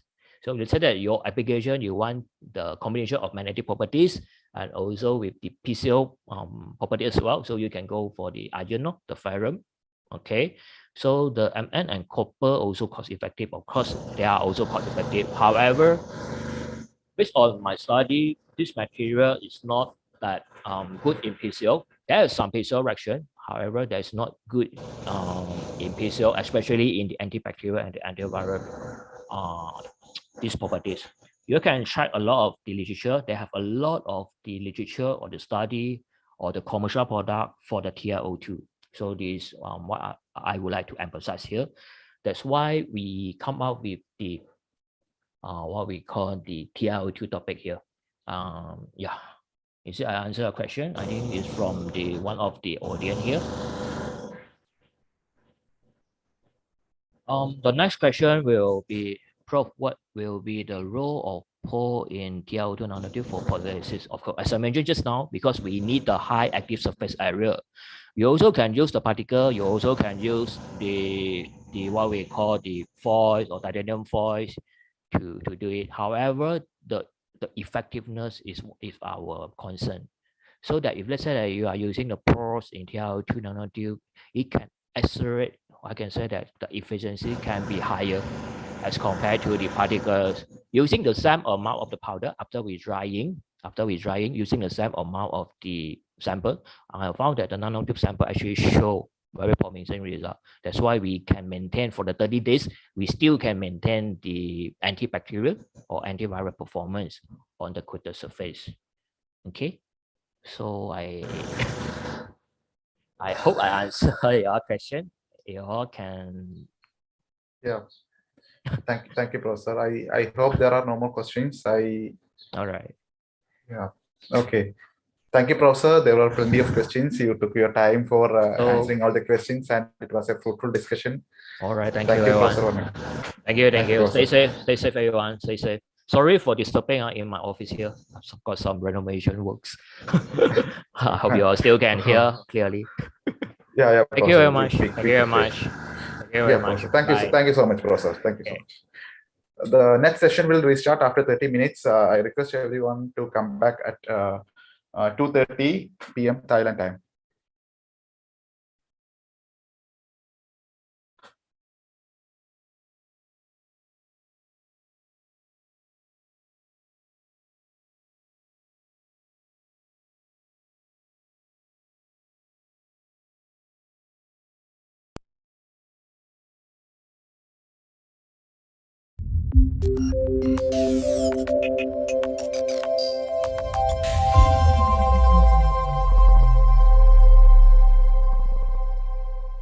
KMUTNB's 62nd anniversary, the phase embracing the new normal, innovation-driven policies, advanced inventions, and the community unity.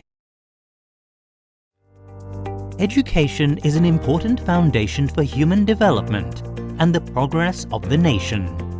Adapting to the new normal of education brings unprecedented challenges and thus offers the possibility to revive the education perspectives in various aspects, specifically the use of digital platforms to drive learning and instruction toward transformation goals, enabling an appropriate progress into limitless information society. King Mongkut University of Technology North Bangkok, or KMUTNB, was founded on February the 19th, 1959, from the academic cooperation between the Royal Thai government and the government of the Federal Republic of Germany. The institution was initially called Thai-German Technical School, and the instruction scheme was based on Germany's dual education system that integrates practical training with theoretical classroom instruction. The school became renowned and was promoted to a degree-granting institution called the Thai-German Technical Institute. Later on, the name was officially changed to King Mongkut's Institute of Technology, North Bangkok, and then to King Mongkut's University of Technology North Bangkok, due to gaining autonomous status. The name of the university and the emblem of Phra Maha Mongkut, or Great Crown of Victory, were graciously granted by the royal endorsement of His Majesty, the late King Bhumibol Adulyadej. At present, KMUTNB is a government-affiliated autonomous university. On the basis of invention to innovation strategic orientation, KMUTNB offers different levels of education, including vocational certificate and all degree levels from bachelor's, master's and doctorate qualifications.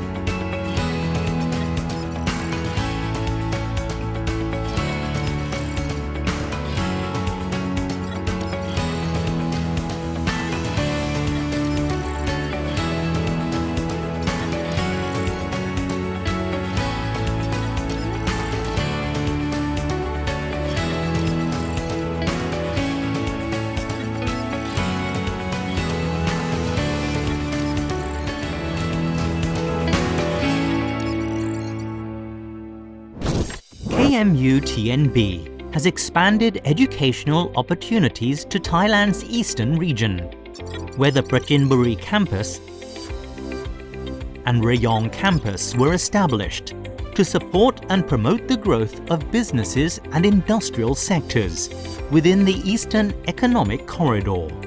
The innovative potential, including formal research and development, inventions and innovations of student inventors and faculty alike, have been specifically promoted. Personnel and students are able to showcase their inventions and are encouraged to attend national and international competitions.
KMUTNB constantly maintains and sustains industry-government academia collaboration with national and international institutions.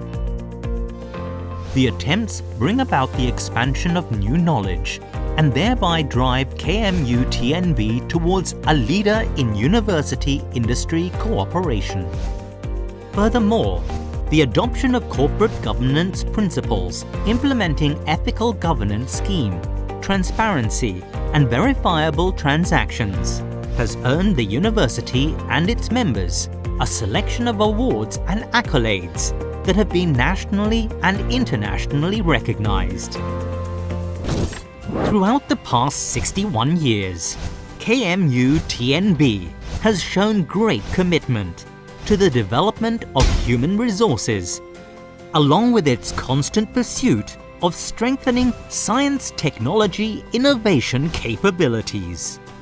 The engagements and efforts would be driving forces for national economic growth in compliance with the university policy and vision toward an internationally recognized University of Science, Technology, and Innovation disciplines.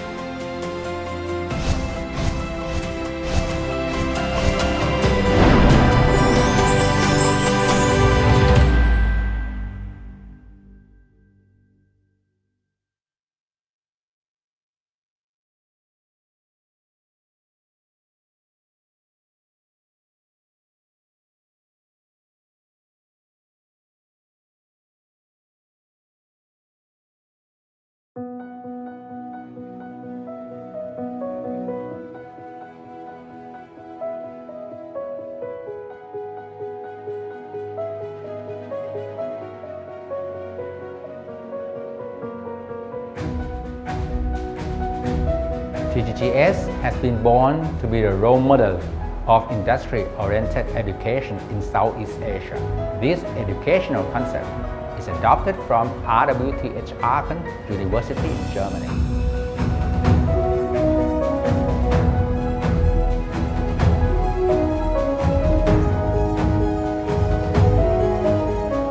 So if you want to be a good engineer, you're not just a focus on a textbook, because the textbook has been done for many years ago.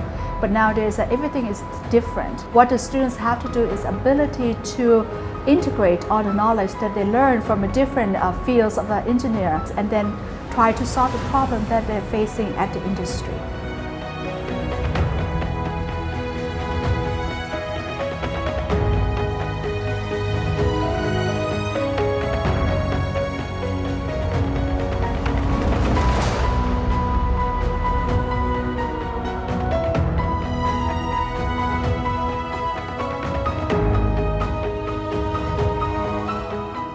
The ecosystem in our TGGS is that we work as a team, and our students will not be treated as students, but they're going to be our co-worker.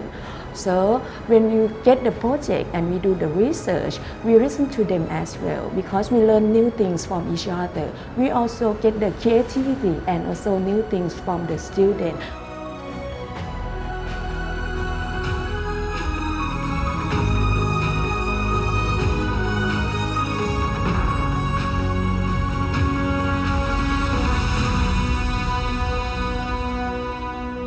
The claim of TGGS is to offer engineering education according to the German model.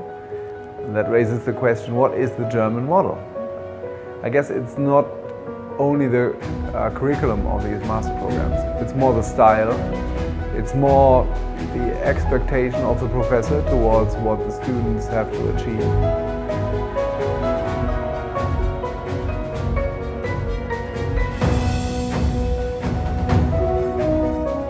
Since our courses here at TGGS are European Credit Transfer System equivalent, this allowed the exchange students from France, Italy, and definitely from Germany to come here and take courses or doing the research work for their master thesis. This will give the opportunity for our students to learn from the students from different countries and share the experiences and also be a part of this global society.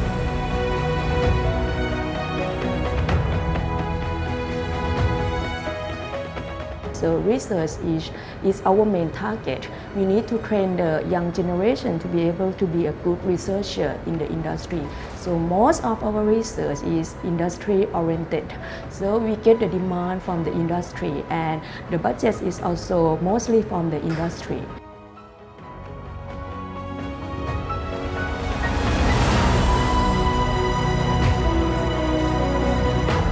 Well, I can definitely encourage all students to come and study here. It's a very good decision. The package here is the best you can offer to engineers, which is not only the technical quality of the programs, but this environment, which is a truly international environment, and they're all profit, they're all benefit. So yeah, I'm happy to work here. I couldn't choose a better place.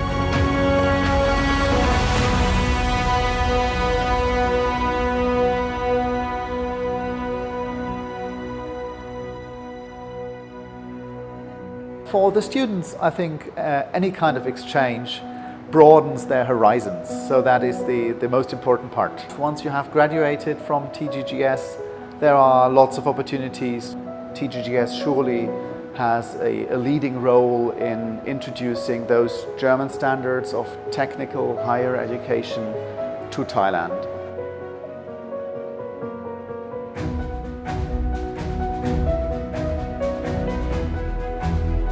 German industries have a very good collaboration with TGS, or especially TGS, because TGS is very close to a lot of German companies and to the German Thai Chamber of Commerce. And TGS has the advantage of this kind of collaboration of their students to develop their students not only within Thailand, but also beyond the borders of Thailand, especially with Germany, and here to be mentioned RWTH Aachen, which is also one of the pillars of TGGS to make it really successful and drive it on an international level.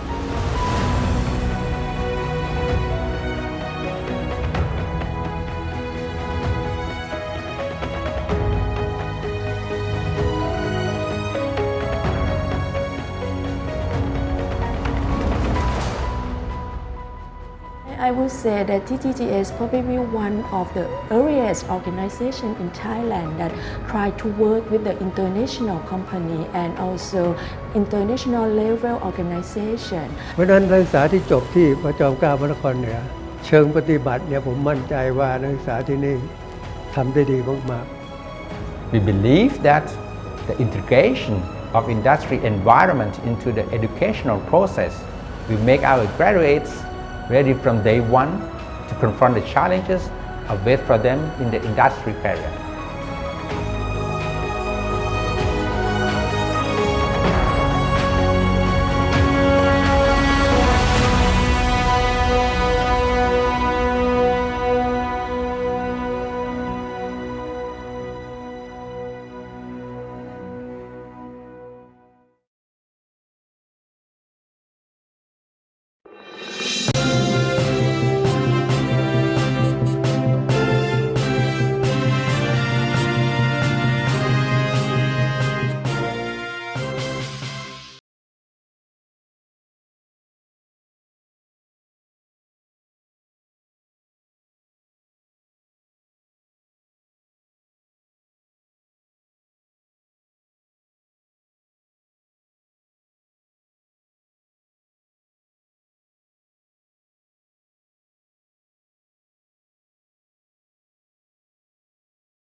สำนักวิจัยวิทยาศาสตร์และเทคโนโลยีจัดทำวิดีโอชุดนี้ขึ้นเพื่อถ่ายทอดแนวทางการพัฒนางานวิจัยและนวัตกรรมตามกลุ่มยุทธศาสตร์การพัฒนาศักยภาพการดำเนินงานของสถาบันอุดมศึกษาโดยสกัดองค์ความรู้จากแนวทางการบริหารงานจากรองคณบดีฝ่ายวิจัยทุกคณะและผู้ปฏิบัติงานจริงในการจัดโครงการแลกเปลี่ยนเรียนรู้การกำหนดทิศทางการบริหารจัดการขับเคลื่อนและผลิตนวัตกรรมเมื่อวันที่ 12 มีนาคม 2564 การพลิกโฉมมหาวิทยาลัยนะครับหรือ Reinventing University เป็นโครงการที่ทำการปฏิรูประบบการศึกษาโดยกำหนดให้กลุ่มสถาบันศึกษาตามความถนัดตามยุทธศาสตร์ของแต่ละมหาวิทยาลัยกระทรวงนะครับได้ออกกฎกระทรวงใหม่ในการจัดกลุ่มสถาบันอุดมศึกษาปี 2564 โดยที่มหาวิทยาลัยของเราจัดอยู่ในกลุ่มของการพัฒนาเทคโนโลยีและนวัตกรรมนะครับหรือ Technology and Innovation ภารกิจแรกนะครับก็คือสร้างและพัฒนาศักยภาพผู้เรียนที่มีความรู้ความเชี่ยวชาญด้านเทคโนโลยีให้มีความสามารถในการนำองค์ความรู้ไปพัฒนาต่อยอดเพื่อที่จะสร้างสรรค์ผลิตภัณฑ์ออกมาอันที่2คือภารกิจก็คือว่าสร้างนวัตกรรมเพื่อนำไปสู่เชิงพาณิชย์เพื่อสร้างมูลค่าเพิ่มในการผลิตและการบริการวิชาการต่อมาอันดับที่3ก็คือการสร้างบทบาทความร่วมมืออันนี้ค่อนข้างสำคัญนะครับเนื่องจากว่าเป็นความร่วมมือทางภาคกับภาคเอกชนทั้งในและต่างประเทศนะครับเพื่อที่จะสนับสนุนและพัฒนาเทคโนโลยีที่เหมาะสมการดำเนินงานของมหาวิทยาลัยเนี่ยก็คือสนับสนุนในการดำเนินงานในลักษณะเป็น Basic Research หรือว่าเป็นงานวิจัยพื้นฐานนะครับซึ่งงานวิจัยพื้นฐานมีความสำคัญยังไงนะครับก่อนที่จะนำไปสู่การพัฒนาในรูปของการสร้างนวัตกรรมเนี่ยงานวิจัยพื้นฐานที่เป็นกลไกหลักที่สำคัญในการที่จะขับเคลื่อนเพื่อต่อยอดในการให้เกิดสิ่งประดิษฐ์นวัตกรรมได้นะครับทางสำนักวิจัยหรือว่าทางมหาวิทยาลัยเนี่ยก็มีลักษณะเป็นห้องแลบเฉพาะทางนะครับโดยห้องแลบที่เรามีการสนับสนุนก็ได้แก่พวกห้องแลบในการออกแบบแล้ววิศวกรรมเพื่อการผลิตหรือเราเรียกชื่อย่อว่าเป็นคอยเดมนะครับนอกจากนี้แล้วเนี่ยก็คือมีศูนย์เทคโนโลยีไทยเยอรมันนะครับแล้วก็ศูนย์เกษตรแปรรูปซึ่งศูนย์เกษตรแปรรูปนี่จะอยู่ที่วิทยาเขตปราจีนบุรี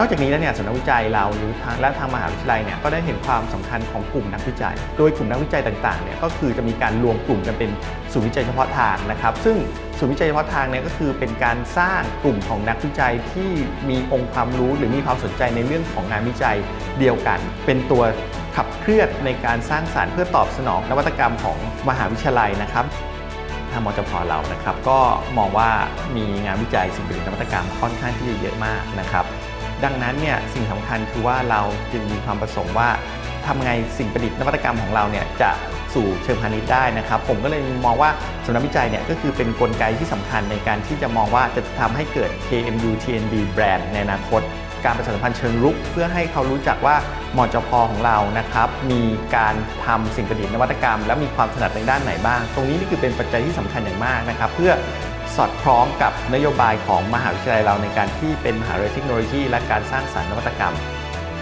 สำนักวิจัยมีความพร้อมสนับสนุนไม่ว่าจะเป็นนักวิจัยหรือนวัตกรของมหาวิทยาลัยเพื่อที่จะเป็นกลไกขับเคลื่อนนะครับให้มหาวิทยาลัยเนี่ยเข้าสู่เป้าหมายในการที่เป็นมหาวิทยาลัยชั้นนำทางด้านเทคโนโลยีแล้วก็ชั้นนำทางด้านนวัตกรรมต่อไปในอนาคต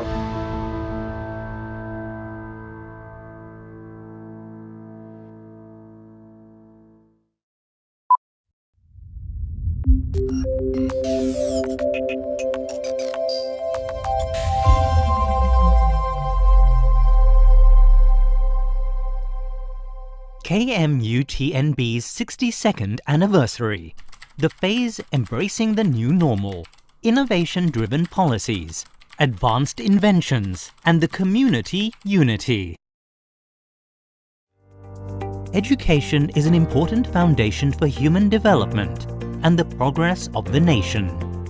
Adapting to the new normal of education brings unprecedented challenges and thus offers the possibility to revive the education perspectives in various aspects, specifically the use of digital platforms to drive learning and instruction toward transformation goals, enabling an appropriate progress into limitless information society. King Mongkut University of Technology North Bangkok, or KMUTNB, was founded on February the 19th, 1959, from the academic cooperation between the Royal Thai government and the government of the Federal Republic of Germany. The institution was initially called Thai German Technical School, and the instruction scheme was based on Germany's dual education system that integrates practical training with theoretical classroom instruction. The school became renowned and was promoted to a degree-granting institution called the Thai German Technical Institute. Later on, the name was officially changed to King Mongkut's Institute of Technology, North Bangkok, and then to King Mongkut's University of Technology, North Bangkok, due to gaining autonomous status. The name of the university and the emblem of Phra Maha Mongkut, or Great Crown of Victory, were graciously granted by the royal endorsement of His Majesty, the late King Bhumibol Adulyadej. At present, KMUTNB is a government-affiliated autonomous university. On the basis of invention to innovation strategic orientation, KMUTNB offers different levels of education, including vocational certificate and all degree levels from bachelor's, master's and doctorate qualifications.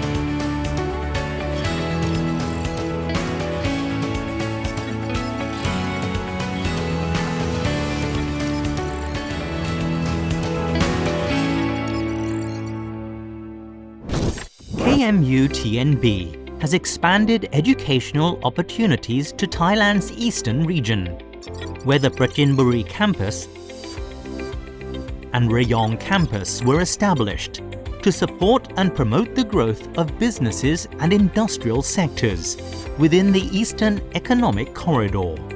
The innovative potential, including formal research and development, inventions and innovations of student inventors and faculty alike, have been specifically promoted. Personnel and students are able to showcase their inventions and are encouraged to attend national and international competitions.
KMUTNB constantly maintains and sustains industry-government-academia collaboration with national and international institutions.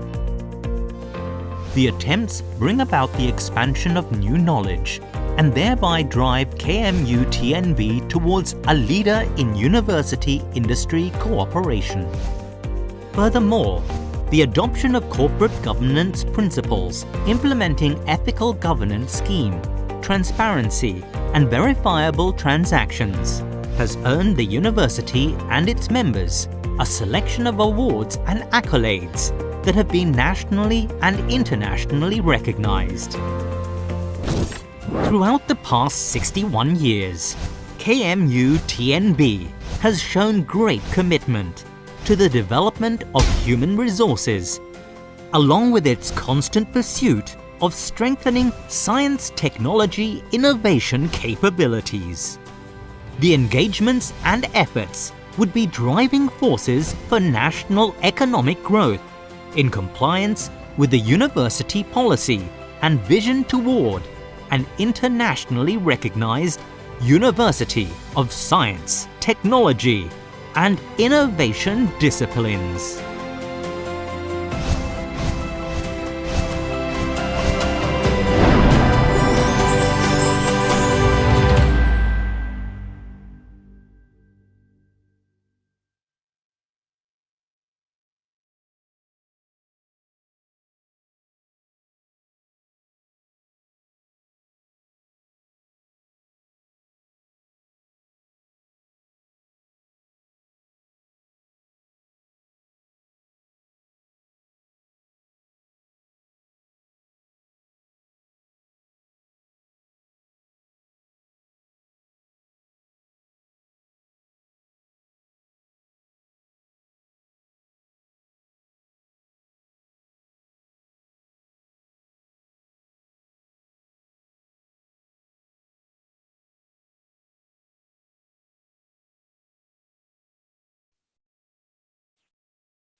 Good afternoon, everyone. So welcome back to the final session of today's workshop. Our next speaker is Dr. Munish Kumar Gupta. He is a professor at the Faculty of Mechanical Engineering, Opole University of Technology, Opole, Poland. I request Dr. Ashwati Jayakumar to give a brief introduction about Professor Gupta. Dr. Munish Kumar Gupta is working as a professor of Faculty of Mechanical Engineering, Opole University of Technology, Poland. He has completed his postdoctoral research from School of Mechanical Engineering, Shandong University, China. Before that, he served as an assistant professor in the Department of Mechanical Engineering, Chandigarh University, India. His research interests include sustainable manufacturing, life cycle assessment, modeling and optimization, additive manufacturing, metal casting, artificial intelligence-based predictions, cooling lubrication in machining, and thyroid behavior studies. He is mostly focused on studying different parameters like the effect of tool wear and cutting parameters on tool life, cutting forces, roughness of machine surface, physical and mechanical process in cutting materials. He has authored or co-authored over 200 publications, including books, book chapters, and scientific journal papers in high-impact international journals and conference proceedings. Today, Professor Gupta will be talking on the topic environmental-friendly machining, a new approach in sustainable manufacturing for railway application. Now, I request Dr. Gupta to take over the section.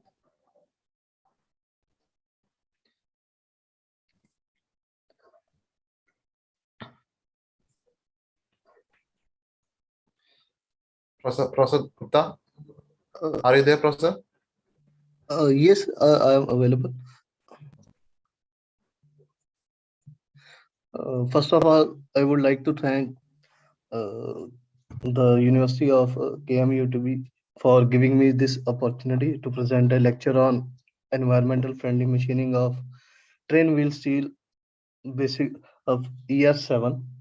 Currently, my research group is working on sustainable manufacturing applications, especially for the titanium alloys. But these days, we also start working with one railway company project, and they gave me some material for the machining, and we have applied this sustainable manufacturing system to the railway application. So let me start with the presentation.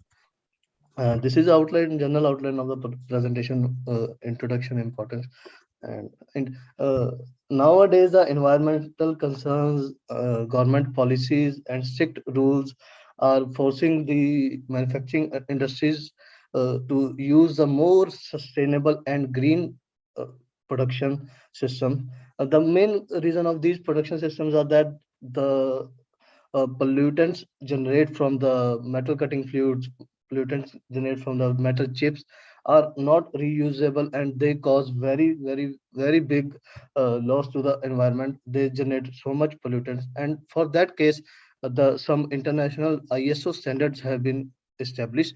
First one is the ISO 9000. Generally, this standard is based upon the quality management system, and second one is the ISO 14000, and this standard deal with the environmental management system, and the green manufacturing topic or sustainable manufacturing systems are also deal with ISO 14000 standard. And the third one is the OHSS 1801 occupational health and safety assessment series. And these standards are basically focused upon the human health who are involved in the machining of components, who are involved as a worker and who are working in the industries. These standards are mainly deal with the uh, whole manufacturing system. And the important terms basically which we are using the green manufacturing are green engineering, sustainable manufacturing. Green engineering embraces a concept to protect human health and the environment with cost effectiveness when applied early to the design and development of the product. Eh, Traditionally, the big amount of cutting fluids are used to machine the components, and but nowadays the strict environmental conditions and the government policies are set up, and they force the manufacturing units to use a minimum quantity of cutting fluid so that their environmental impact would be less. And the second term is a sustainable manufacturing. It basically sustainable manufacturing deal with the socio economic impact of the manufacturing system. And so these are the general terms which we are using in the uh, green manufacturing system. Generally, there are many methods in machining, and these are the sustainable machining methods. Machining operations are of two type. First one is rotating type. Second one is a reciprocating type. In rotating type, the rotating tool like milling, drilling, fly cutting, grinding is used, and in rotating workpiece like turning, knurling, grooving operations are used. And in reciprocating type, we are using shapers, slotting, and reciprocating is a planning. Generally, my research is mostly focused on the rotating workpiece tools like turning and milling. And this day we have a project on this railway material. So uh, we have firstly do the turning of the material, and then some part was also done on the milling operation, but all under the conditions of the sustainable manufacturing. Uh, Basically, machining performance is depend upon the many factors, and first one is the cutting fluids, what type of cutting fluid you are using. Second one is a cutting tool material, what type of the tool material you are using, what type of hardness of the cutting tool coating, tool diameter. Third one is the machine tool. Fourth one is the workpiece material, and fifth one is the machining condition, like what type of machining conditions you are using, like cutting speed, what are the values which we have to select to obtain the optimum result. Second one is the feed rate. It's also very important parameter, depth of cut. And generally these all parameters are decided to judge the machining performance in terms of sound machining characteristics.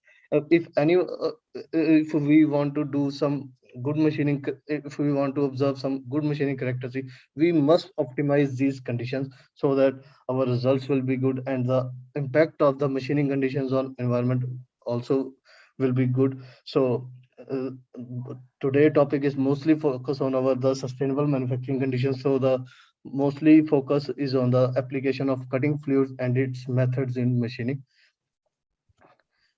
When we use the machining operation, the workpiece is rotated and the stationary tool is touched with the workpiece. And when the workpiece is rotated and the heat resistance is produced and the temperature is generated, and therefore the uh, temperature is generated at the main cutting area.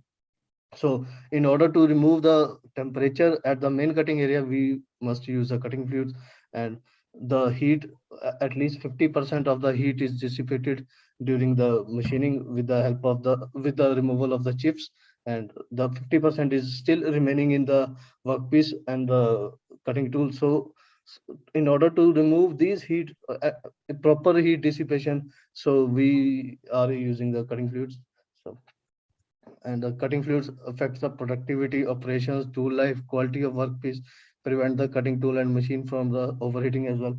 And when we use the cutting fluid in the machining fluid, in the machining operation, the temperature will not be generated so much. So the tool chip interface temperature is in the ideal conditions so that the value of the tool wear must be less. If the tool wear value is the less, it's drastically depend upon the other factor also, like the quality of the workpiece. If the tool wear value is less, the cutting forces produced are also less, and the surface quality of the workpiece is good.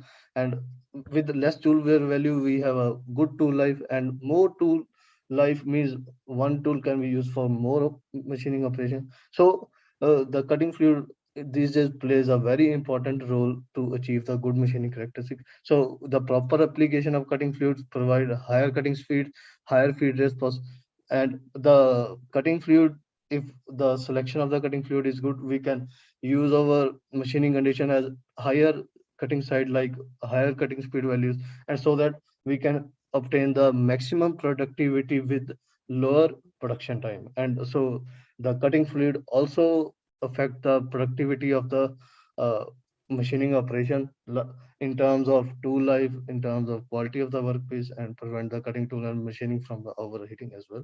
And we have this one good example of cutting tool. The cutting tool, due to the heat generation at the machining zone, the overheating of the take place at the tooltip, and this is called basically the flank wear. And when the cutting time is increases, the value of the flank wear will be the increases. So in order to remove the flank, reduce the flank wear, we have used the optimal cutting conditions. uh, these days there are many types of cutting fluids are used. First one is a cutting oils. They are basically present in white color, and they are semi-soluble cutting fluids. Second one is a soluble oil, emulsified oils. Third one is a synthetic fluids like ionic fluids and chemical reagent-based fluids. And last one is a semi-synthetic cutting fluids. These days also nano cutting fluids are very popular, in which the small size of nanoparticles like uh, uh, uh, boron, silver nitrate, and graphene, molybdenum disulfide, alumina as a nanofluid, as a nanoparticle, as a use as a cutting fluid. And what are the economic advantages to using cutting fluid is that it reduces the tool costs, because if the tool life is more, we can use one tool for more machining operations, so the tool cost will be less, and it reduces the tool wear and tool lasts longer. It increases the speed of production, as I discussed earlier, that the if we use the cutting fluid, we can use the more cutting speed and more cutting feed rates. So, and with minimum machining time, we can use obtain the maximum productivity. It also reduces the labor cost, because if we use a one tool for long time, we don't need more labor to change the cutting tool at every interval of time. So it also reduces the downtime, reducing the part per minute. The last thing is that it also reduces the power cost, because when we use the cutting fluids, the some certain amount of power is also required to cut the machining operation. And when we use the machine cutting fluid, the cutting forces are less, and it has a significant uh, effect on the power consumption values. So there are very good advantages of cutting fluids in terms of economic analysis. uh, there are some characteristics of good cutting fluid, like good cooling capacity, good lubricating quality. Like the cutting fluids also help in reducing the temperature, but it also provide the good lubricating properties at the machining operation. It's also resistant to density. It's also low viscosity, stability, rust resistance. Because in some materials, we cannot use a cutting fluid uh, which are not rust resistant, because it also produces a rust during the machining operations. It should be non-toxic, because the operator must be safe while using these cutting fluids, it must be transparent, non-inflammable. So the another thing is the disposal of cutting fluids. It is also very important thing, and it's under the context of sustainable manufacturing. The waste cutting fluids can pollute surface and groundwater. They can cause soil contamination, affect agriculture produce, and can lead to food contamination. Thus, idly cutting fluids should not be used at all. If it is not possible, then their use should be minimized. So by taking these considerations and by taking the negative impact of cutting fluids, these days there are especially green cutting fluids are used, in which minimum quantity of cutting fluids are used to perform the machining operation, and the results are almost same like the conventional cutting fluids. Also, they don't have any problem of disposal, and the tool wear values, surface roughness values, and cutting forces are also less as compared to the traditional cutting fluids. So this is the basic traditional application of the cutting fluid. First one is a conventional method, and second one is a clean manufacturing. Conventional method is a traditional cooling, in which the flood cooling is used. The quantity of the cutting fluid used is like 300 liter per hour, 400 liter per hour in flood cooling system. So second one is the cooling with a high pressure coolant with a high pressure equivalent to 6 bar pressure, equivalent to 8 bar pressure is used. So another one is a mist cooling, in which the minus minute amount of particles are used to uh, lower the temperature at cutting zone. And internal tool cooling, some specified tool holders are available these days, in which some internal channels are provided. So with the help of this internal tool cooling system, we can also control the our cutting temperature. Dry machining, that means no cutting fluid is used, but in some material dry machining is okay without using the cutting fluid, but some materials like having hardness more than 50 HRC, more than 60 HRC, dry machining is not preferable. Or some materials like titanium in cornell, dry machining is also not preferable. Minimum quantity lubrication, in which this is also same like mist cooling, but in minimum quantity lubrication, the uh, cutting fluid is used also with the application of air and with the pressure of 6 bar. And the last one is a cryogenic cooling. These days, it's also very popular cooling system, in which the liquid nitrogen and liquid carbon dioxide is used as a cutting fluid. The temperature of liquid nitrogen is minus 195 degree, and it reduces the temperature at the cutting zone, and it is also very safe, and it is also a sustainable manufacturing system.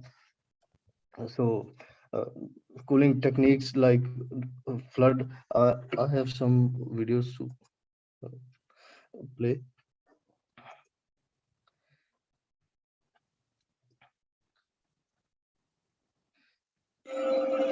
And this is the material of railway and company, and we are doing this milling operation with dry conditions without using any cutting fluid.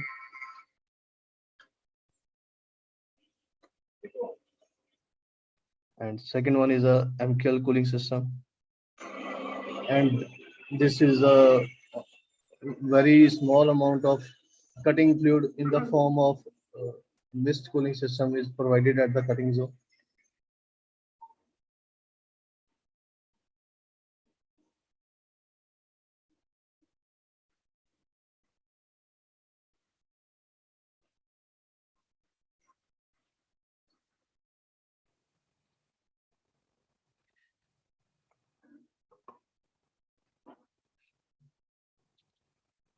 And the last one is a cryogenic cooling system.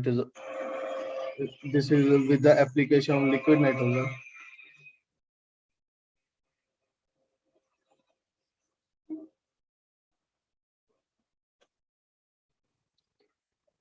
As I discussed in previous slide, right, the sustainable manufacturing system, in which the quantity of cutting glue could be very less. So we have performed some experiments with dry machinings, with some MQL and with some cryogenic, and the results are very good as compared to this conventional flood cooling system. In traditional industries, mostly the conventional cooling system is used, because MKL cooling system and cryogenic cooling system is little bit expensive, and some more special operators are required to perform the machining operations. So mostly conventional and flood cooling systems are used, and this is a comparison between MKL and flood cooling system.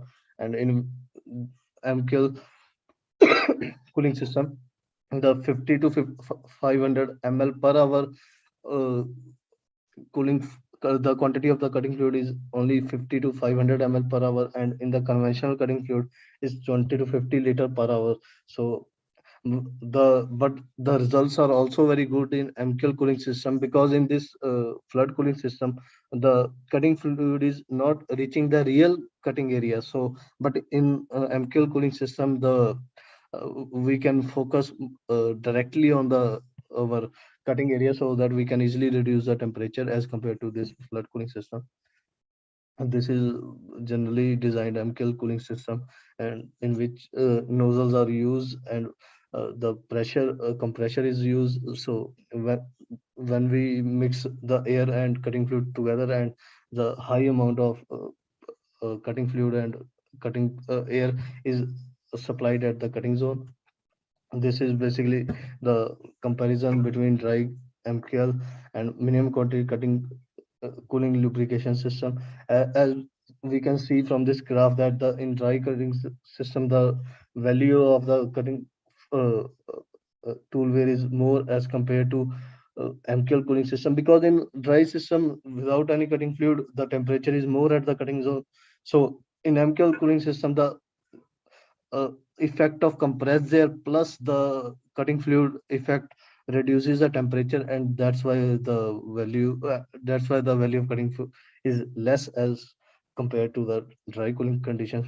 Other methods to improve the sustainability these days, in machining sector, we have lot of methods to improve the sustainability. Like first one is the cutting fluid system, second one is the application of this rotary cutting tools. With the help of this rotary cutting tool system, we will also improve the machining characteristics. So it's also one very good method of uh, to improve the sustainability. And this is high pressure cooling system. This is the tool texturing, in which with the help of laser, or with the help of some femtosecond laser method, we can provide some texture on the cutting tool, and these textures also help to reduce the temperature at cutting zone. Ultrasonic turning process, in which the ultrasonic one horn is used with the cutting tool, and this ultrasonic will produce a vibration at the uh, machining operation, and it's also very good and latest technology. Last one is a solid lubricants, in which we can directly use a small amount of particles as a cutting fluid. Like graphene is very good cutting. Graphene has a very good cutting as well as lubricating properties. So small amount of graphene powder with the compressed air is directly supplied to the cutting zone. So this is also a solid lubricant method. And in this we have performed some machining experiment on train wheel steel ER7. And this is a chemical composition of the our workpiece material. This workpiece material mostly consists of chromium, nickel, and ferrous alloys. So, and this is our machining setup. For this, the HRC of this workpiece material is 60 HRC, and this material is directly supplied from one railway company. And we have used our sustainable manufacturing system in this railway material. Like first, we have performed experiment with MQL system. Second, we have used nano MQL. In nano MQL system, we have used small nanoparticles of graphites in to perform the machining experiments, and the turning machine was used. And as a output, we have considered surface roughness parameters, temperature measurement, power consumption, tool wear measurement, and after that the analysis of the results were performed. And for this material, we basically this material is very good HRC in terms of 60, 65, 70. So generally company recommend the coating tool to perform the experiment because the coating can withstand at high temperature. So we have used a coated carbide inserts to perform the experiments. First, these are the value of tool wear values, and the cutting parameters are cutting speed is 300 meter per minute, and feed rate is 0.15 mm per revolution. And but we have changed the cutting length like 500, 1200, 1500, 2400, 3000. And with respect to these cutting length, we have measured our the tool wear values. And as see from this graph that the dry conditions produces very high tool wear values as compared to nano and the normal MQL system, because the advantage of nano MQL system is that the nanoparticles produces the good lubrication effect, and this lubrication effect reduces the effect of friction at the cutting zone. And so if the effect of friction is less, the more heat is dissipated from the cutting zone and the more good results are obtained. Similarly, the surface roughness values follow the same trend, and the dry conditions with high temperature values, uh, we have observed the lowest value at nano MQL system, and the moderate values were observed at normal MQL system. Nano MQL also produces a good cushioning effect and absorbs a vibration during the machining operation, and these vibrations will reduce the effect of surface roughness values. And the same cutting parameters are used for these all conditions.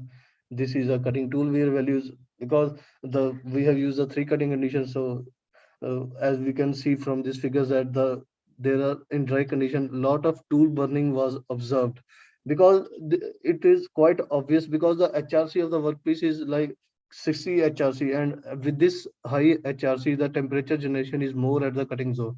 So this temperature generation produces a overburning at the tool tip interface, and the most of the failure of the tool is this the temperature generated at the cutting zone. And in the case of MQL condition, the temperature values are less, and there is no burning. But and in the case of nano MQL, the values are less than dry and MQL conditions.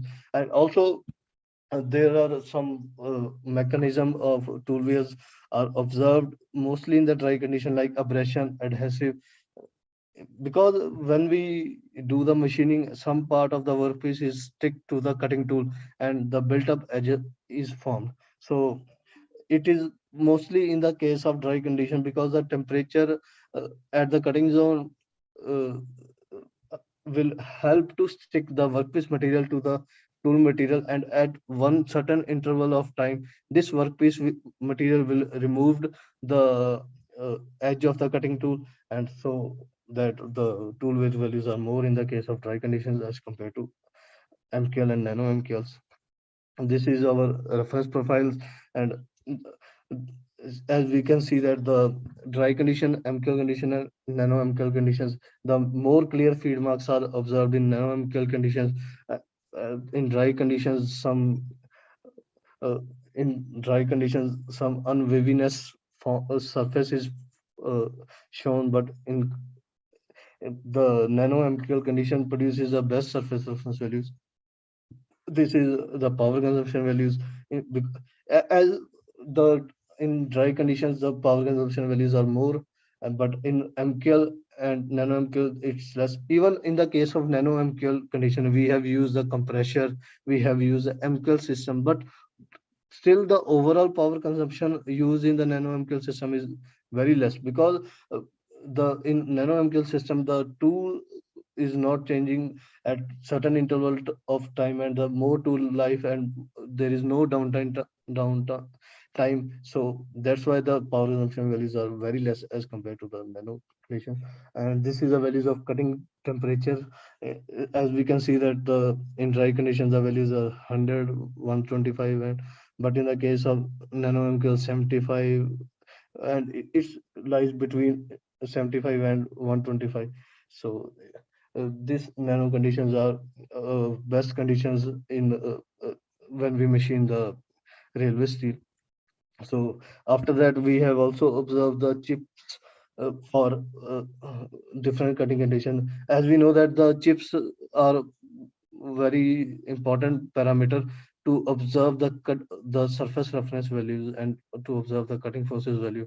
Because if the smooth chips are produced during the machining operation, that means the surface roughness is more smooth. That's why the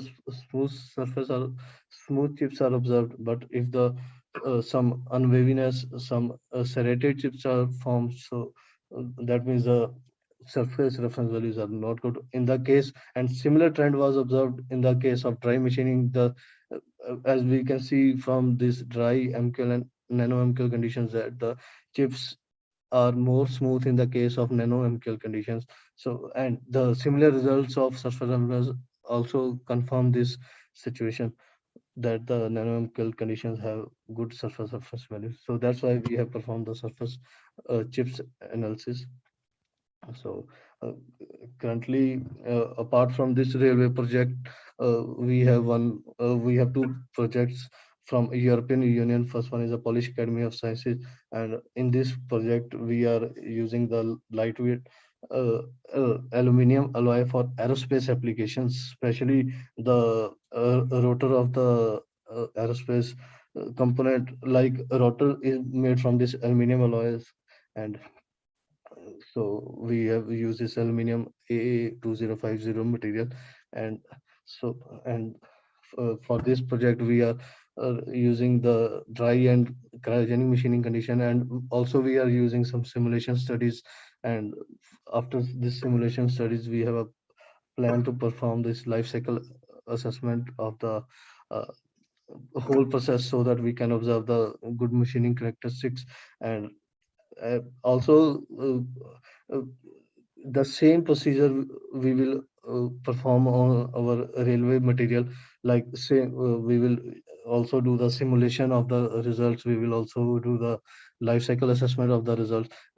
Generally, for sustainable manufacturing, this life cycle assessment is a very good tool to, because in this life cycle assessment we can directly notice that the what is the impact of the whole machining operation on the environment, in terms of carbon emission, in terms of energy consumption, in terms of specific cutting energy.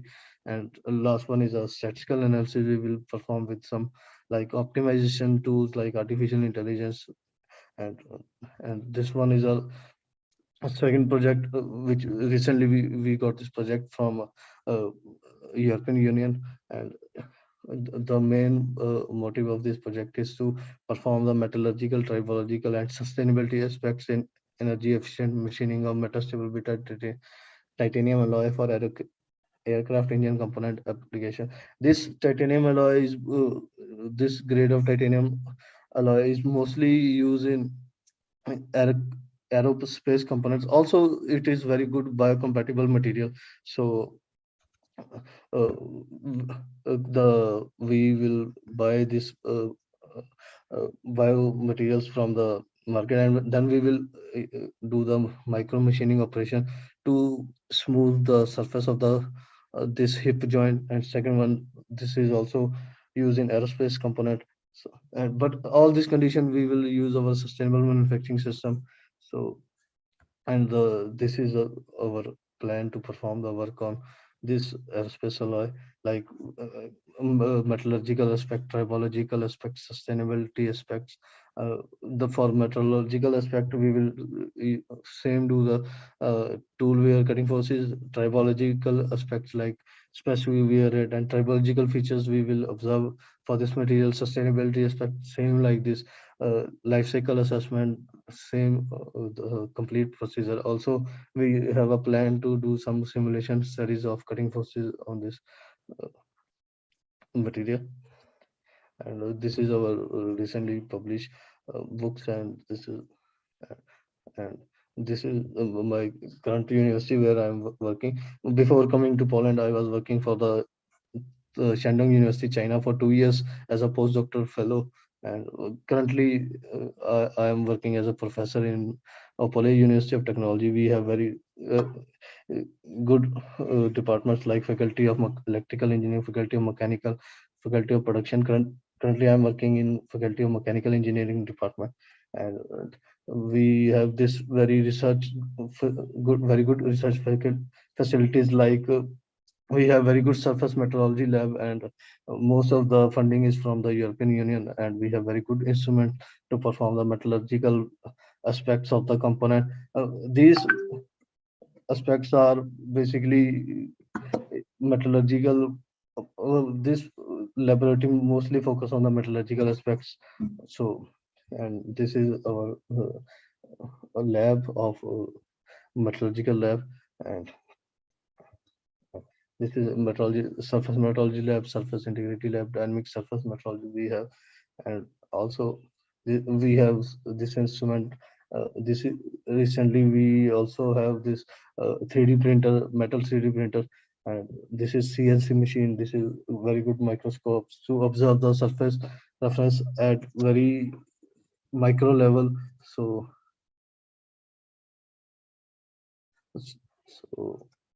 and this is currently our this is a vice rector profile. So from our university is the mechanical department is very good department in all over the Poland, because we have very good funding from the European Union, and mostly projects were received from the very good scientists, like this is vice rector. And so currently we have very good international collaborations like China, USA, Russia, India, and we are working with them on very good projects. So, and this, thank you so much. If you have any query, you can please ask. Thank you, Professor. Thank you for the excellent speech on environmental friendly I think machining. I speak very fast, so No, Professor, it was clear, Professor. Thank you so much, Professor. Now the platform is open for any questions from the audience.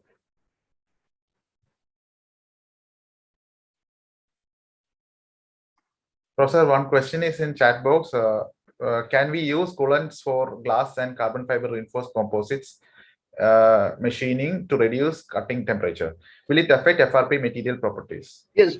Mostly for CRP machining, we use cryogenic cooling system, because liquid nitrogen effect on CRP material is very less. But like other material, other cooling system like minimum quantity lubrication, we cannot use it because it changes the properties of the CRP composite. So only cryogenic coolant we are using for this CFRP material.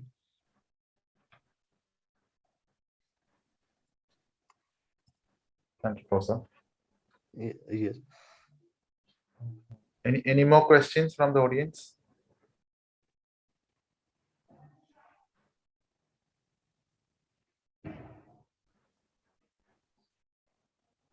Professor, I hope there are no more questions. Okay. So thank you, Professor, for taking your time and giving your speech on sustainable manufacturing for railway applications. Thank you so much. My pleasure, sir. Thank you so much. Thank you, sir. Thank you, sir. So now we are nearing the end of this workshop. Before going to the final note, I would like to announce there is one more international workshop organized February 2023. So we are in the planning stage now. I wish we all will be meeting in our second international workshop. So now I would like to invite Dr. Indran Suyambulingam for giving the vote of thanks.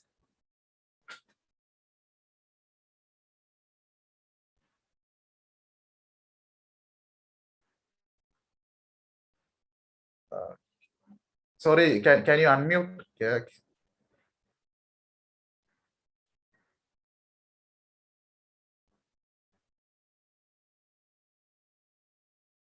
Dr. Indran, please, can you unmute the?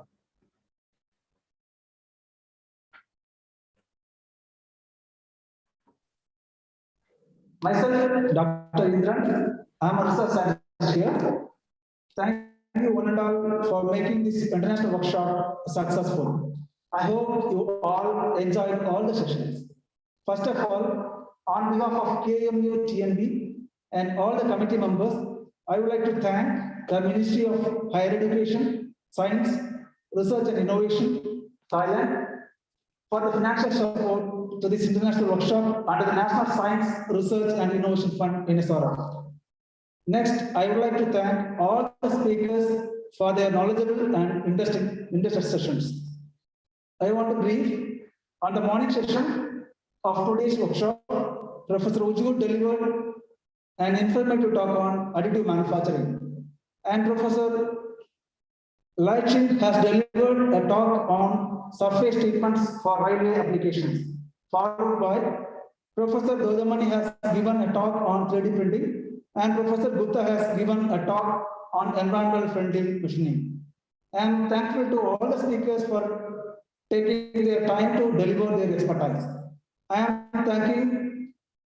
I extend my sincere thanks to STI, TGGS faculties, students, and other staffs of KMU TNB for their support. Further, I extend my sincere gratitude to the participants and students who have attended this workshop. Lastly, I would like to thank all the organizing committee members for their efforts in making this workshop a grand success. I hope this workshop was informative and all of you enjoyed all the sessions from our expert panel. Thank you, one and all, and we expect all your presence in future events of KMU TNB. Thank you. Thank you, Dr. Indran. Thank you everyone for making this workshop a successful. Once more, I would like to request everyone to check the link that I have shared in the chat box for special issue on the composites for railway applications. So wish you a happy and safe weekend. Thank you so much for attending.